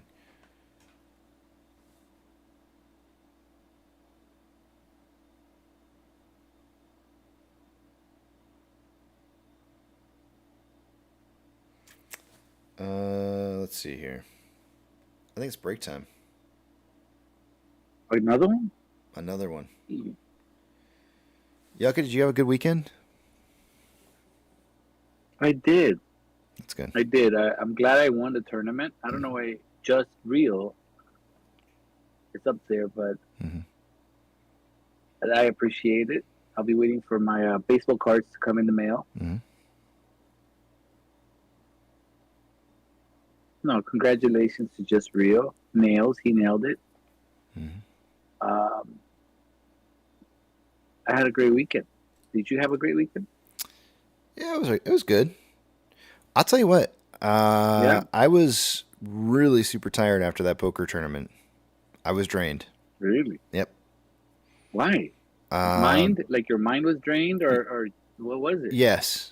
Well, he had to manage the whole thing. He had to manage the whole thing as well. Not only did he have to focus on his game, I give him credit where it's due. He had to figure out how many tables were needed and come up with some rules rather quickly. So all kidding aside, I think he put a lot of work into it, and I could see why it would be exhausting. I was mentally drained.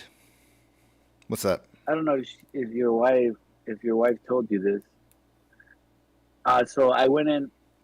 I went all in just because I was like last already. I only had like 5,000. I was gonna get out either way. Was that your second hand? Was that your second hand, Yucca? I could see how that would really tire you out. Going all in on the second hand and then going home. I bet you that was really taxing on your It wasn't. energy reserves. No, it was like I was like nails. Like we were hanging. I was hanging on. I don't know how he was hanging on, and all of a sudden he took it all. So I was hanging on, but I was gonna end up leaving at the end. So I said, "Let me go all in," and then your wife says, "Oh, you went all in. Okay, let me go all in too." So she went all in. But obviously I lost. So that was it. And then Fu went all in, and he made it through. Are you saying my wife took you out? Steps. Yes, she did. Oh, damn! I had no idea. She didn't tell me. Yeah, she took me out. Damn. Took me out. That's rough, bought man. me a beer. Sorry to hear that. Yeah, well, Yuck has just become all too accustomed to when we play for fun. If you get wiped out at the table, you just hit join game and they give you another 10 grand. So his standard MO is just to go all in on every hand with the knowledge that he can just get free money again. And he forgot to remind himself that this was a one and done here. So what was I going to say? Did you get Melissa told me that that it was nothing but a bunch of shop talk for you guys on your table. Oh, it was great. Yeah, she's like, I was pretty much quiet the whole time because they were just talking a bunch of shop, and I'm like, yeah, that's probably why a lot of ladies don't like talking on here. Always talking shop.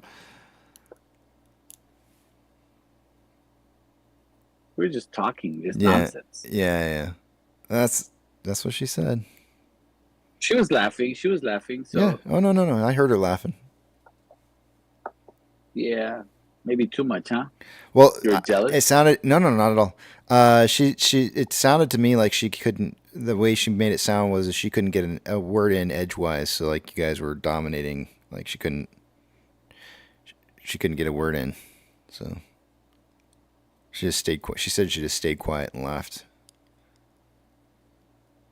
I was like, yeah. I was thinking you guys were going to take the opportunity to get to know her and drill her and asking questions about, who I am or who she is. That's your job. But you guys didn't do any of that. You didn't ask her any questions at all or nothing. It's kind of, I thought that was interesting. She did tell us where she works at, but we're not going to say where she works at. Oh, okay, yeah. But she did. It came out by accident, maybe. Yeah. Well, I'm sure she's okay with mentioning it. We're not. Yeah, we're not going to go wait for her outside or anything like that. Well, it's okay if you tried to because they won't let you. I know they won't. Yeah, probably all gated. It is. No windows. Well, there is actually lots of windows. Like that? It's all. There's it's actually got a lot of windows, but it's actually, in fact, it's nothing but windows. So much so that the birds don't see it, and they like when I used to work there, like at least 2 or 3 times a day at the right time of the day, yeah, the bird would smack into the window and it'd scare the shit out of you because it'd just be this loud thud. And imagine if that was a hospital and the doctor was operating. That's why you gotta leave your windows dirty, man. Yeah. If you try to refrain from keeping your windows crystal clear, you give those birds a fighting chance. Oh man, it was like it had to be at least 3 times of the day or 3 times a day, and it was usually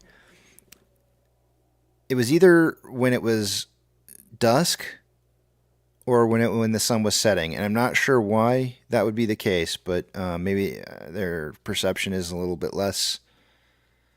Maybe that's when they're getting. Maybe they just.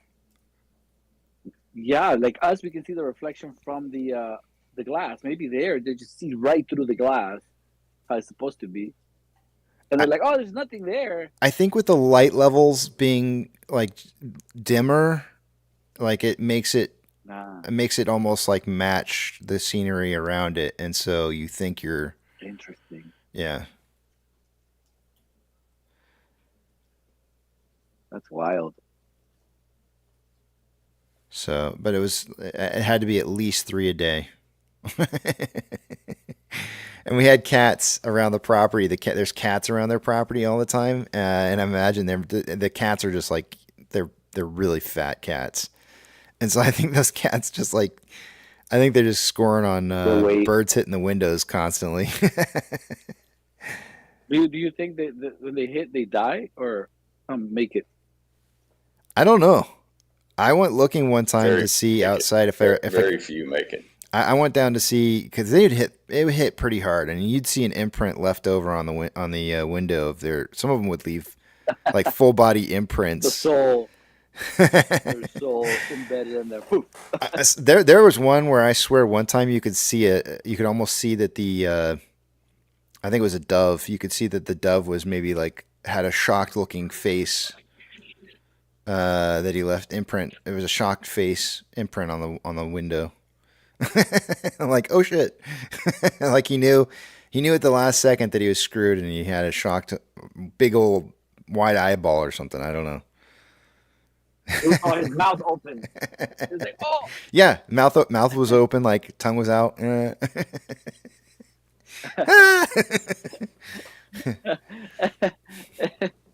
then the little bubble. Oh shit! Too much. That's too much. I never thought about putting a fake bubble on the window where the imprint was, but that would have actually probably been really. I don't know if I would have. I probably would have gotten some hate from some coworkers, but it would have been funny. Maybe would have been. Yeah. I couldn't hear you, Yucca. What was you asking, buddy? No, you were gonna say something. You were gonna say something. Pirate. I don't remember specifically. It's no big deal. Stop hanging around with the dog with the golden retriever too much. Oh, we've had pelicans that are very large. I mean, they're big, and we've had them fly through the screens. We have a superstructure over the pool, a screen enclosure to keep leaves and things out. And we had one until this last storm destroyed it. But occasionally, those big pelicans would wreak havoc on them by blasting through them. I wonder if we would get any work done if we all worked at Hitachi. Isn't that where you worked at? No, Samsung. Casey? Samsung. Mm-hmm. Oh, okay. Jay Medro is working. He's a salesman for for Zenith? The hand tool, Hitachi. I think it's Hitachi, the power tool company, doing hammer drills and screw guns, drywall guns, and things of that nature. Yeah, it's pretty wild. He just completed their training. Just completed their training course. I think he's a road salesman for them. I might be wrong, but I believe that's what he told us.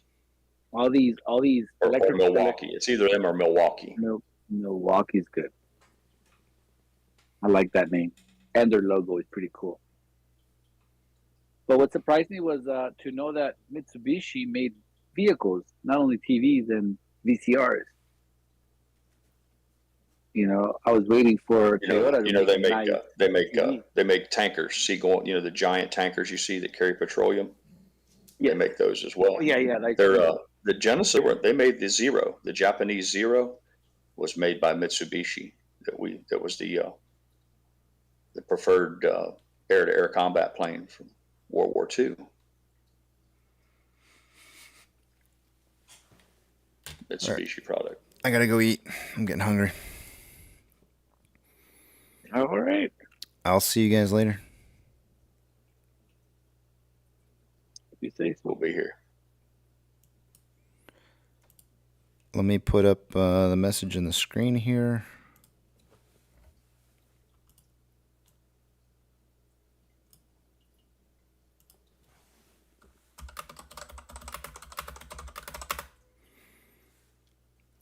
What time am I going to be back by? 12:10.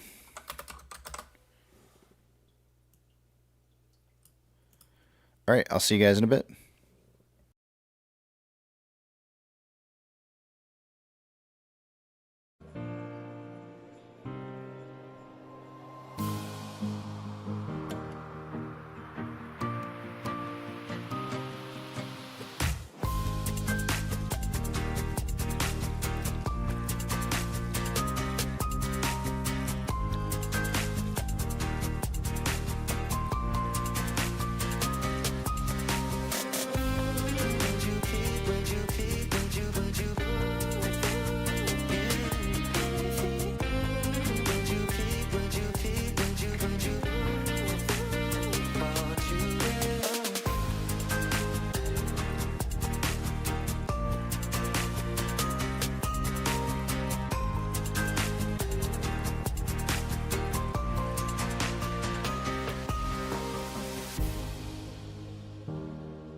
Hi folks, Johnny Boyle here.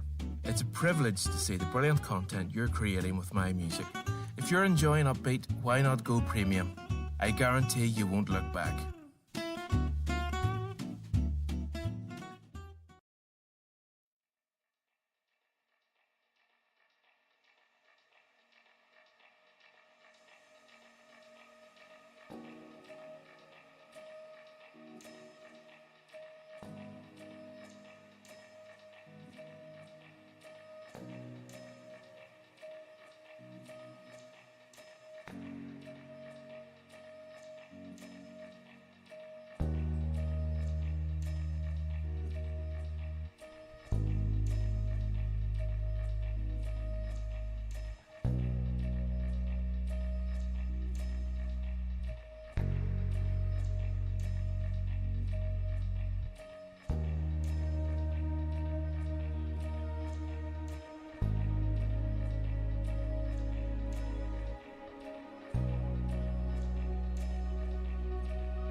Hey, this is Sencho, and this one goes out to all the hip-hop fans out there.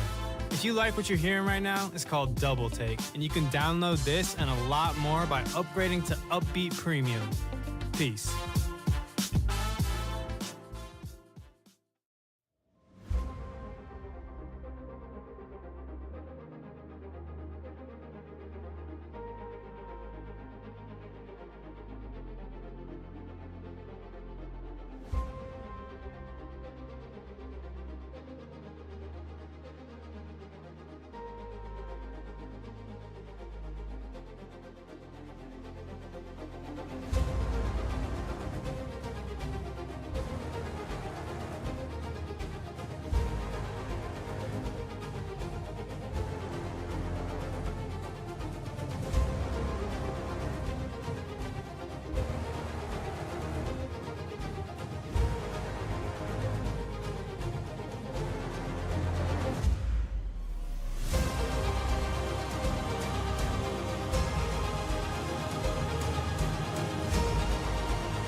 All right, I'm back.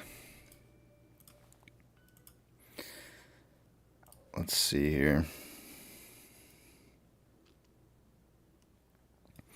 I'll take you guys over to the other page here. I'm not going to be able to see what it is you guys are writing, so hold those personal thoughts, comments, questions, concerns until you see the big tramp back up on the screen again. Let's take a look at what we got going on for numbers for the day.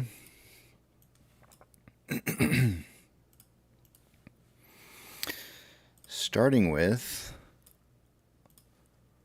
off exchange and EDGX combined. By this time of the day, I would expect to see about 63% going through those exchanges. We get about 51.45% going through off exchange. EDGX is at 9.29. The combined total on that 60.74%, or about 2.26 less than what I would percent less than what I would expect to see. 3,000 shares going through CHX. GME's CHX volume for the day today is sitting at about 4,500.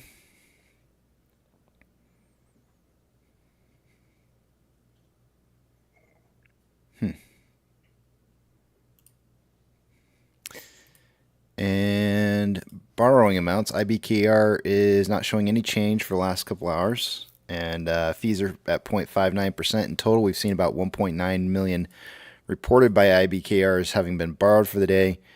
According to Ortex, Ortex is saying 1.29 million shares. That's up from 1.24 an hour ago.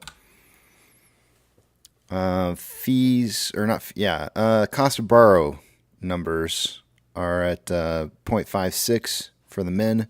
Average is 1.45 and max 8.6.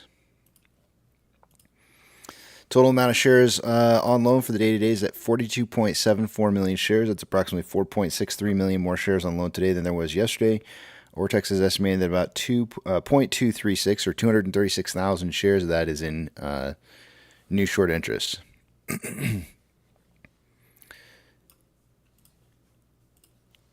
Taking a look at calls on the options, an hour ago, the highest amount of volume was at a $4.50 strike with 10.7 thousand contracts. That's now 11.4. Highest amount of puts coming in at a $4 strike an hour ago was 7.3 thousand contracts, now 7.8. Market is suggesting a closing price between $4 and $4.50 by the end of the day today. MMRI, we had rates, bond rates dropping earlier, or I guess over the weekend, I should say. And we're starting to see a little bit of a spread between the 2 and 10-year yields. The 10-year yields are not coming up while the 2-year are. An hour ago, the spread was 0.385 between the two. That is now grown to 0.38, or actually it's a little bit less. 0.383, it was 0.385, so it's actually gotten closer in the last hour. Barely.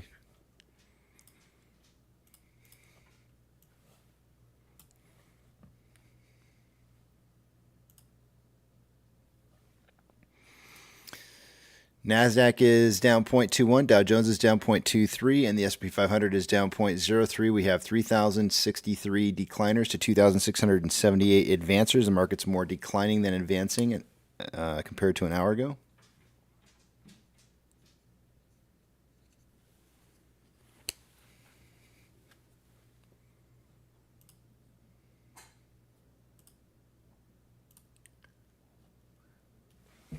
Hold on a second.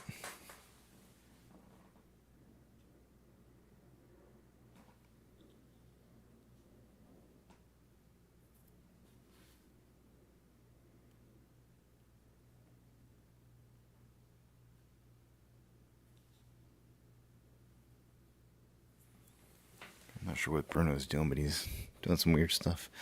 Of the Mag 7, 6 out of the 7 are down for the day today. Only 1 is up. We have maybe gone from the Magnificent 7 to the Magnificent 1. This is insane.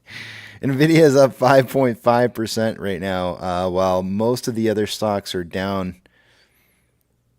3 out of the 7 are significantly down. Stanks for the day-to-day, financial institutions that are changing more than 2.5% or more for the day-to-day will get a shout-out. Coinbase is up 10.83%. NYCB is down 15.5%. First Horizon is up 3.38. Stank of America up 2.79. U.S. Stank Core up 4%. Zion Bank up 2.45. Pretty close. Northwestern Trust up 3.86. Morgan Stanley up 4.62. And BlackRock 3.01% up. Gold is up 1.6% and consolidating after an uptrend. Silver is up 2.64% and consolidating after an uptrend. Ethereum Classic is up 1.79 and is consolidating after an uptrend.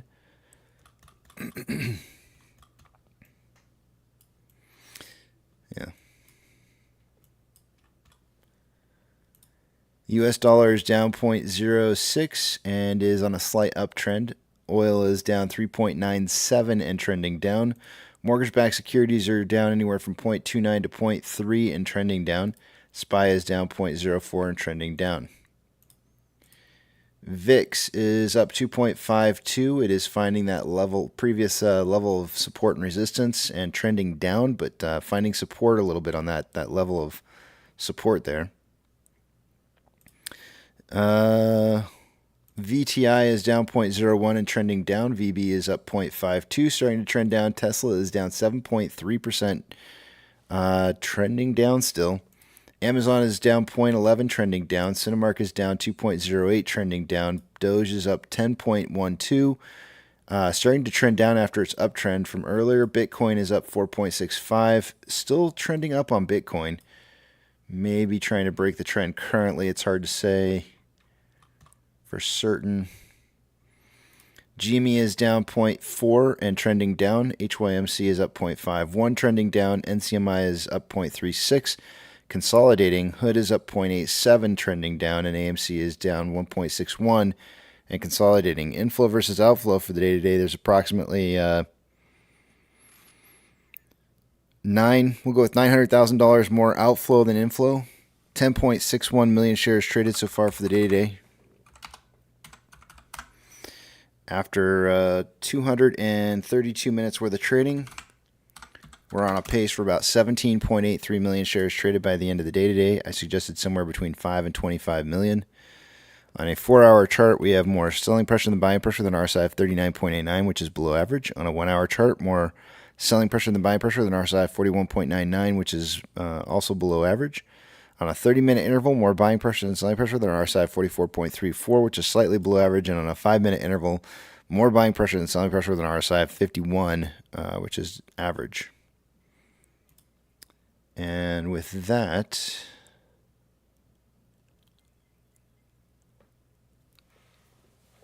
got a piece of news here saying Dune Part 2 earns $32 million in blockbuster-style debut.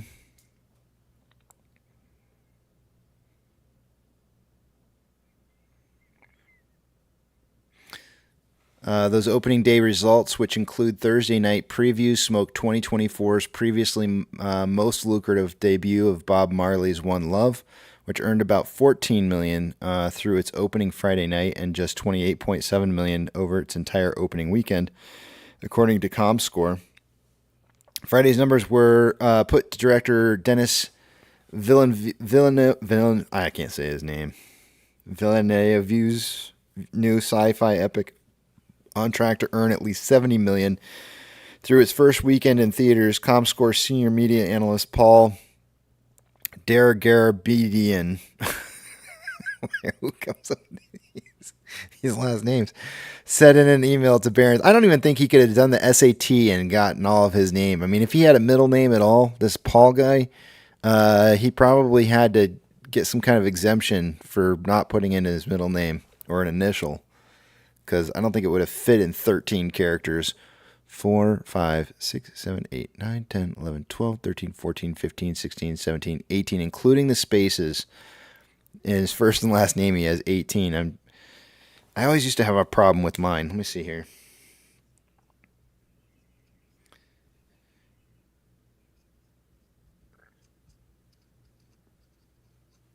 I have a long middle name, rather.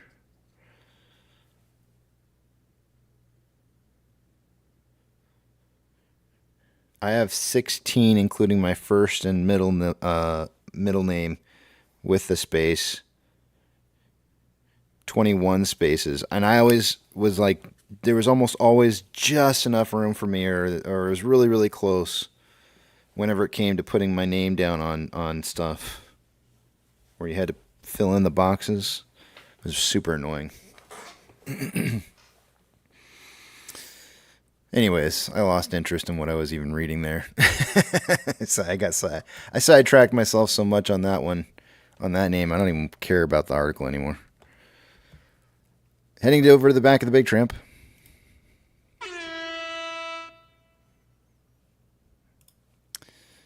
Let's see here. I can see what you guys are writing again.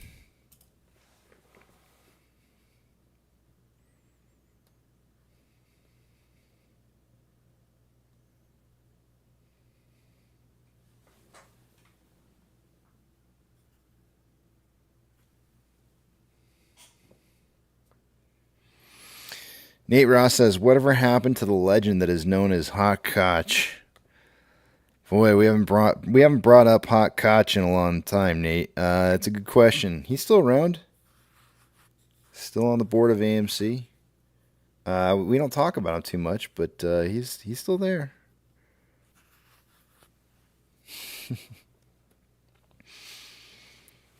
There's certain things you have to like.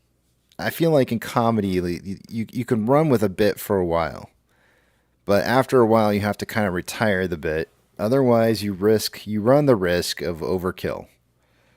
So, in regards to Hot Koch, which the comedy writes itself on that one. It's kind of one of those things. Being forced to listen to Bob Marley every single day on the way to school. Eventually, exactly. It gets really annoying after a while. My daughter just played this TikTok video. Thing. Have you seen the TikTok video? Right. TikTok video of the girl from Chick-fil-A? When we first became friends, that was when no, sir, I'm afraid I haven't. She played it like 18,000 times the other day, and I just like, after a while, I was like, it's not funny anymore. And even if it was funny to begin with, like when you play 18,000 times, it really just isn't funny anymore. But she's diminishing returns. Yeah. She thinks it's funny though. Does anybody in here know about what I'm talking about with the TikTok video of the girl from Chick-fil-A? Chick-fil-A sauce. That's probably all I need to say. And you'll know what I'm talking about.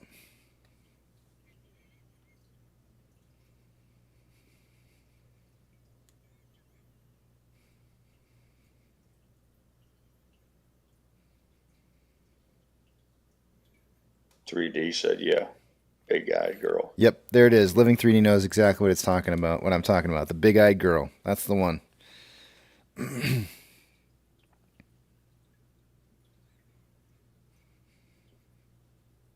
You're right about comedy bits, though. When I first became friends with you and became a regular guest on your stream, I would lay in bed and I was so excited, and I thought, oh, this would be funny as hell. And I wouldn't necessarily like write it down, but I would make a mental note which is, I guess, would be the same as having a pre-scripted bit.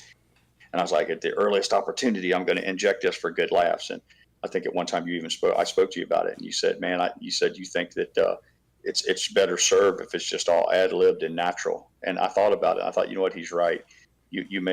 Something may seem funny and might sound funny all storyboarded out, but the chances of it being timely and natural would make it seem too forced. So I quickly learned that just engaging in the conversation and trying to be as interesting as you can is probably far more funny than having a scripted comedy set. Look, I am no Matt. In fact, I'm going to go out on a. You guys may not agree with me on this, but I'm going to go out on an edge and say that I am on a scale of funny, 1 to 10 being the funniest you can possibly be, to 1 being not very funny at all. In real life, and I'm not talking about this live stream, but in real life, I'm maybe a 3, maybe. I'm like Danny. I'm really like Danny. Really, really not funny. But for some reason. No, that was funny. That was funny right there. See? but no. But seriously, I'm really not funny in real life. Just when you're around me, I'm not that kind of. That's not who I am. So, so it's really kind of interesting to me how, in a live stream like this, I can maybe let loose or be different, or I'm not sure exactly how to really describe it, but I'm funnier here for some reason. Isn't that the very definition of a misnomer or whatever they call it? You say in the same sentence, you say, "I'm really not funny. I'm like Danny," and then everybody laughs because that's a joke. I mean, it's like it's a failed logic. There's missing logic in there somewhere, man. It's true though. It's really true. Like my own scripted jokes are I mean, they're bad. They're really, really, really bad. And see, Danny the Deuce is rare. Danny the Deuce is really funny, and that kind of became his thing. Was those really just god awful dad jokes, and he could just peel them off, and they weren't funny. They really weren't. But then along the lines, it just kind of evolved into being extremely funny, and so who's to judge? I don't know. But I guess what I'm trying to say is you'll never find me on a Saturday Night Live skit, because literally they'll be like, oh hey, it'd be really cool if we get this Casey guy on and we'll have him on there and it'll be cool. And I'll get on there and they'll be like, dude, we got to have somebody fill in for this guy because he is gonna really bomb us tonight. I disagree, man. I disagree. It's a risk of sounding like I'm blowing smoke up your ass, man. We've got 3 years of content here, and there's no shortage of funny shit that you have come up with. So I don't think you give yourself quite enough credit. Your style may be different, but that's the beauty. That's the beauty of comedy. Nobody wants to have 5 guys that have the exact same delivery. I think you're the funny ones. Or go to. You guys are the funny ones. I just go along with it, and that's maybe that's where the comedic value in it is. I have no idea. But anyways, what was I gonna say? Somebody said something about anything. Another thing is in here saying front page. The big-eyed girl. No. Another thing came in and said the front page Super Stonk top post directly talks about AMC and the meme stock market. A $285 million order fake spiked volatility on the 27th evidence. I'll take a look at that. Another thing when I go to break.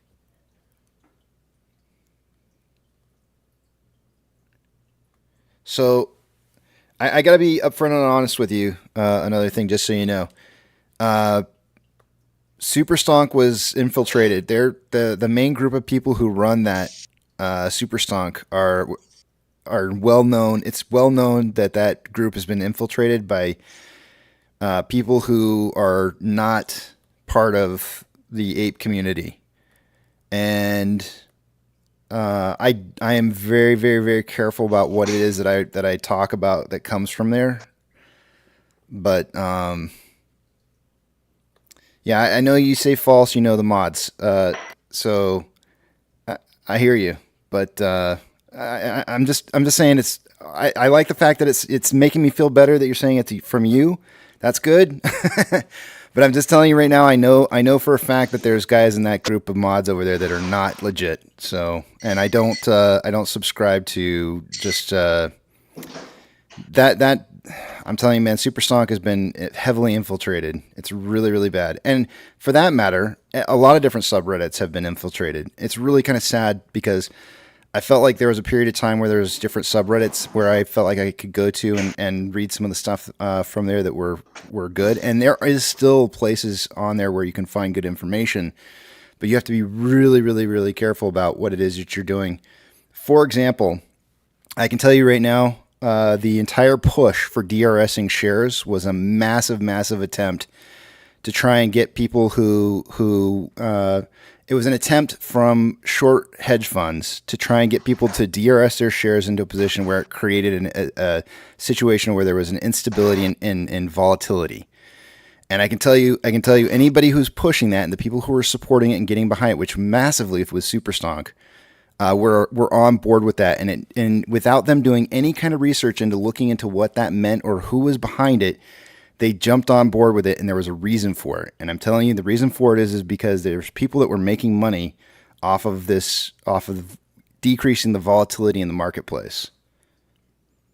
But I'm telling you, that whole DRS thing was probably one of the first things that told me that exactly everything that I needed to know in regards to Superstonk being infiltrated. But I'm not saying that there's not good information out there. I'm just saying you got to be careful.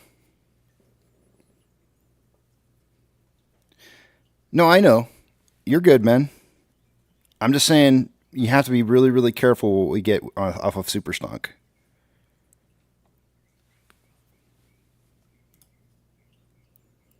Yeah, I'll check it out. Like I said, I'll check it out.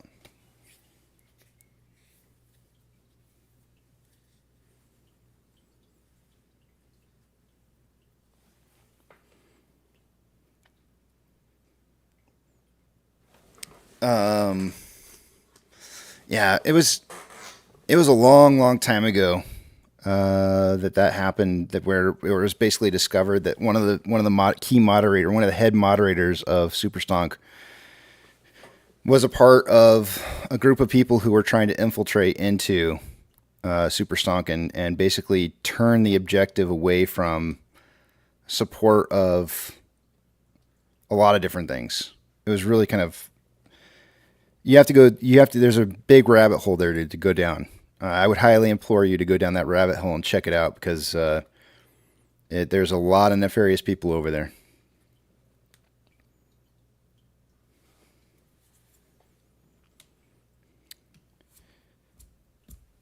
Well, it's an interesting that you bring it up. Do you throw the baby out with the bathwater? No, but I don't drink the bathwater either. You know what I'm saying? Like you gotta be really careful about what you consume because you are what you consume. And if you're hanging out in an area where it's really, really bad with people who are infiltrated into the community so heavily to the point to where some of the messages are getting diluted by the inability of moderators to be able to correctly moderate the atmosphere that they're in the subreddit, then you have problems. And those are the first kind of problems and signs that you have of infiltration. It's the number one thing that you end up having as a problem is infiltration. Once you have that infiltration, now you're consuming shit. And when you consume shit, you become shitty. And so you got to be really, really, really careful about what you consume.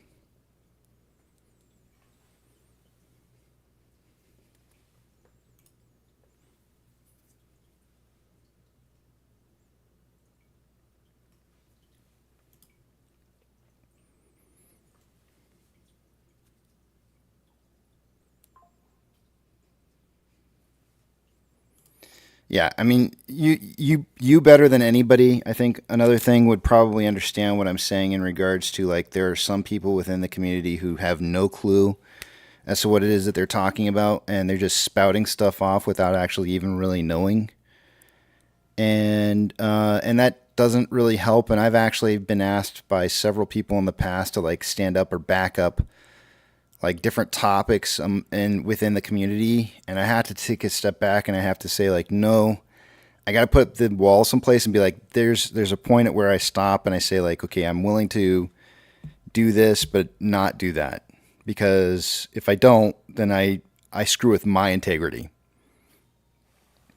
And so that's kind of one of the things that I'm really I try to be super careful about. I'm not always careful about it, but I try to be super careful about making sure that I'm not just going out and just supporting just everything that I see.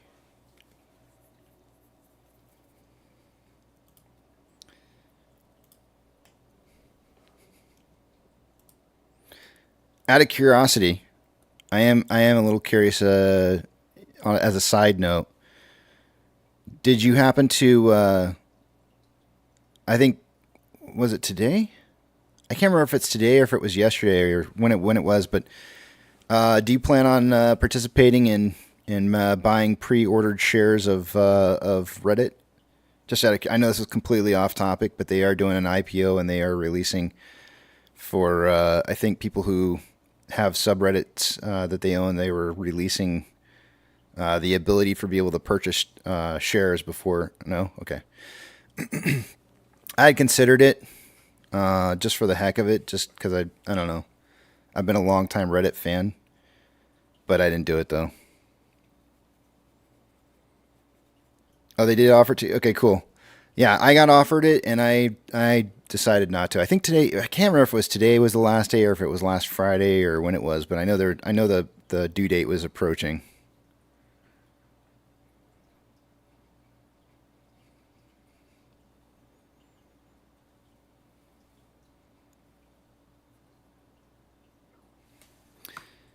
Yeah, I love Reddit. It's gone a little bit downhill over the years, but I really do prefer that as one of the places that I go to get information. They got funding from Tencent. Be careful. Yeah, the Chinese. Yep, I know exactly who you're talking about.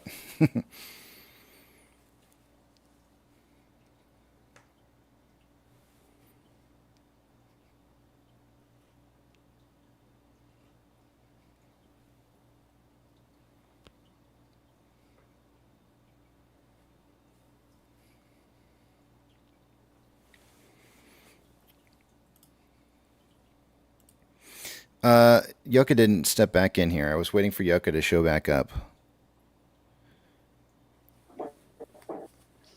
My brother sent me a text while I was on break.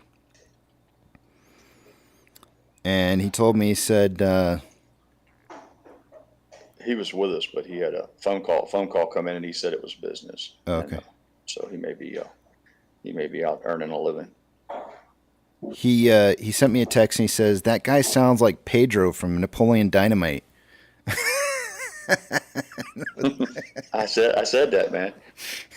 I said that when we were picking out who the actors and actresses were going to be to represent people, that whatever that actor's name was would most definitely be Pedro. But here's the kicker, though. I'm sitting there going back and forth with my brother, and then he says something about he asked me to ask him to say something specifically. And then apparently he sends me another text and he says, Belgium, I was way off. No need to ask him. And that's when I realized my brother was actually behind in the live stream and not current. He was actually talking about StockWiz. He thinks StockWiz sounds like Pedro, which I thought was hilarious because I thought he meant Yucca. Yeah.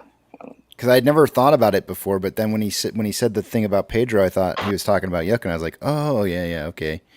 That actually makes sense to me, but he was talking about StockWiz. So next time we see StockWiz, we got to get StockWiz to say, is she hot?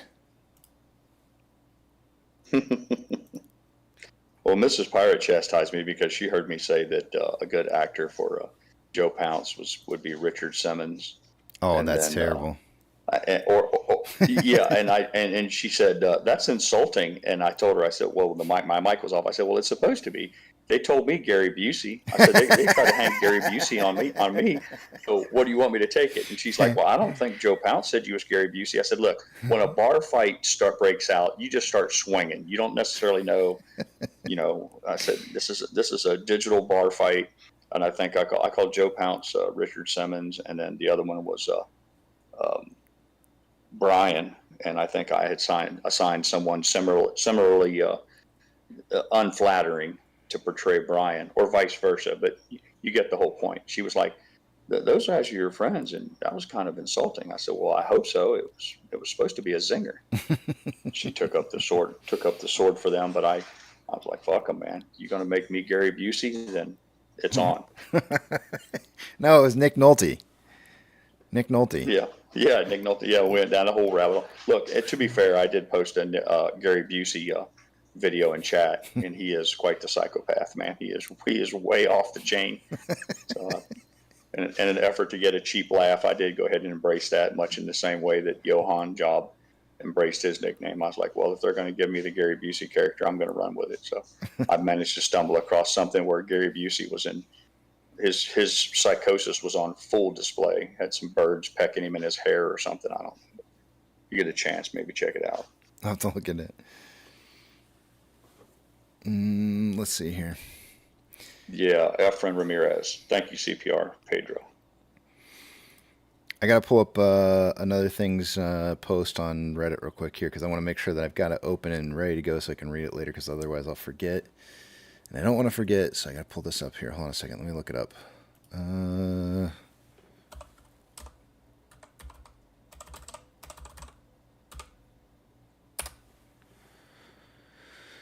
Get rid of this.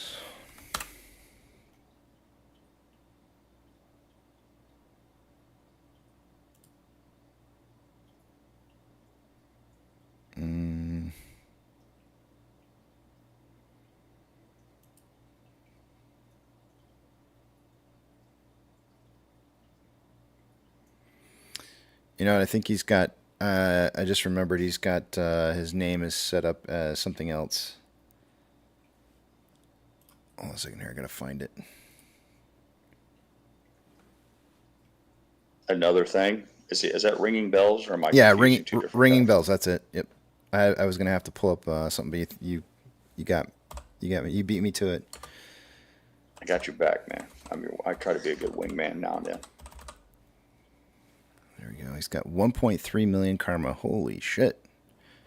That's a lot of karma. You know, it's funny. I used to think like karma was like the thing to do. You know, like to get karma was really cool. And then after a while, it's just kind of like, meh, whatever. It was just kind of like, who cares? Man, I don't know why it does this, but when I go to look up his most current posts, it doesn't. Here we go. 2 hours ago.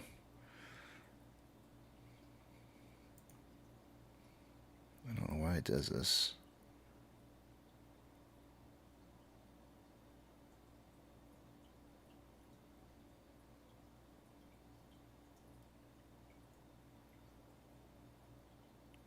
You do need to pull up a picture of Gary Busey right after he had his motorcycle accident where he bashed his head against a curb and took his fast decline down that crazy hill, and maybe post that right next to who was the other guy you were talking about that played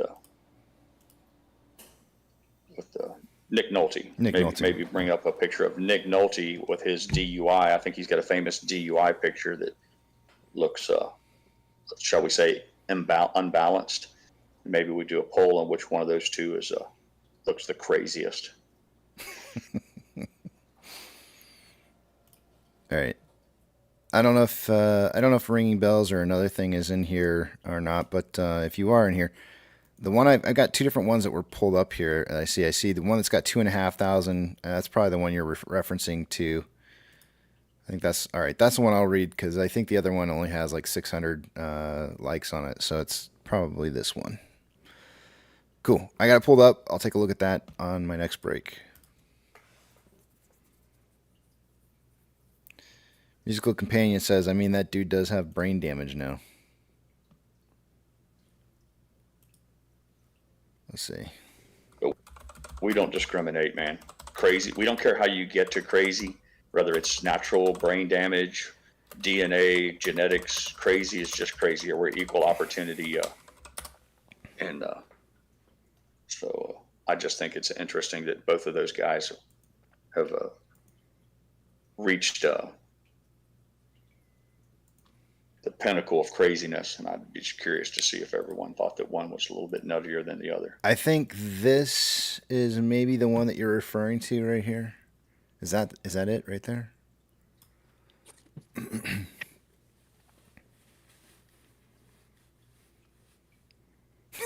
You are talking about correct. Nick Nolte's perfect, but I think that's a perfect one for Nick Nolte. That is indeed the one I was picking. He got a DUI that night. But the Gary Busey one, there's one out there that's far crazier than that one. Okay. Yeah, that's the right idea though. Which one of these two guys is the bigger lunatic? Yeah. Rex, were you saying something because your mic was cutting out on you? Take a quick peek. Take a quick peek. Or maybe it was Tom. Yeah, I was saying you were talking about unbalanced, crazy, and not funny, so I thought I'd join the chat for the first time. Well, welcome. he's like, those are my people, man. Yeah. Yeah, that's his casting call. Are you a Nick Nolte or Gary Busey? I'm a Gary Which Busey. crazy? Gary Busey, Which okay. you're a Gary Busey crazy? Uh-huh. Yeah. Casey, if you would indulge me, Casey, maybe look quickly into the general Discord, and I think there's a 15-second clip of Gary Busey that's a little bit more in line with that Nick Nolte picture you have there. How far back do I got to go? Oh, there it is. That's I didn't go very far back. Yeah. Yeah. It's real short, and oh, I gotta watch. It's a turn video. your audio up on it. It's quite revealing. Okay, hold on a I think second. it's 15 seconds or 30 seconds or something.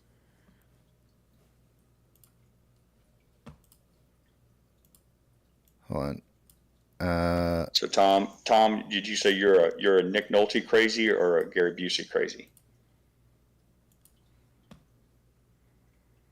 22 seconds. He said Gary. Gary Busey. Yeah. I'm gonna put myself on mute so I can listen to this little gem here. All right, here we go. As you see, I have two birds with me today. They're family members. One is Pee-wee, this one here, and this one here, my name for it is Little Hawk, but they're calling him Shaco. The thing about Pee-wee is, Pee-wee's all over me and scares me, and I don't know where, As you see, I have two birds with me today. They're family members. Okay. So, my Uncle Bert reminds me of that guy so much. It's not even funny. I feel like he's like a family member. Your Honor, the prosecution rests its case, Your Honor. That man is a part of my family somehow or another. I feel like I've got that person in my family. He said, and he scares me. He said, and he scares me, and a bird bit him on the nose, and he flinches. His hair's flying all over. I'm like, that's. So there you have it, man. Yeah. Man, you can choose which one's crazier, Gary Busey or Nick Nolte. Let's talk about buttered sausage. Oh yeah. The buttered sausage one's even better. Who's that? Censor content. Is that your clip? Yep. Yeah. I forgot about that one. Yep.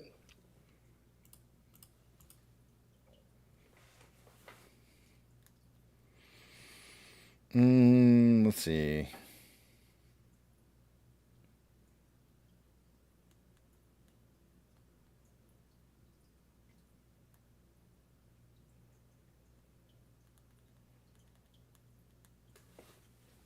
Tom, how long you been around for? You say this is the first time in the back of the big tramp. How long you been around for?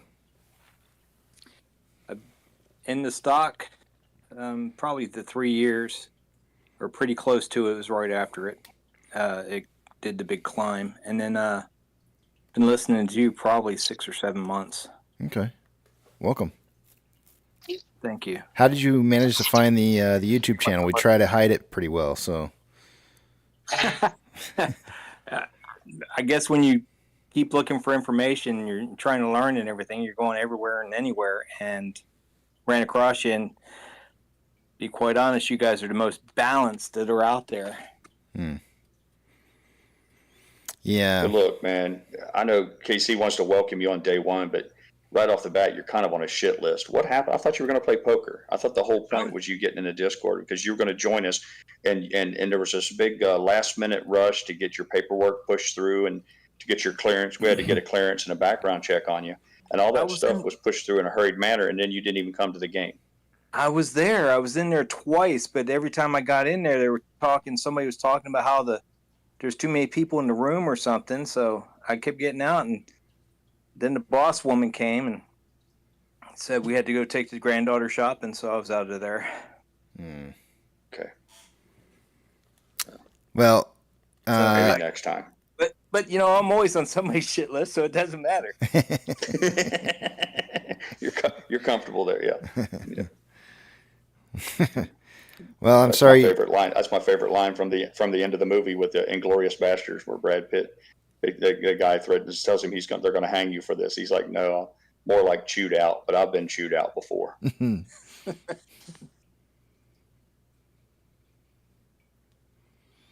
Did he say balanced except for one person? Oh, hi, pirate. Hayden's throwing punches from the air somewhere. Hayden can't even. He's in the middle of a flight with an engine failure. He's like, "Hey, pirate!" Regardless of whether you want to hang Gary Busey on me to portray me or Nick Nolte, I'm quite certain that whatever's remaining on that goes to Hayden, so he doesn't escape this unbruised. His flight's got to be over by now. Actually, he would have been in the air for quite a few hours. Well, somebody else could be at the helm, and he could be relaxing in the back, in the crew rest bunk or something. So. He just said, "I'm in Bermuda." He's in Bermuda. Yeah, he already made the trip already, yeah. So he's on his time. Yeah, slaving away, grinding away at the old salt mine, putting in hard with his Bermuda layover. Yeah. That's got to be a rough layover. His biggest concern today. Yeah, do I go snorkeling, or am I going to go on my windsail board? You're not supposed to dive right after flying. So much pressure. So much pressure. Not supposed to dive. Pressure. Well, snorkeling doesn't count. Just snorkeling doesn't. Yeah. He shouldn't be doing any diving on a layover. But he could go fishing. On the island mod. Yes. Here he is. What do you say? Is that one of the most beautiful places to land that you've ever been to, or is there better? Yeah, it's pretty scenic. Yeah, no doubt. Definitely scenic. It's kind of cool when you go down to Jamaica because they got those big, the big hills by the airport. But yeah, it's pretty. Never stayed here though. I have no idea. What's that airport that I always see YouTube videos where the pilots are coming in for a landing and they're it seems like maybe 30 feet over the tops of everybody's heads as they're coming in? West Indies. Yeah, have you ever been there? Yeah, a bunch of times. It's not that big a deal. Not that big a deal? No. In fact, there's that little shack next to the runway there. You can have a pizza and watch the knuckleheads hang onto the fence and get blown by the sand. I would do that all day long. I would do that. I would be there all the time. I tried it once, and it felt like I just walked into a place where they take the paint off of cars, and I lasted about 30 seconds. I said, I'm good. Went and had some more pizza. That would be one of my most favorite places to hang out. Watching people just get there's a lot of people hanging there. Blown off into the ocean. It's I thought the same thing. Like you just can't. A 330 was taken off, and I was right there behind the engine. Nothing. Huh. Do you ever? Nope. Do you ever give the? Well, never mind. I don't want you to admit to anything. I'm glad to know that you've had an opportunity to give lots of people a blowjob. Whoa. all at once. Whoa. I'm sure you've had an opportunity to take off that direction before. Yes. I don't go that way, but yes. only because the airlines force you to. Right. Yep. Of course, Yucca had to show. Yucca, of course, had to show up right now. Scanning for Mexicans. Got a Mexican. Hey, Yucca. It was Oh, go ahead, Hayden. Go ahead. I was going to say it was foggy in Atlanta, and you come out here. See if I can do it right. Go ahead. That is beautiful. Beauty. Mm-hmm. You're calling me beautiful? Mm-hmm. Oh, come on now. Yucca, I need you to say, just for curiosity purposes, can you say Is she hot? Like you're questioning it, like a question. Is she hot? Okay, I just need to sound clip that later, and I'll let you know. What we were looking for, Yucca, was is she hot? Is she hot? Is she hot? Yeah, is she hot? But is she hot? Yeah, is she hot? I don't know, but we're gonna soundbite that and find out. I tried to ask Hayden for you, but my mic was turned off. All right, let's do it. But what are you gonna do with it? Are you gonna create a remix? No, just send it to my brother. I don't know. All right. I'm gonna have what to. You gotta do. Yeah, and then later on, when Stockwiz comes back in here, we'll have to get him to say it too. Oh, you're gonna mesh them together, overlap them. I mean, maybe you never know. Sure One day you might see yourself in a. Make sure I'm on top. It's you're gonna hear this like dubstep version of some song that you've heard before, but it's got you in there going, "Is she hot? Is she hot? Is she hot?" You know, something like that. I don't know. We'll see. Oh, I like it. Mm-hmm. Have you ever bought pens that you used maybe for like 2 weeks and then they went bad? No. No. No. Am I the only one? Gotta talk to. Do you buy ballpoint pens? Yes, I do. Or do you get the felt tip? No, I don't. I don't do anything with that. You prefer to write with balls? Take a cigarette lighter to it. Sometimes if you heat it up and then spin the ball, it can clear the That's some ink kinky up. shit going on there. Did you hear that? Pirate just tried to help you out, and I think you just didn't even hear what he said. I know what he said. What did he I'm say? trying to twist it because you're talking about balls, and then he's talking about putting a lighter underneath your balls. You know, trying to. I know what he said. Okay. Light It it up, was heat it a up. waste of my time, Casey. I should have heat it known up. better. He said to heat The it up. responsibility for failure was mine. I shouldn't have even tried. I got it. I've seen that before. Are you buying? I don't have a. Are you buying I don't Bix? smoke weed. Are you buying no, I don't buy Bix those. ballpoint pens, or are you buying another brand? No, maybe I should buy those. Yeah, you need to buy Those some are guaranteed? Bix. Yeah, buy the Bix ballpoint pens. Yucca, you can't see the chat while you're talking, can you? Yes, I can. I'm looking at it. Then how is it you didn't pick up the sword for your buddy Nate Ross? He's another one of your love. He's part of Club Nasty. He's a member. It's called a cockpit. Yeah, he's a member of your Club Nasty. I can't believe you just let that just lay there with Nate Ross. Yeah, we're a little nasty. I actually Little think I know why that is, but I'll let Hayden answer it. He might have had to go. I think he might have dipped out. Oh, did he? He dipped out. All right. Yeah. Well, that's too bad. What's your theory there, Casey? Why they call it a cockpit? I'm gonna hold off.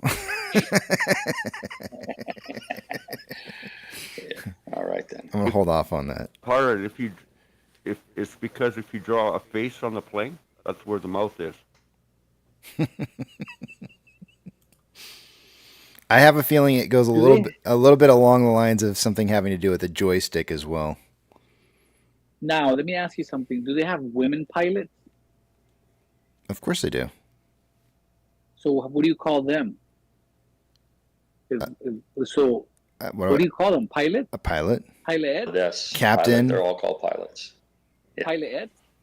So now let me ask you, are they two women in there, or they could be a male and female? Do we even know what goes on in there? Because it's always closed. Well, not anymore. Back in the day, maybe, but not anymore now. Now they just close them all. So they close them up in there, and you have no idea. There's no cameras in there. Yeah, you don't know what's going on. Well, there is. I'm embarrassed. I'm embarrassed that I didn't know, Casey. So I had to Google it, and according to the infamous internet, it is as follows. It comes from cock, which was an English term for a small boat, and swain, which is a servant. So simply put, a coxswain is a boat servant. Over time, the title led to the steering compartment of smaller boats where the coxswain sat. The area then became known as the cockpit. So there you have it. It has this it originates from maritime Yeah. of old. And then did you look up Courtesy of joystick? Google. Why it's called a joystick? A joy. No, sir, but I'm happy to comply if you'd like me to. And then start mixing that cockpit with that joystick and see what you come up with. Yep. Let me Google that together. Yep. Where does joystick term originate? Let's see what we get here. The name is thought to have originated from an early 20th century French pilot, Robert Esnault Peltier, and they don't elaborate. Mm-hmm. It was first called a George stick, Mm-hmm. according to Wikipedia. George was probably pretty endowed. Just throwing it out there. Going out on a wing and betting George is probably well endowed. Wing and a prayer. Well, numbers time. Numbers? Anybody? Let's do some numbers. Well, you're a little bit late. 4, 3, 2, 1. Countdown. Remember, guys, I'm not going to be able to see what it is you guys are saying until you see the big tramp back up on the screen again. So hold those personal thoughts, comments, questions, and concerns until you see that big tramp back up on the screen. Starting with off exchange, by this time of the day, I would expect to see about 64% going through off exchange and EDGX combined. Let's see here. 51.07% of that volume for off exchange. EDGX is at 9.01. The combined total 60.08%. When I would expect to see about 64%, so it's about 3.92% less than what I would expect it to be. CHX volume for the day is at 3,000 shares. GME's CHX volume for the day is coming in at 4,575. Shares haven't been borrowed. No change in the last hour. Fees are at 0.58. According to Ortex, 1.29 million shares haven't been borrowed so far. That's no change in the last hour. That's going to leave that estimated short share interest of the free float the same, as well as the cost to borrow numbers. Shares on loan for the day is at 42.74 million shares. That's 4.63 million more shares on loan today than there was yesterday, and Ortex is estimating about 236,000 of that is in new short interest. Taking a look at options, highest amount of call volume as of an hour ago was at a $4.50 strike with 11.4 thousand contracts. That's now 11.5 thousand contracts, so we're seeing a big drop here in volume. Highest amount of puts coming in at a $4 strike. It was 7.8 thousand contracts an hour ago, now 7.9. The volume is just really kind of died off on options right now. And then taking a look at MMRI. As of an hour ago, it was 272.17. It's now 272.47.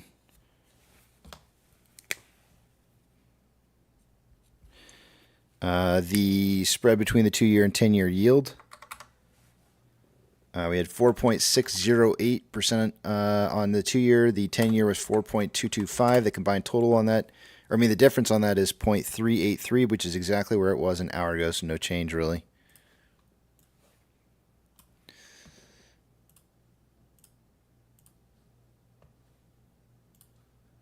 NASDAQ is down 0.21, Dow Jones is down 0.25, and the S&P 500 is down 0.04. We have 3,126 decliners to 2,644 advancers. The market is more declining than advancing currently.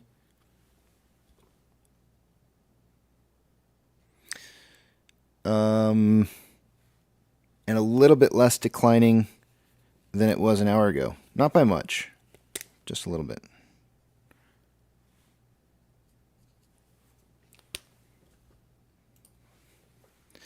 Of the Magnificent Seven, only 1 out of the 7 is green. Financial institutions that have changed more than 2.5% or more for the day today are going to get a shout out. Coinbase is up 11.91%. FRC is down 5.36%. NYCB is taking another hit and is down now 18.45%. Let's take a look at that. Take another hit today. Yikes. That is rough.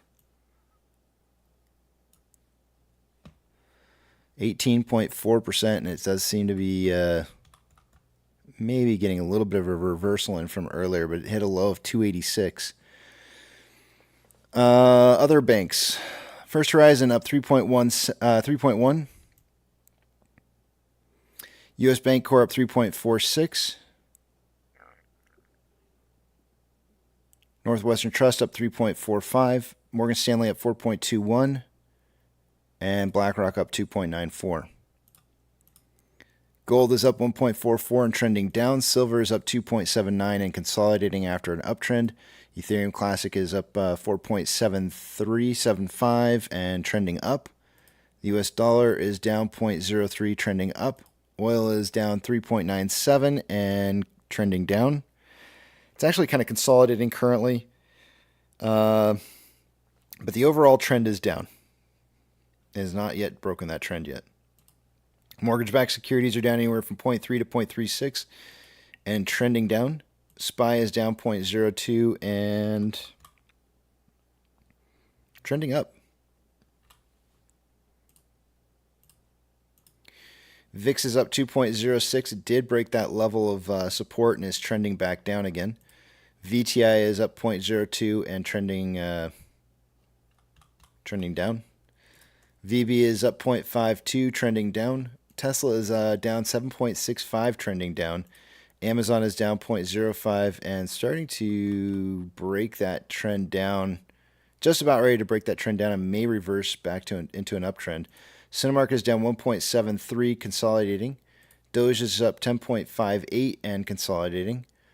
Bitcoin is up 4.52, consolidating. GME is up 0.3 and slightly trending up. HYMC is up 1.99 and consolidating. NCMI is up 0.48, trending up. HOOD is up 0.66, trending down. And AMC is down 1.15 and trending up. Inflow versus outflow for the day-to-day, we have approximately $1.2 million more outflow than inflow. 11.2 million shares traded so far for the day-to-day. After, let's see here. After 282 minutes worth of trading, we're on pace for about 15.48 million shares traded by the end of the day today. I didn't expect to see more than 15 million shares traded. Surprisingly, we're actually really close to on pace for that 15 million. Yeah. On a 4-hour chart, I'm pretty sure we're going to break 15 at this point, though. On a 4-hour chart, we have more buying pressure than selling pressure with an RSI of 41.54. Which is below average. On a 1-hour chart, more buying pressure and selling pressure with an RSI of 45.03, which is slightly below average. Also on that 4-hour chart, if we get any selling pressure that comes in here, we may see a divergence of the vortex indicator. On a 30-minute interval, there's more buying pressure or more selling pressure than buying pressure with an RSI of 48.03, which is average. And on a 5-minute interval, more selling pressure than buying pressure with an RSI of 54, which is just slightly above average. And with that, I yield my time to the back of the Big Tramp. Posted something in the bubble for you, KC. Okay, I'm checking it.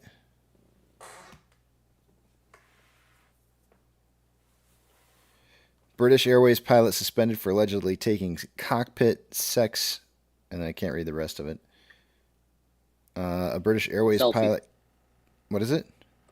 Selfies? Oh. Yeah, selfies. A British Airways pilot, Captain Colin. Really? That's his name? Colin? Yeah. This is not a real story. This doesn't even. It's a real story. Man. His name is. Well, why wouldn't it be? I mean, Hayden knows. Okay, well, so first off, I don't even want to talk about this. You can click it safe. I didn't want to talk about this. It's a dude. Clearly, it's a dude. Captain Colin Glover, and he's wearing pantyhose. It's got to be real, Kate. Yeah. There's no way. There's no way. So first off, this picture, the third picture down on this thing, that control. We're gonna have to ask Aiden on this one. I'm not buying it. We're gonna have to get his input on this. That thing looks ancient. This plane's flying from like Zimbabwe. I don't think they have. I don't think the planes look like this anymore. This is not a. It's gotta look really hard. Are you sure? This is so old. It's not even funny. The center console looks accurate, but what he's got his feet all over doesn't look right. Huh.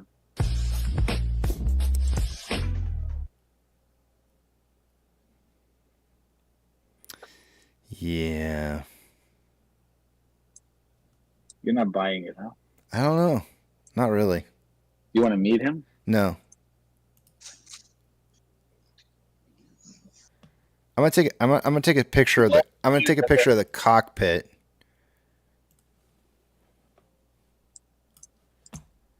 This looks outdated to me, and it just looks really, really, really super outdated for a plane. I mean, this looks like something from like the 70s. So you think it was staged? I'm not saying that. It just looks old to me. It looks. I mean, a lot of this just looks really, really super old.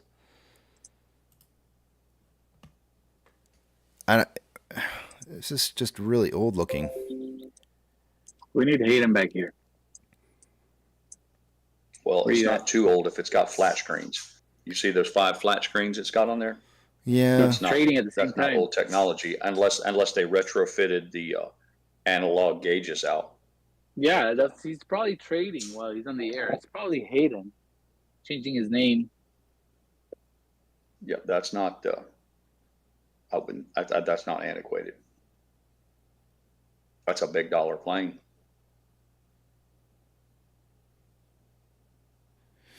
That's what I was saying. The center console But it's portion. not uncommon. They retrofitted a lot of the older planes. I mean, they've taken planes. I know the Air Force has taken planes from the 60s and 70s and changed out the gauges to iPads. Yeah. The center console on the thing is what I was talking about in regards to it looking current, but the control stick doesn't look right. It looks like super old.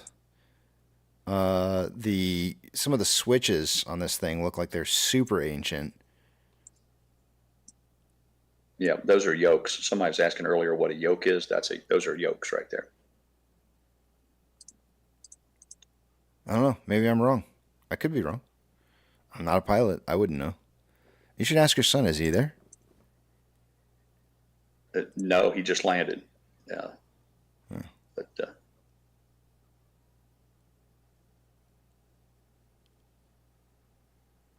that's not a super old plane. Okay.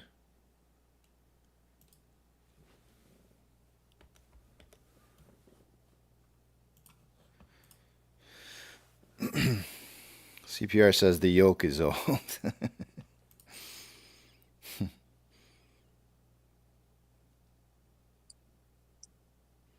CPR is saying DC-8. The nav could have been replaced. Mm-hmm. And he's correct. They could swap a lot of that out. But he's right. The yoke does look old. That's why I was a little confused, because when you're going through the pictures in there, like some of them, the original, as I was going through the article, they posted up a lot of different pictures, and I didn't see this. The first picture I saw was the control stick or the yoke, and as I was sitting there looking at it, I was going like, this isn't current. and then I saw a picture of the center console, and I was like, well, that is current. I'm confused. Well, I didn't see, the picture wasn't very big. My eyes aren't what they used to be, but the older planes had circuit breakers that you could manually pull and put a zip tie around them and a red tag, and then reset them by pushing them in.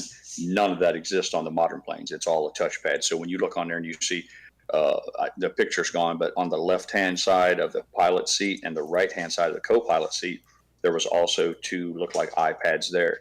And then there was 5 digital screens on the dashboard. So it looked to me like, even if the circuit breaker panels have been changed out, that's a big retrofit.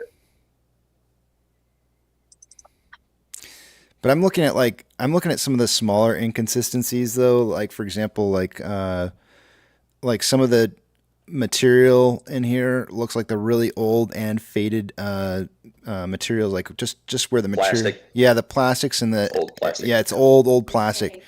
Almost, and I'd almost be willing to this almost looks like this came from the days of back when you could still smoke in planes.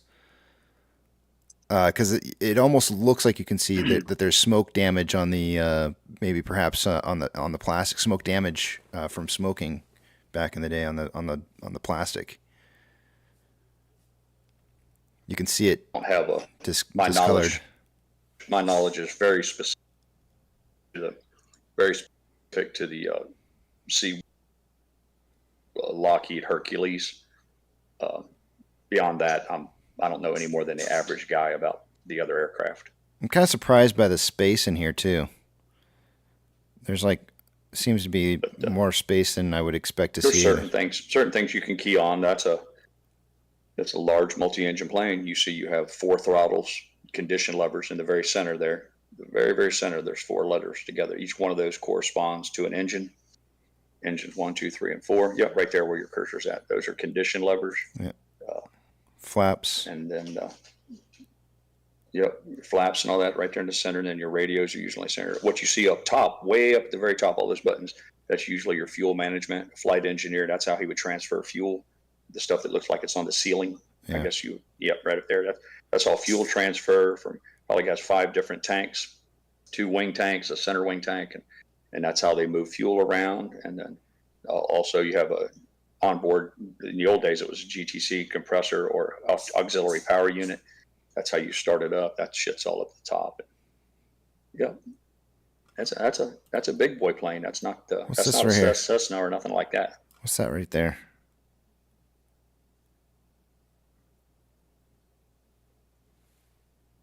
Got on both sides. You got me. You got me on that. I'm not sure what that is. See the iPads just to the left of that? Yeah. Or inboard on both sides. Looks like there's an iPad there, but those look like they're hard mounted. Yeah, I know a lot of guys they look carry like them. navigation. My son carries one for navigation. They use them for nav, but they carry them on and off. But that looks like it's part of the plane. Yep. You have then you have the two digital screens on each side for the pilot and co-pilot, and there's one in the very center, which is that could all be like radar and your artificial horizons, altitude, all that kind of shit. It's cool, man. When your son went to school for the Galaxy, I'm certain that this was part of his training. One of the tests that Bradley had to pass was they put him in the seat, they blindfold him, and then they call out switches and buttons, and he has to be able to find them without looking. So they would say, okay, Bradley, show me the number 2 condition lever. And he has to be able to, not from memory, reach out. So he has to memorize on that C5. Check this out. So every one of those switches, every last single one. I went for where they're at. I went for the very first plane that I thought this might be. Right? And I'm going to show you. I wish I could do a side-by-side comparison. I don't think I can. Well, let me try this. Are you watching? I'm going to go with CPR. CPR said DC-8. I'm going to go with him. Go ahead. I said DC-10. That's what I looked up was a DC-10. It's not quite the same. It's different. No. But there are some similarities, though. There are a lot of really strong similarities. And I would not call a DC-10 a new plane.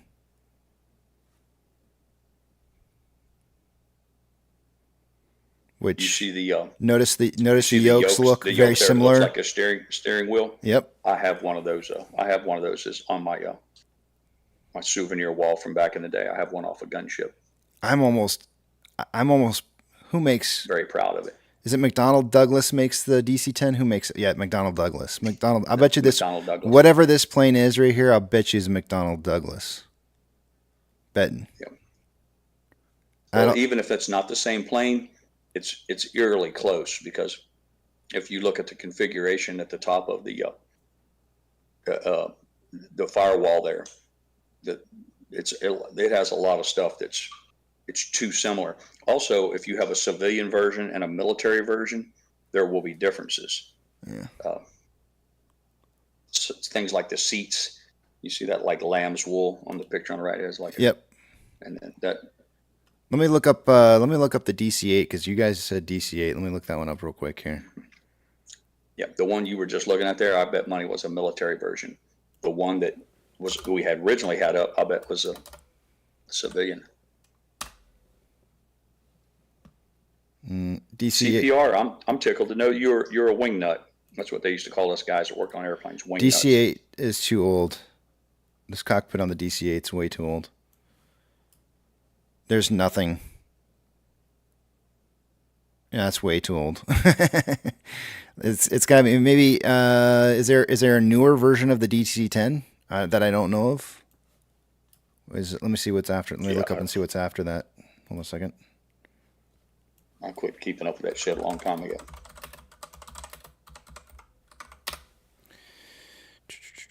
DC.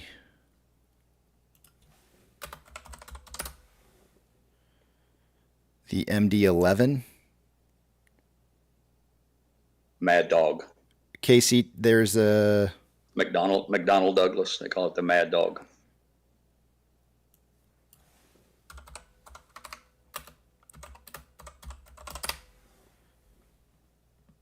I think we have a winner.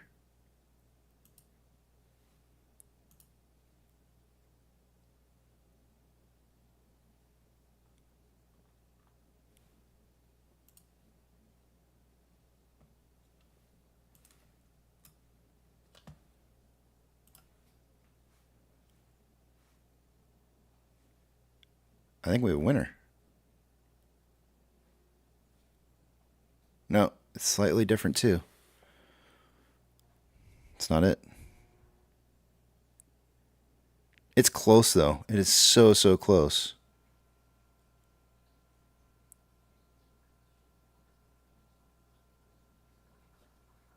It'll be interesting You to. know, I'm no genius, but you might want to look up what kind of planes British Airways flies, since it's a British Airways pilot.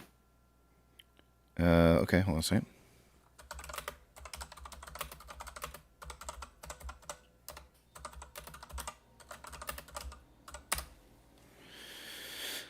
They fly a lot of.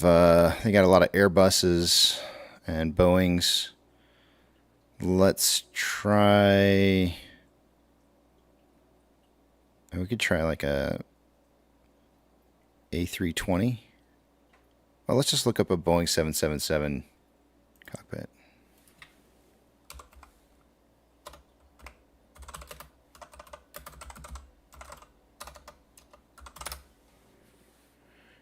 Oh.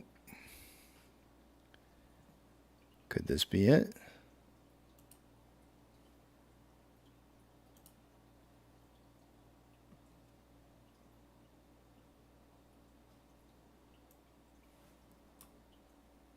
It's kind of a small picture. Nope, not it. Wait. Yeah, that's actually a lot closer. Notice the two red switches on the left-hand side with the two knobs, and actually this is really close. And it's missing, the only difference on this is this is missing the inboard computer panels that we were noticing right here.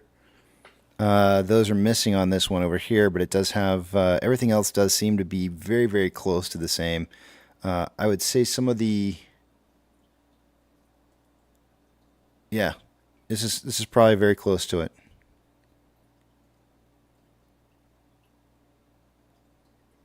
Boeing 777. How old is that Very plane? possible. How old is that? Probably from the 70s.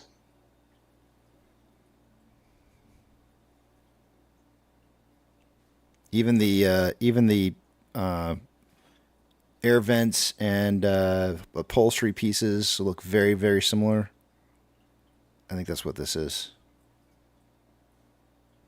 Even this right here, the directional compass is even in the same spot.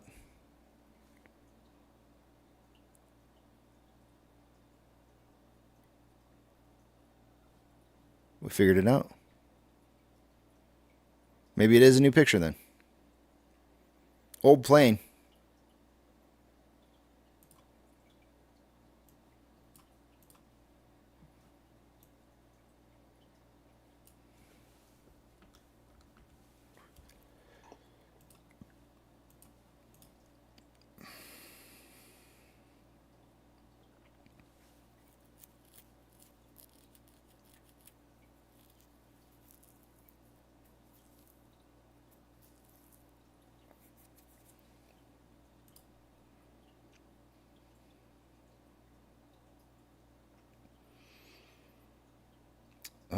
Let's see here. It's 1:30. It's break time. I gotta take my jacket off too because I'm getting hot. You're getting hot checking out that pilot. No, it's just getting hot in my house. Mrs. Pirate went to Walmart, as is her custom, the day after Valentine's Day, and she gets all up on that 90% off candy, and she got a 2-pound bag of, what are they called?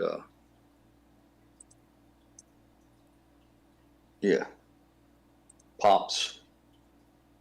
What kind of lollipop? Pop Rocks? Tootsie Pop. Tootsie Pop with the Tootsie Roll on the inside of it. Is it I bubble? haven't had one of these for 20 years, Oh. but I've been working on this thing pretty regular. It kind of keeps me quiet.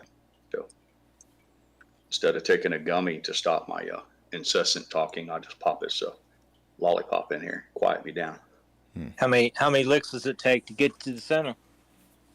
I remember those old commercials on Saturday mornings with the owl. One. You'd say a 1 and a 2, and then he would bite it, crunch you up. That was like 30 years ago. Saturday morning cartoons. I always thought that owl was a jerk. Yeah, really? He was. Yeah, He was a dick. I was like, what a dick. I wanted to know. I wanted to know how many licks. It's like he was like the if you ever had one of these people in your family, the older family member who is just always treating you like a dick.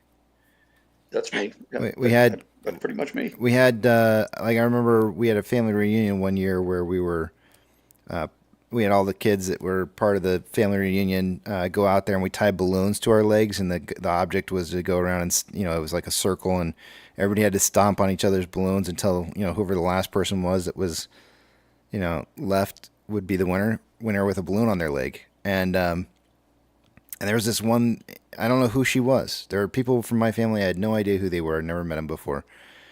And if you got too close to the edge and she was standing by the edge, she'd reach her foot in and pop your balloon from outside the edge and start laughing at you.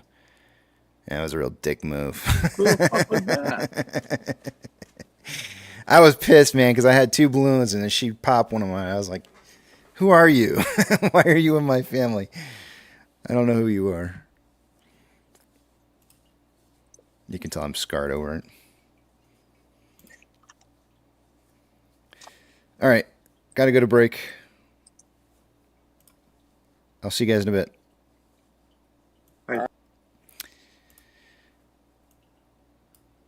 me put the message up on the screen.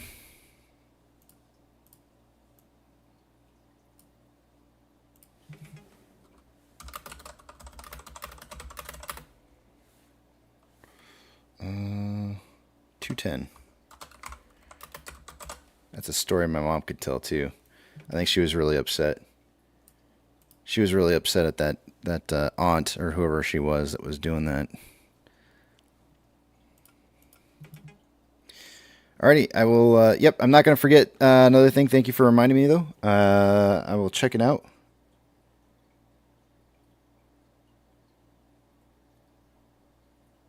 And I'll see you guys back at 2:10.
Hey there, this is Josh from AK. I hope you're enjoying my music and it's helping to inspire your content. To get all of my tracks and more amazing music on Upbeat, click to upgrade to Premium now.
Hey Pluto here.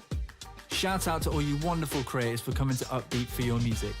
Keep doing what you do and help support us artists by upgrading to Upbeat Premium now.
Alrighty, I'm back. Let's see. It's time to do the numbers.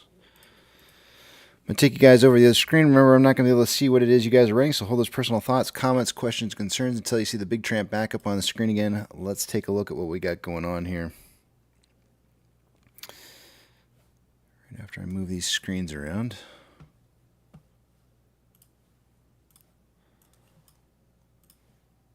Starting with off exchange. By this time of the day, I would expect to see about 66% going through off exchange and EDGX. We got about 51.63% going through off exchange. EDGX is 8.62. The combined total, 60.25%. That's about 5.75% less than what I would expect it to be by this time of the day. CHX volume for AMC is at 3,000 shares. GME CHX volume for the day-to-day is coming in at 4,575. Nothing unusually large on either of those two. Taking a look at shares borrowed for the day, no change in the last couple hours. Fees are starting to go back up, though, to 0.62%. And total IBKR has reported about 1.9 million shares borrowed so far for the day-to-day. Taking a look at Ortex.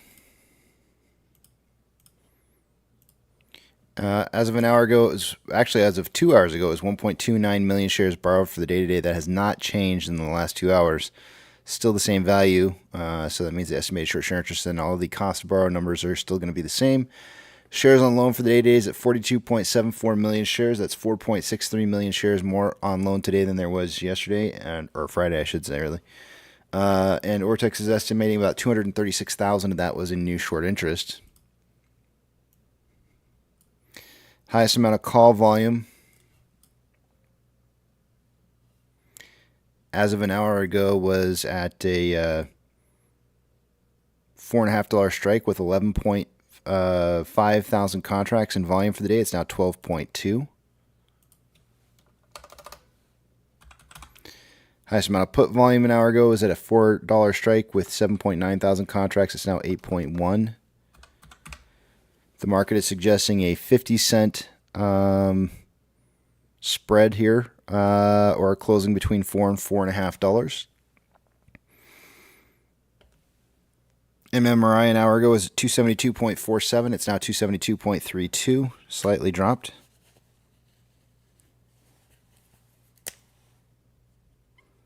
The spread between the 2-year, 10-year yield as of an hour ago was sitting at 0.383. Now it's 0.387.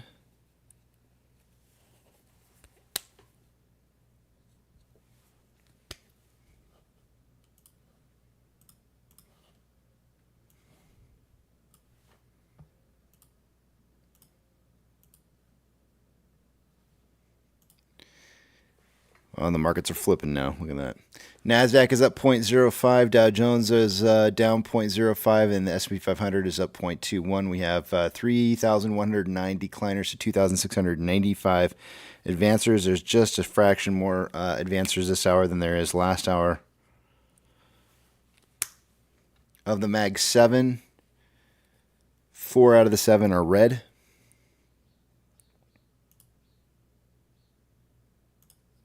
Financial institutions that are changing in price by more than 2.5% for the day-to-day are going to get a shout-out. Coinbase is up 14.61%. FRC is down 3.57%. NYCB is down 19.58%. Stank of California is up 2.57%. Stank of America up 2.55%. U.S. Stank Core is up 3.34. Northwestern Trust up 3.07. Morgan Stanley up 4.57. And BlackRock up 3.14. Gold is up 1.57% and trending up. Silver is up 3.32, trending up. Ethereum Classic is up 4.02, trending up. DXY, or the U.S. dollar, is down 0.04. And is trending down still. Hold on a second here. Yeah. Oil is down 4.8 and trending down. Mortgage-backed securities are down anywhere from 0.32 to 0.37 and trending down. SPY is up 0.22 and trending up. VIX is up 1.68 and trending down. Oil is up 0.22, trending up. Or I said oil. VTI, sorry, it's not oil. VTI is up 0.22. This is one of the largest ETF holders of AMC shares. Is up 0.22 and trending up. VB is up 0.54 and is consolidating after an uptrend. Tesla is down 6.59% and trending up. Amazon is up 0.05, trending up. Cinemark is down 2.62 and fallen off here all of a sudden. Doge is up 12.39% and is trending up. Bitcoin is up 5.72, trending up. GameStop is up 1.07, trending up. HYMC is up 1.28 and consolidating. NCMI is up 0.96, trending up. Hood is up 1.66, trending up. And AMC is down 0.57 and trending down. Inflow versus outflow so far for the day today, we have approximately $1.8 million more outflow than inflow. 12.54 million shares traded so far for the day today. After 349 minutes worth of trading, we're on pace for about 14.01 million shares traded by the end of the day today. In the very beginning of this morning, I said somewhere between 5 and 25 million that I thought that we wouldn't see much more than 15 million. It looks like we actually are going to end up being shy of 15 million shares traded for the day today. I'm kind of surprised by that. On a 4-hour time interval, there's currently more buying pressure than selling pressure with an RSI of 42.99, which is below average. On a 1-hour time interval, more buying pressure than selling pressure with what appears to be a divergence in the vortex indicator signaling here in a minute. With RSI, sorry, not a minute, but within the next hour. RSI is at 47.62, which is slightly below average. On a 30-minute interval, more buying pressure than selling pressure. Again, another divergence showing to occur perhaps maybe within the next 30 minutes. RSI is at 50.56, which is average. And on a 5-minute interval, more selling pressure than buying pressure than RSI of 51.43, which is just slightly, that's pretty much average. Let's just call it average. And that's where we are at right now. Really wishing I would have stuck with my 441 number. Oh well.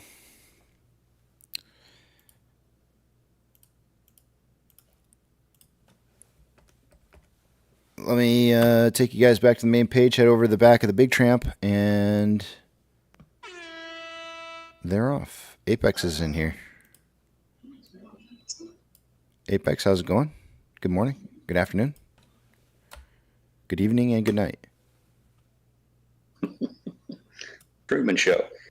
You know they filmed part of that by us, Casey? No kidding, really? I'm sure you're familiar. Yeah, the Truman Show, all those outdoor scenes with those very oh yeah, that does kind of seem Florida-esque. That was Destin. That was Sandestin. That was, you can literally drive up and down those streets. They really exist. And they look exactly like that. That's kind of a cool area. What was the name of that little community, honey? Colortown. I think they call it Colortown or Watercolor, Florida. But it's part of Destin, if you're familiar with the tourist area destination of Destin. It's right there. That's and awesome. It looks just like that. It's very quaint. All of those little beach-looking cottages with the white, and then they have the brightly colored pastels trims. It's pretty cool. If another thing pops up in the back of the... Let me see if he's still in here. Hold on a second. They filmed part of Jaws 2 here as well in my hometown, even closer. I did not know that either. Yep. Do you ever go outside, Casey? Yes. Why? You don't know shit. about it. Huh? That's what she said. What did you say? As in reply, Casey. Good morning, good afternoon, good evening. Yeah. Good evening. I think I shook most of the hangover off. Oh, that's good. Just kind of staring at the screen right now. Like, What was the hangover caused by? Oh, alcohol, of course. Well, yes, but what kind of alcohol? More importantly. All of it. Oh, you just All of don't. the You, above. you just don't want to say Bud Light. Is that what this is? No, I was drinking Pabst Blue Ribbon, the most American beer in the country. PBR. Okay. PBR. All right. Well, it Red seemed Stripe. odd that you wouldn't say Red what it Stripe's is. a good Jamaican beer, yeah. Okay. Yeah, no, I planned in advance. I was taking the day off. I'm just gonna fucking chill out. So I did, and then I didn't go to sleep until like 2 in the morning. And then, 3:30 comes really early, so I had to call my boss like at 3:30 after an hour and a half of sleep, and I'm like, I'm not gonna make a day. I gotta sleep.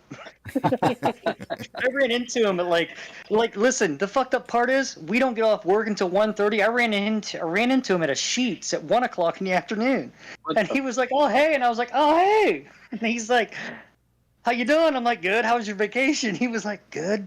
I was like, "All right, talk to you tomorrow." He's like, "Yeah, I'll see you tomorrow too," and we went our ways. Wait, who did you run into? My boss. Your boss? Yeah, like a half an hour before shift was over. Yeah, like he shouldn't have been away from where he shouldn't have been where I saw him. Because he was supposed to be working today as well. Mm-hmm. Yeah, so So he's you a all good guy. you Like, guys I are do- both playing hooky. I got you. Okay.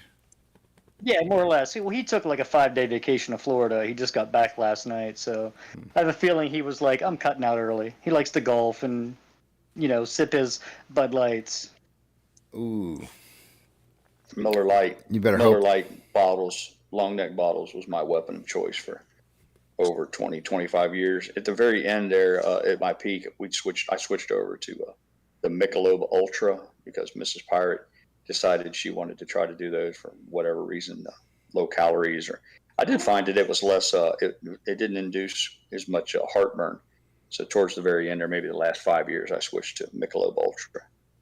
All right, you speak of Michelob. Have you ever tried a Michelob Amberbach?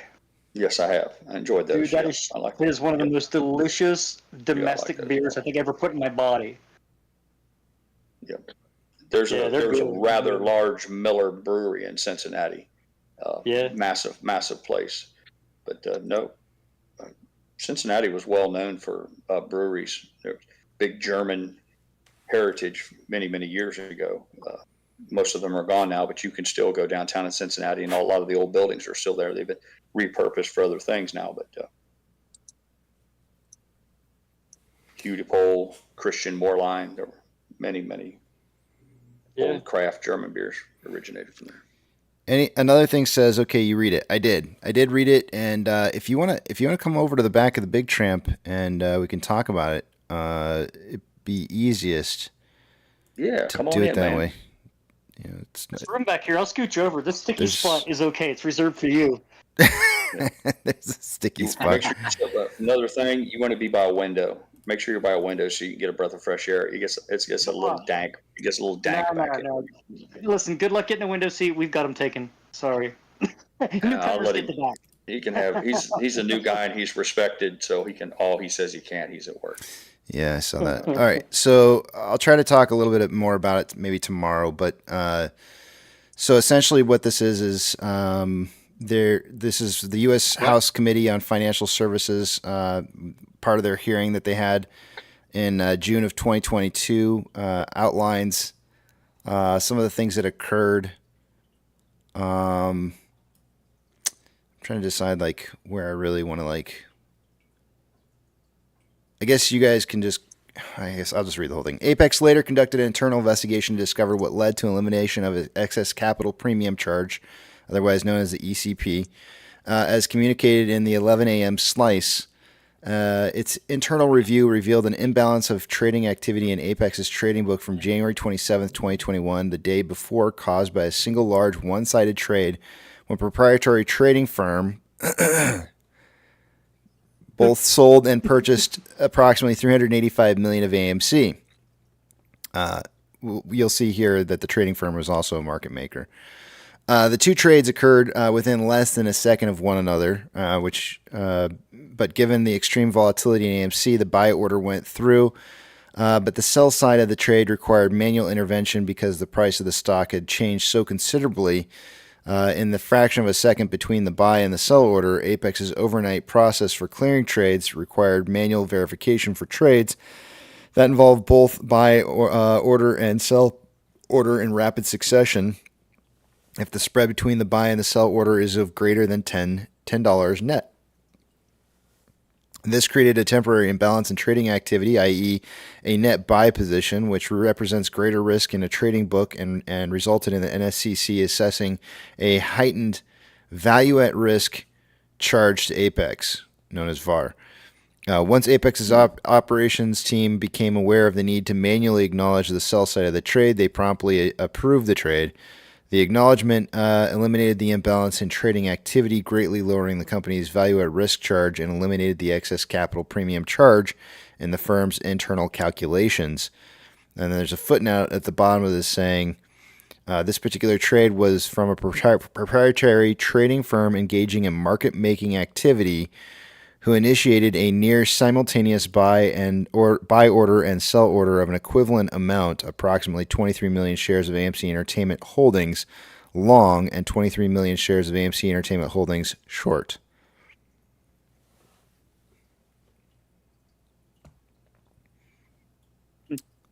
Obviously not the same Apex, not affiliated. Or am I? Yeah. I'll leave you decide. Bum, bum, bum. Yeah. It's interesting stuff. Yeah.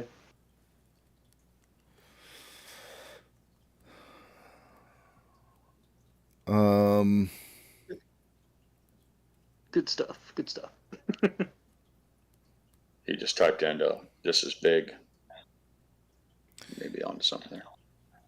Yeah. He's saying it was probably Citadel. It doesn't have to be, but because there's obviously others out there, but could be.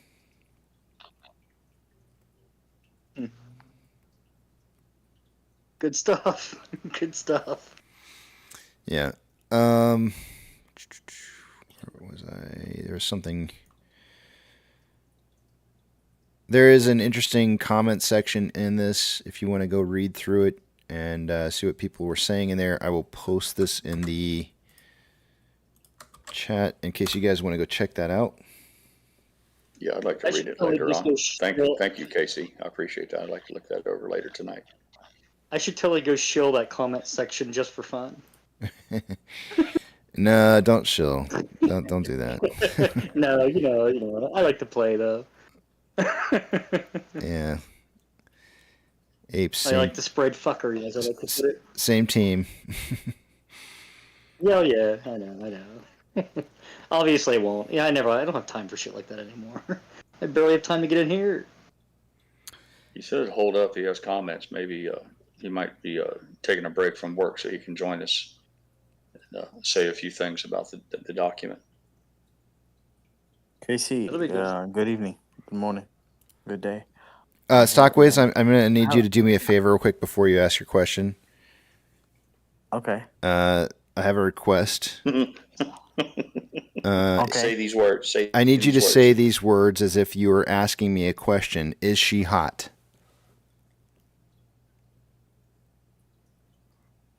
Is she hot? Okay, thank you very much. That's close. Thank you very much. Yeah, that's actually close. I have to admit. Okay, now on to what you were going to say. Go ahead. I don't know if somebody asked you already today. I know you don't follow other tickers or other things, but is there a specific reason why Bitcoin is flying today? A lot of money. Halving's coming. A lot of money is getting dumped into it. So much so that Where do you think the money is coming from? so much so that it's defying some trading patterns that I would normally expect to see. Where do I think the money's coming from?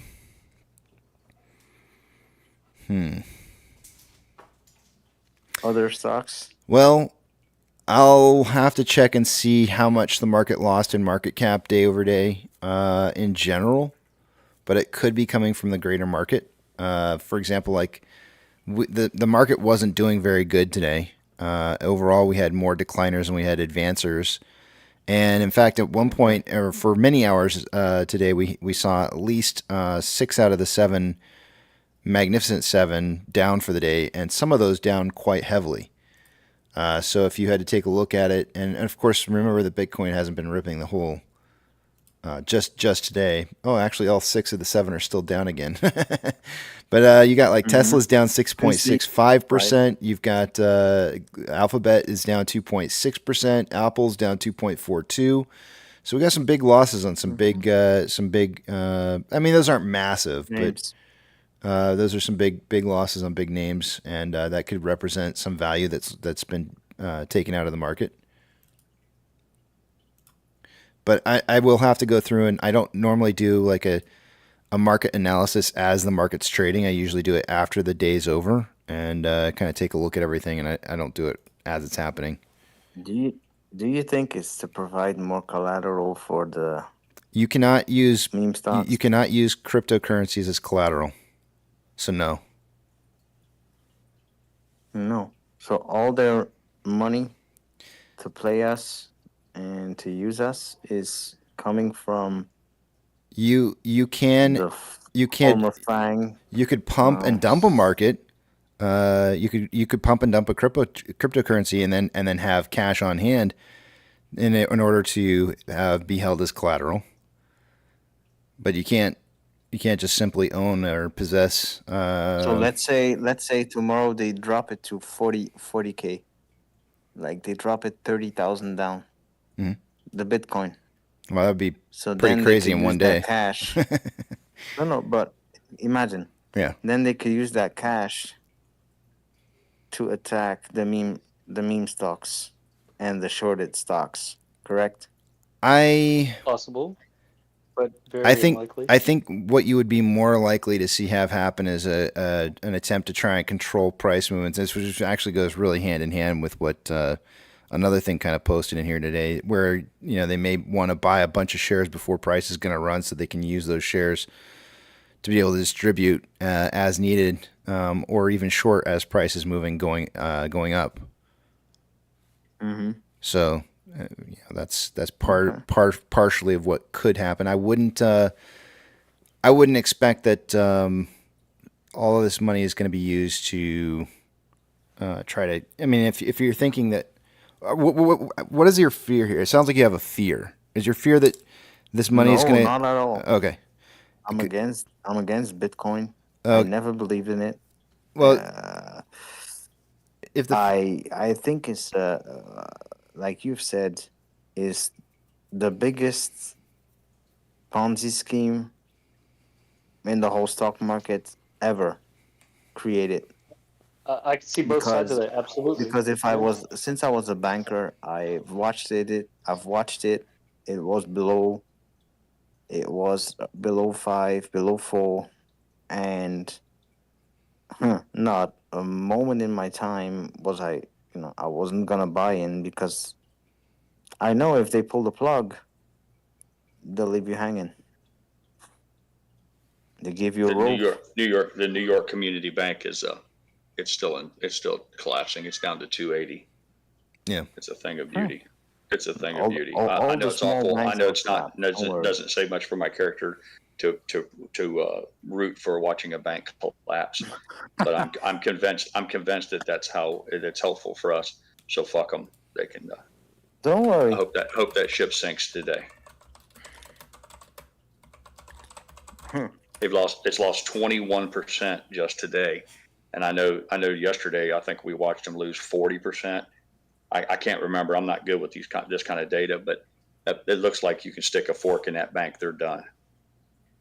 Do you think that other banks are buying up the smaller banks as of now? Because I saw Wells Fargo was going up. I think those are called shotgun weddings, where the government regulators step in and they ask some of the big boys like J.P. Morgan and Jamie Dimon to buy these assets, but they always make it a sweetheart deal. The government agrees to eat the fucking losses and then allows the big banks to scoop up the good parts of their holdings at a discounted rate.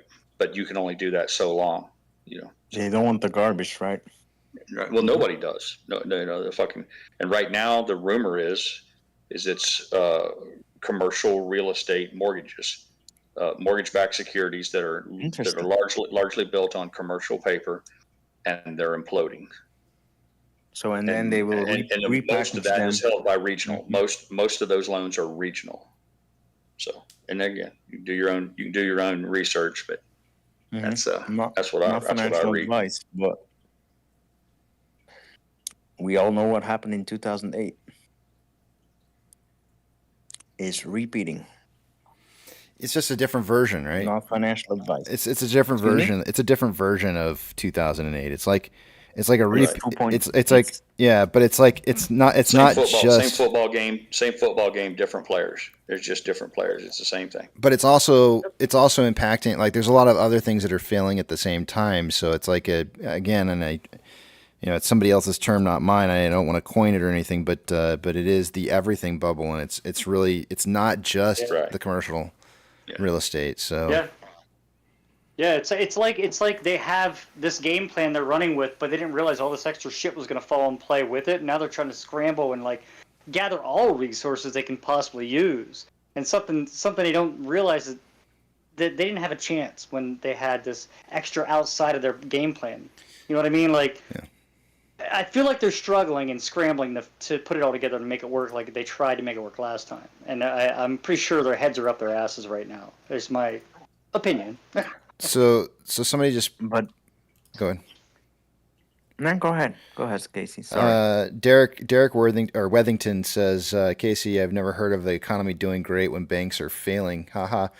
And sorry, I read that kind of weird, but yeah, I mean, that's exactly what one of the things that I talked about this morning. In fact, what the whole title is about today is, is the market really is success? Is everything moving up?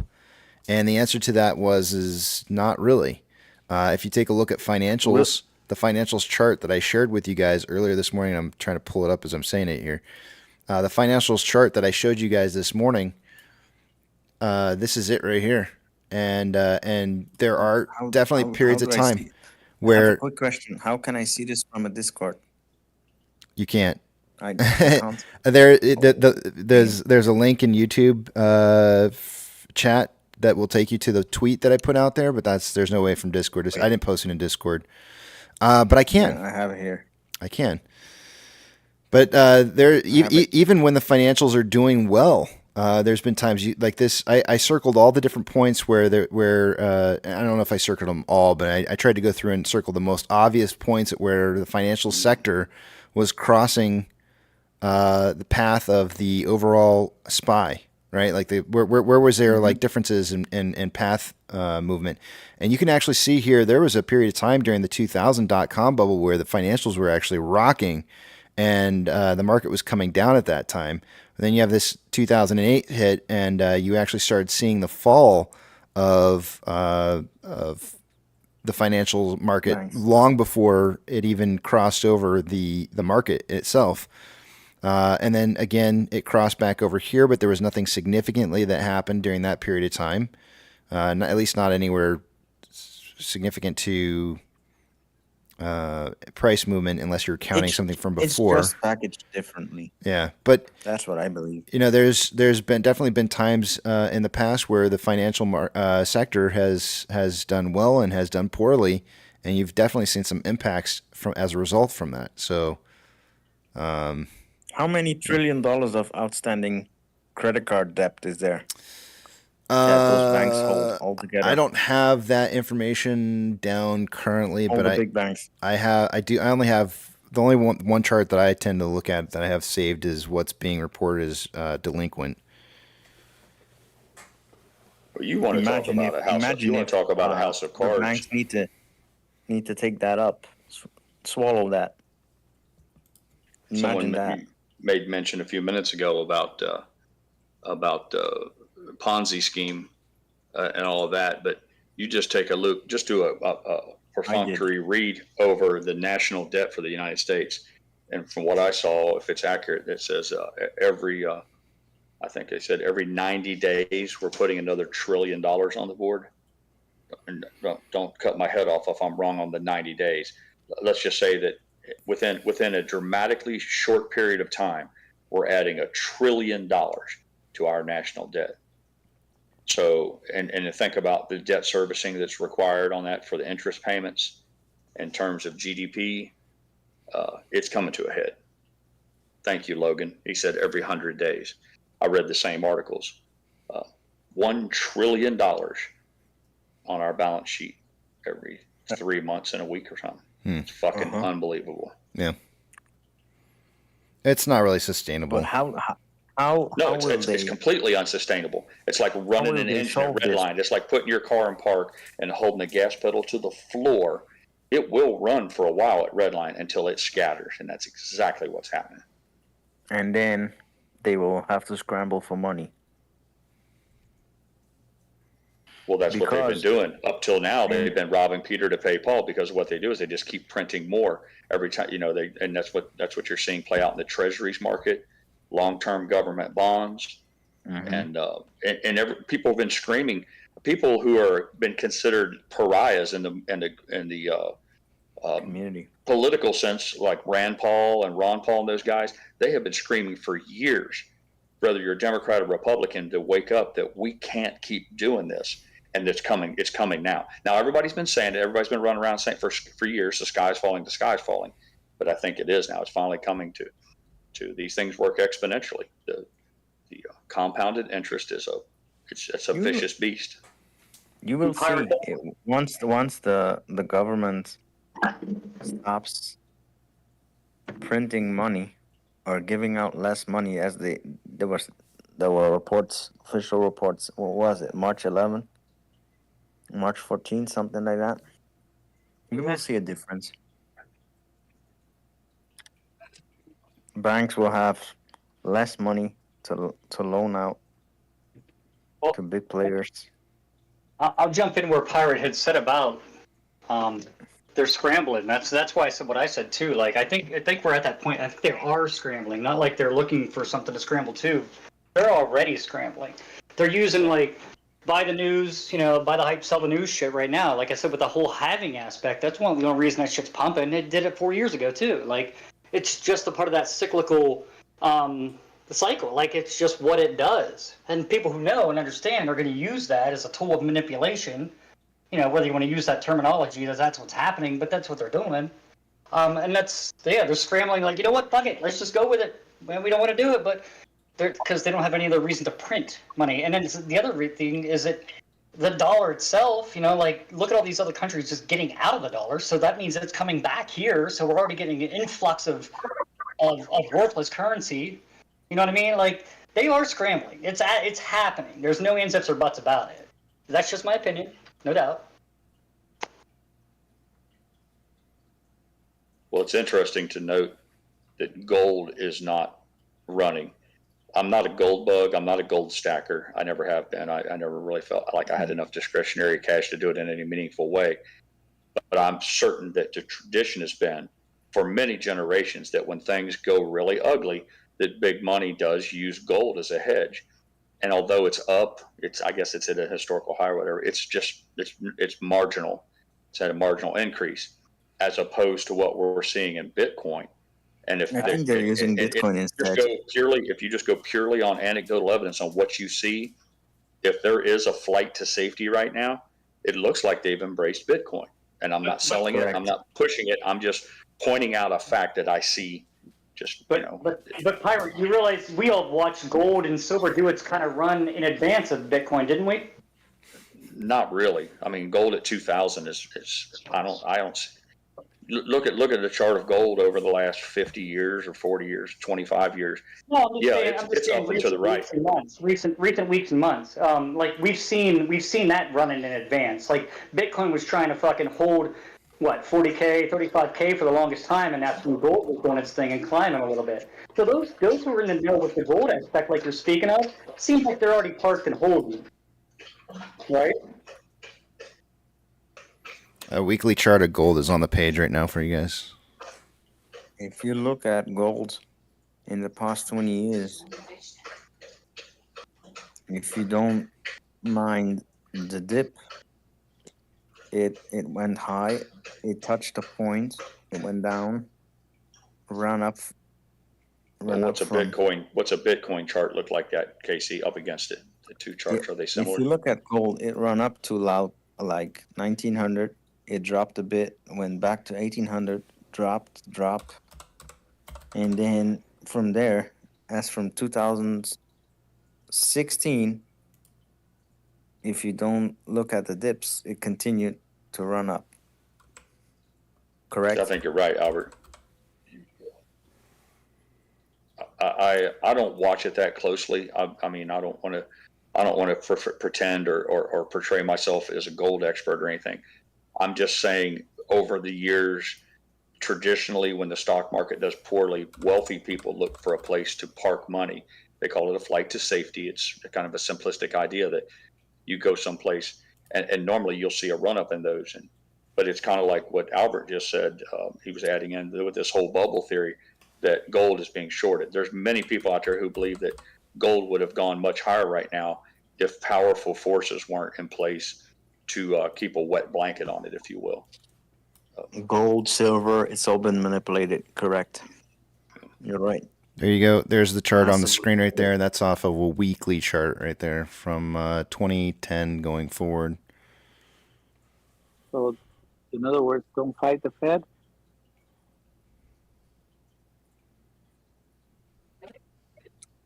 What? Gold obviously in gold, and Bitcoin is in the candlesticks.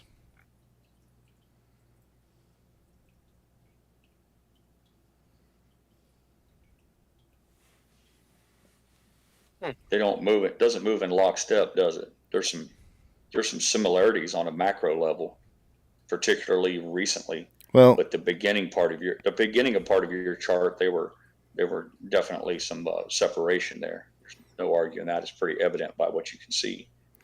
One of the things I would say is that gold didn't lose. 2018 on, it's similar.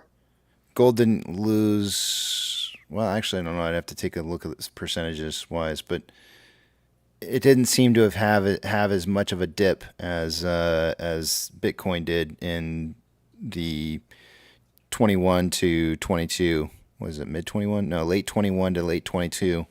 It didn't have as big of a dip there. But again, I'd have to go through and take a look at the percentages on this to see if that's the case or not. It doesn't have it on. I don't have this on the same price scale, so it's the charts is being allowed to do it on its own. Well, just as an observation, up until 2018, gold showed far more dramatic moves, and then you see at 2018. Bitcoin took off, and then it started showing some mirroring, or it started to show some at least it sort of followed some trends, but then for the last, I don't know, from 2022 on, the Bitcoin continues to make higher peaks than gold. There's a trend there. There's a trend showing that Bitcoin has indeed started to act like gold. And then recently, it's showing a trend that it's exceeding gold. Mm-hmm. Again, I find the whole thing distasteful, but you would be dishonest not to say that there's a trend there. Mm. See, Empire, this is where I would jump in and say those pumps in gold, they would scalp out and take out, and or vice versa. Those pumps in Bitcoin, whatever, when they'd see a ceiling and be like, okay, this is where I'm gonna top out and take a bit out, and they put it in actual currency like gold. And I just see that's a cyclical thing I've seen happen, and that's why I got this long patience, this long game attitude about where we're at. You know what I mean? Because this shit just, whatever. Keep doing what you're doing, fuckers. You know what I mean? It's going to collapse on them.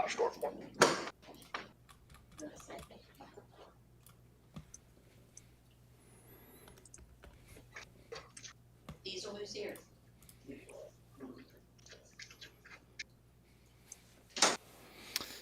Kevin just came in and said Siri knows how many licks on a Tootsie Pop. Hey Siri, how many licks does it take to get to the center of a lollipop? It takes approximately 1,000 licks to get to the center of a lollipop. This is from ZMEscience.com. Prove it. No, you prove it, Danny. Hey Siri, how many licks? Hey Siri, how many sucks does it take? How many what? How many sucks? For what? Hey Siri, how many sucks does it take to get to the? Oh my god. Yucca, your Siri is a perv. Wait. Hey Siri, how many sucks does it take to milk it? Jeez. Oh, she's moaning. I don't know what that means. Hey, Yucca, is she hot? Yes. Hey Siri. Hey Siri. What's your weight? Oh no. She said that's a pretty heavy question. So she's heavy. In other words, It's a pretty heavy question. Oh Hey my Siri, God. what are your measurements? Oh my gosh. oh, here we go. Yeah, here we go. It's that time of the day, About guys. that time. It is that time of the brought day, the stereo. unfortunately. Hey, tell Siri to give you a dad joke. See if it's better than mine. All right, let's see here. Hey Siri, tell me a dad joke that's better than Danny's. Daddy joke. A daddy Oh, joke. no. I didn't get that. Could you try again? Tell me a dad joke. That was great. Hey Siri, tell me a dad joke. Hey, I make Siri, a who's lot your of dad daddy? jokes for someone who's not a dad. It's a real faux pas. Ooh. Lame. No, She real said. papa. She said, I make a lot of dad jokes for someone who's not a dad. It's a real faux pas.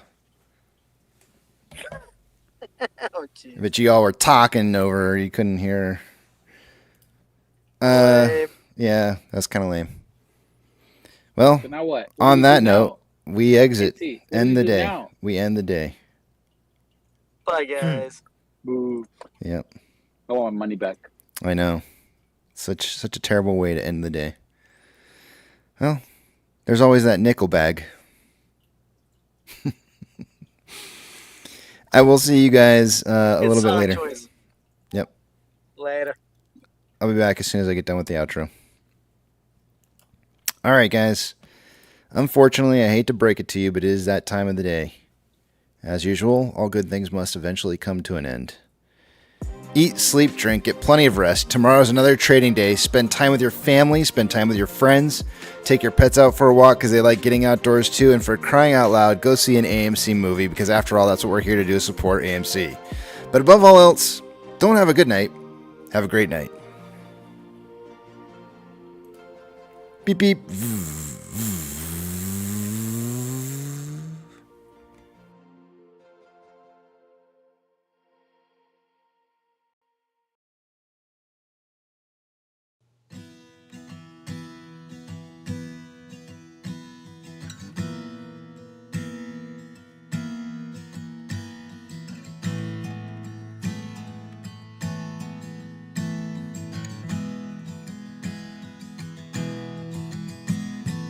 When the night's getting cold, you're needing a shoulder. Puff out your chest and be a little bolder. All we do is we buy and hold.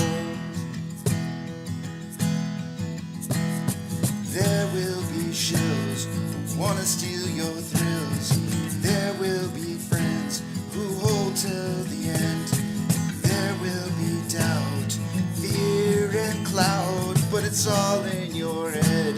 Those hedgies are dead. Panic and fear really are near, but it's not ours to own. We have shown that all we do is buy and hold. Oh, there will be shills who wanna steal your thrills, and there will be friends who hold till the end, and there will be doubt, fear and cloud, but it's all in your head. Those hedgies are dead. So when the night's getting colder and you're needing that shoulder, these apes got your back. We got each other. All we do is we buy and hold.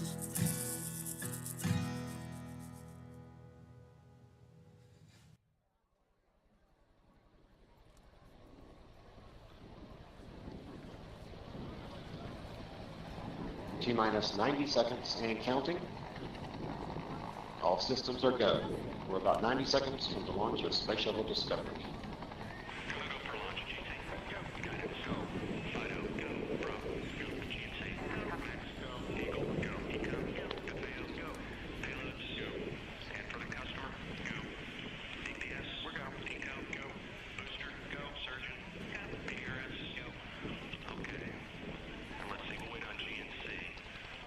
T-minus 60 seconds and counting. We are transferring to orbiter internal power at this time. Discovery is now running off its 3 onboard fuel cells. Coming up on a go for auto sequence start.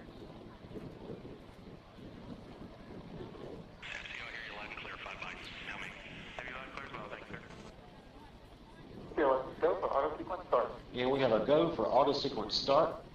Discovery's onboard computers have primary control of all the vehicle's critical functions. T-minus 17 seconds and counting. 15, 12, 11, 10, 9, 8, 7, 6, main engine start, 2, 1, booster ignition, and liftoff of the Space Shuttle Discovery, returning to the space station, paving the way for future missions beyond.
Discovery's onboard computers commanding the main engine nozzles to swivel, aiming the shuttle for its precise target in space for main engine cutoff. Okay, you sound good.